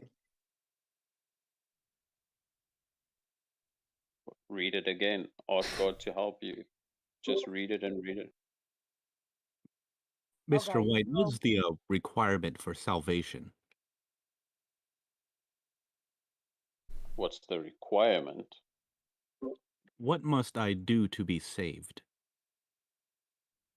You don't have to do anything. You don't have to pray 7 times a day. You don't have to do all those things. You just have to accept.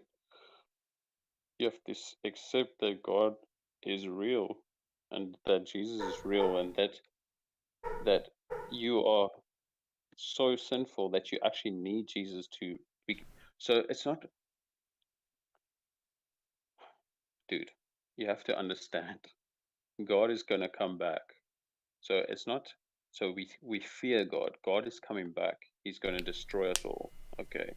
So we believe in Jesus because he takes that whatever that ever is inside of us, and he says, "Listen, dude, um, you're good to go. Like, uh, I've already died for your sin. You don't need to stand in front of this judgment." Do you have to be baptized in order to be saved? Well, why wouldn't you want to be baptized? If Technically speaking, Even yes. God says, "Listen, dude." Wow. So it In is, the, is it a requirement in order for salvation to be baptized by water? not necessarily by water. In the Catholic faith, no, in the Catholic faith, we believe that there are three kinds of baptism: baptism by water, which is the normal way; baptism, Loud. baptism, bruh, There was some like bap, background noise. Noise troll. Noise I trolling. can, can I tell you what I baptism can, is? Actually, I don't know how any of this has to do with arguments for the existence of God. I know, but I'm just answering the question.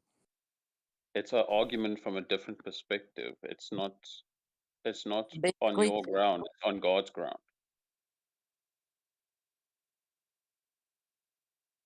So is Canadian Catholic here, or is he away from keyboard? He's here. Oh, hello. Hey, Canadian, how Hi, you nice doing? to meet you.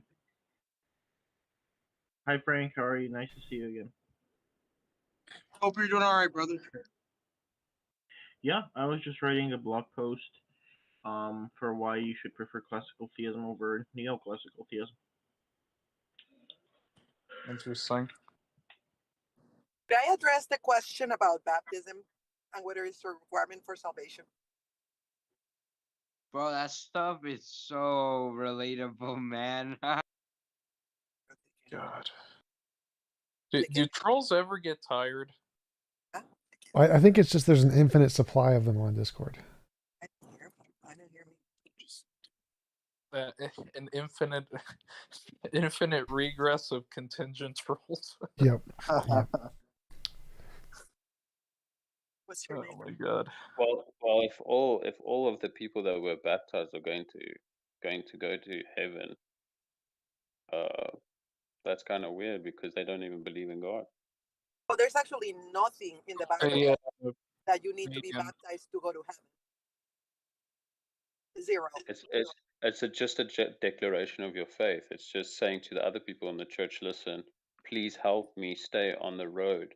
It's just showing them, listen, I'm willing. Canadian, have you ever considered writing a blog post on Cornelius Van Til?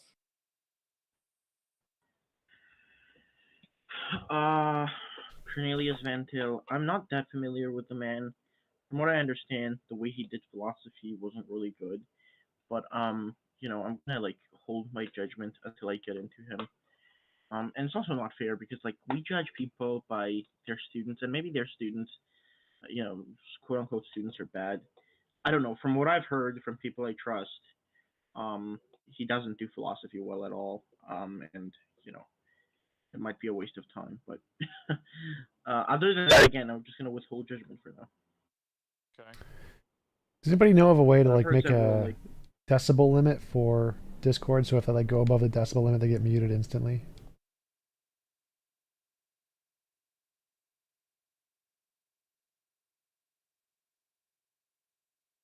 I feel like that would be a very helpful feature. Yeah. So like I've been listening for half an hour and nobody's touching on the topic of does God exist. Yeah, like I've been here for less than 5, and that's also the case. Yeah, we've been talking to Mr. White for at least an hour, and yeah, it had nothing to do with the evidence of God. He was just talking about preaching. He was pretty much just preaching. Yeah. Yeah, But we Mr. have Nephilim White free on the server for that. Well, Nephi brings God, arguments. Nephilim free Nephi, isn't actually. he brings arguments, so like we can't. He's not that bad. He does? Yes. He does? No. We saw pictures of the dinosaurs on the walls. Have you seen those pictures? Oh my gosh. Oh my gosh. Yeah, but same reaction Canadian had. The reason why I was asking Mr. White questions about salvation and baptism is because Worse than who, Canadian? Ray Comfort. I think Oh. worse than Ray Comfort. Well, Mr. Batman. I don't think anything gets worse than that. What do you mean, Mr. Batman? Mr. Batman is a comedian. What are you talking about? Yeah, he is entertaining. Like Darth. I kind of like them because they're both bad, but they're both hilarious about how bad they are. Oh, I adore Batman. I love Batman. He's like my favorite. But like people like Ray Comfort are a huge waste of time. But Nephilim Free might actually beat him out.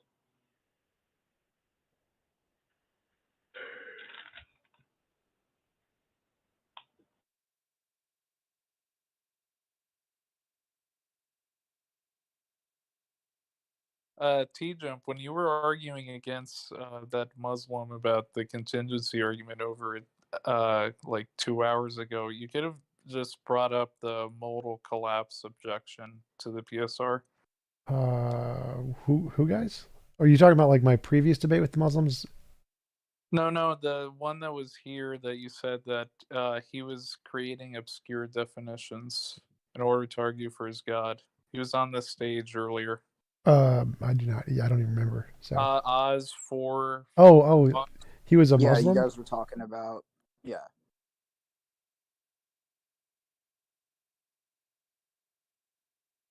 Like the whole point is, how can a necessary being beget like something contingent? out of itself. He was Yeah. having a really hard time understanding that. Because I know Jack Gangstrike also agrees that modal collapse objection succeeds. Huh. Or maybe Canadian No, has a actually, I don't. response. No, it doesn't. It's a consensus actually that kind of modal collapse argument doesn't succeed. Not against the principle of sufficient reason. Maybe against some other principles, but not. Well, I mean, the consensus is that the PSR fails anyway. So No, Well, the consensus is some kind of. Do you think it is a strong objection against a strong PSR, but not the weak one? No. Okay. Only like very weird versions of the PSR would be susceptible to it. All right. Not the classical ones. Yeah, doesn't the Um, strong PSR pretty much entail necessitarianism? Like, if you were to No, form, it doesn't. Not the normal strong one.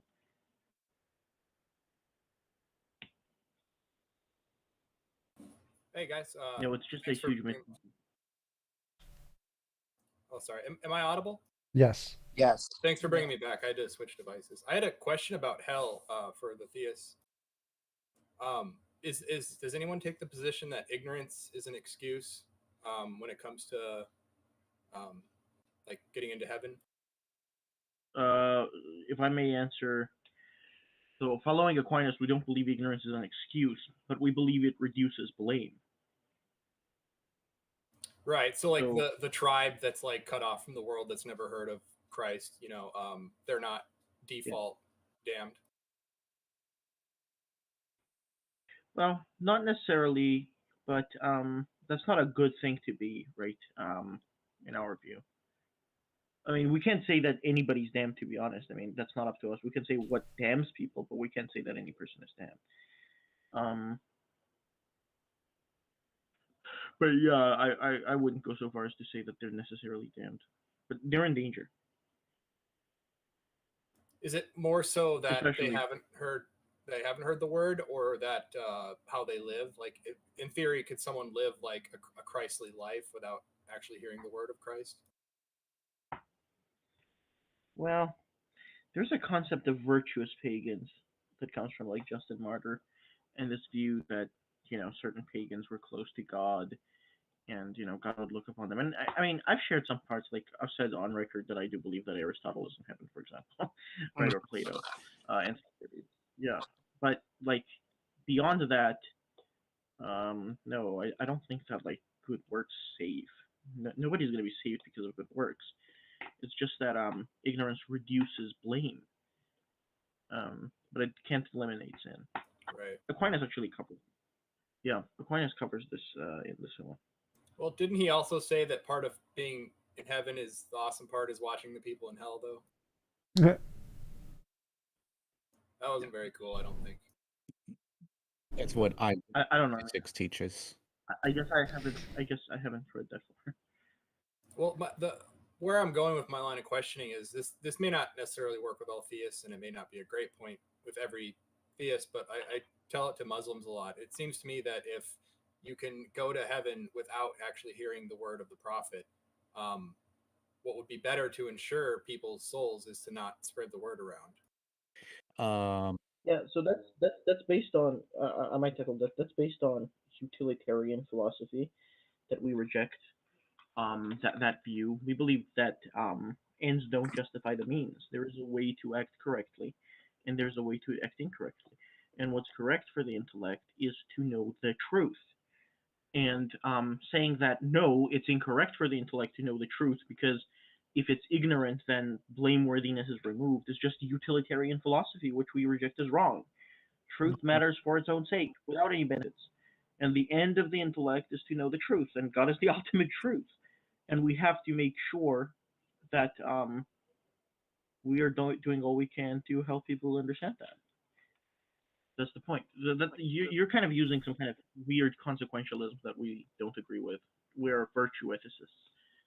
Sure, I knew I'd get a better response from you, Canadian, so I appreciate the answer. But also, oh, sorry, go ahead. No, I didn't say anything. Somebody echoed. it was an echo. Well, the Sorry, Bible Lawson. says, Lawson, can I ask you a question? Sorry. Yeah. Survival. Just sorry, you can ask your question first.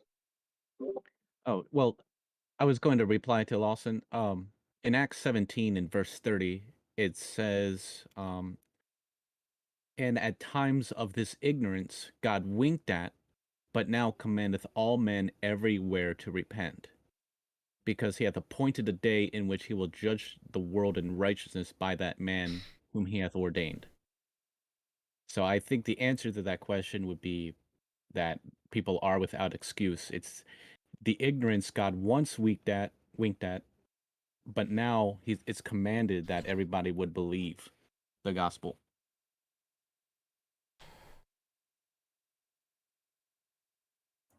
I'm reading the passage right now. It's been a while since I've cracked open the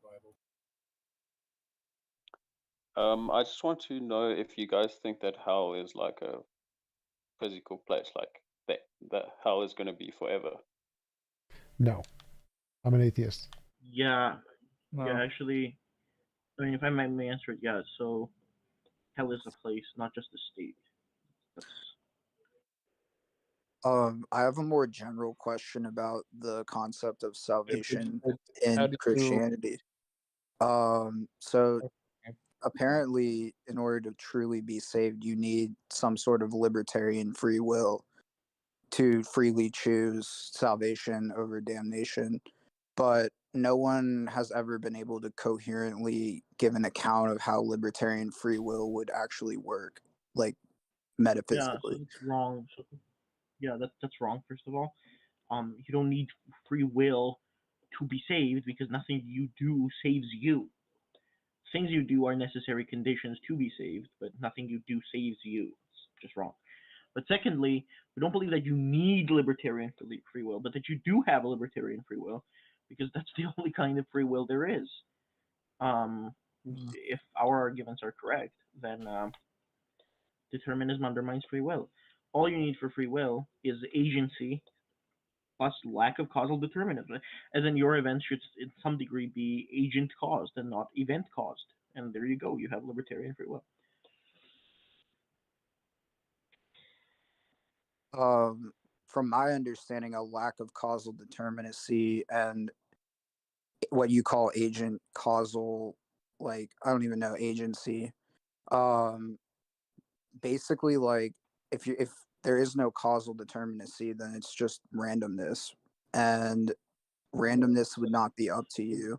But Sure, if we don't believe that. Sure, we don't believe that agent causes are not causes. We believe they're actual causes, so, just not deterministic. so you believe that the agent is not an event occurring in the universe. You believe that the agent is its own substance that can cause things to happen. No. Well, agent causation is fundamentally different from event causation, but like that's just equivocating on what you mean by event causation. Like obviously we agree that when an agent decides something, that's an event that happens. But what people mean by event causation is when one blind event causes another blind event. There is no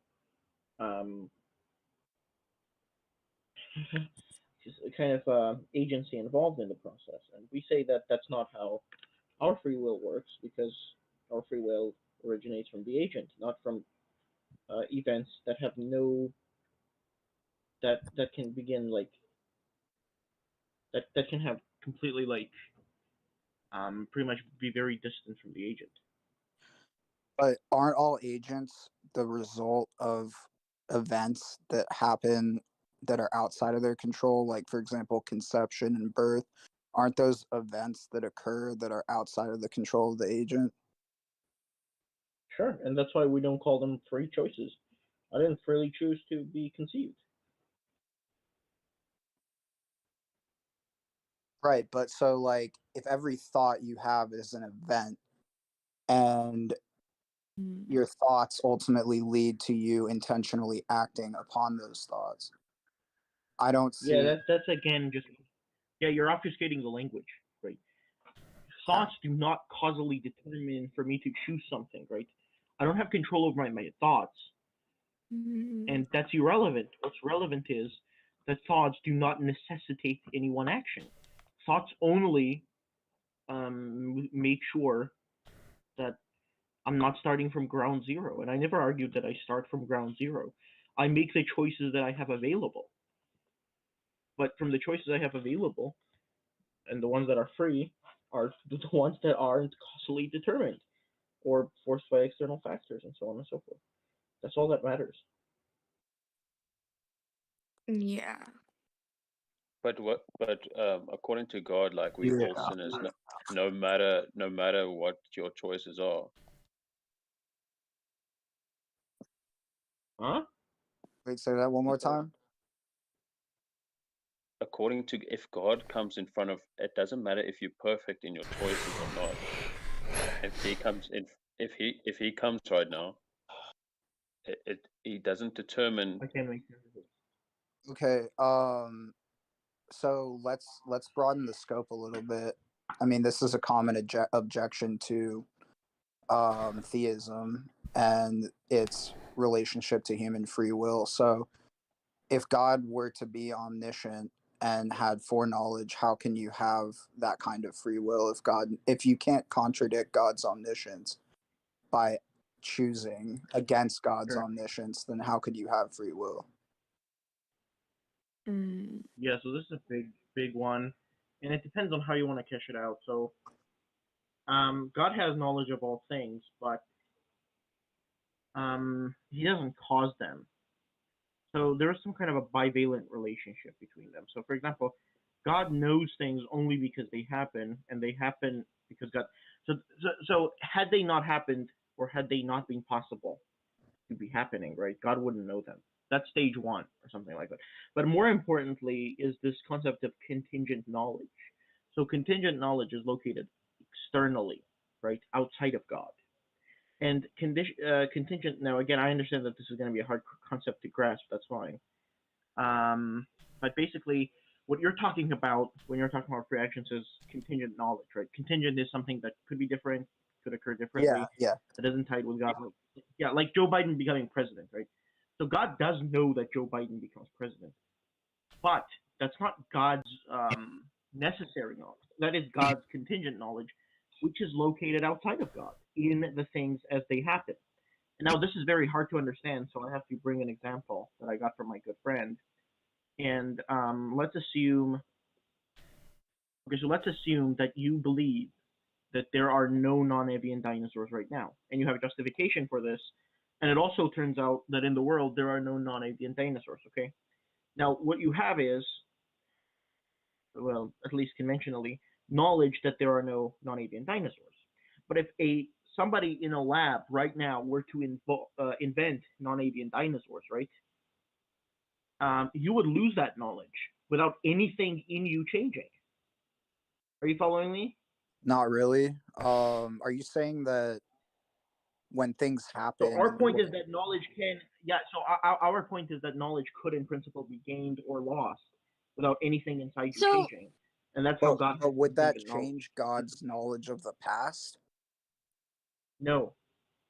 All right, so I have some questions because if you're saying No, continue. Sorry. Go ahead, Cricket.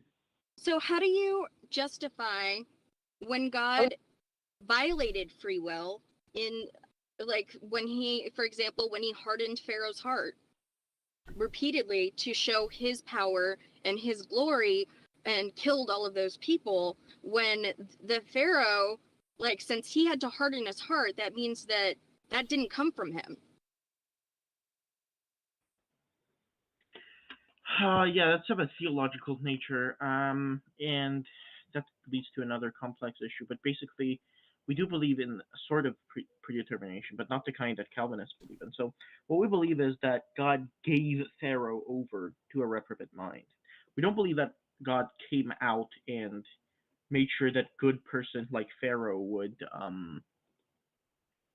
have a hardened heart. He simply allowed a hardening of Pharaoh's heart, because Pharaoh was not a virtuous person. He wasn't practicing virtue, right? And in our view, the more someone makes a good choice, the more likely it becomes that the next time they want to do something better, right? That's just virtue ethics. It's actually quite popular these days. And God gave over Pharaoh's heart to reprobation, so to say. So we don't believe that God acted actively; rather, he acted passively by giving Pharaoh over to his desires. That's not what Which, the text actually says. It says that God hardened his Cray, heart. you asked me to exegete the text, right? You didn't ask me to read the text. You asked me to exegete it, and I did it for you. What you could say is, "Oh, thank you. I disagree with that," which is fine, and you could give your exegesis. But to tell me, no, that's not what it is, well, why do you ask me to give an exegesis if you're not going to take it? Just because I disagree with you doesn't mean I wasn't listening. I just No, disagree. I'm not saying you're not disagreeing. I understand you're disagreeing, but what are you disagreeing with? You asked me for my exegesis of a text, and I gave it to you. Because you were saying that God did not harden his heart; he just What- allowed it to. He's saying his interpretation of what that means is that God didn't like stop his free will. He's saying that God allowed him to make his free choice. That was evil. That's his interpretation of what happened. Okay. To answer the earlier question, I do not believe that there is a hell, and I also don't believe that biblically there is a hell. It was a soul annihilation that was taught. That once you died, your soul would disappear. Would die, unless you were a believer, and that's why it says that he came to save us, so that we will not perish, but we have eternal life. And perishing means that you cease to be. So I don't worry about hell anymore. Okay. Well, I think CC said that hell was a place, not just a state. Yeah. Yeah, Gehenna. Well, actually, it's probably necessary. Yeah, actually, it's quite necessary, I guess, that it's a state. It's not just a state because we believe that people in hell will have bodies. That's kind of important because remember, on our view, just souls aren't the whole person, right? We sometimes act like they're persons provisionally, but they're not. They're just souls. And for somebody to be a complete person, they have to have a body.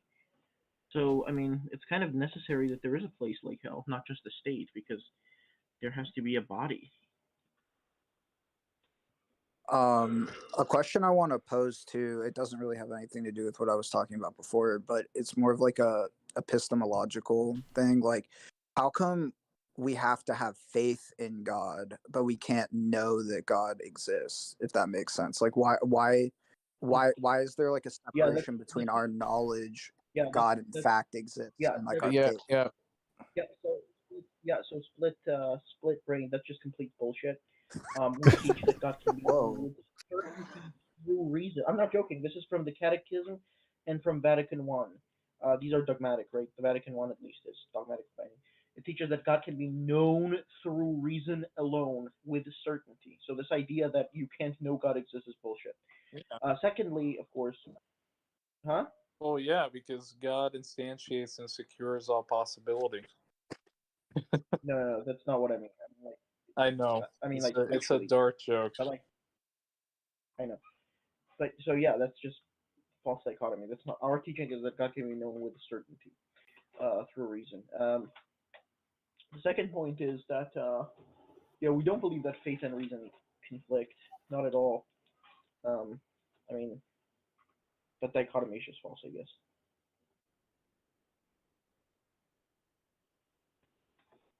If that makes sense, split brain. To a certain extent, I mean, I wouldn't say that I've come to the reasonable conclusion that God exists in my own mind. I've actually come to the opposite conclusion. Well, the teaching isn't that you're going to come to the correct conclusion. The point is that in principle, that's what we believe.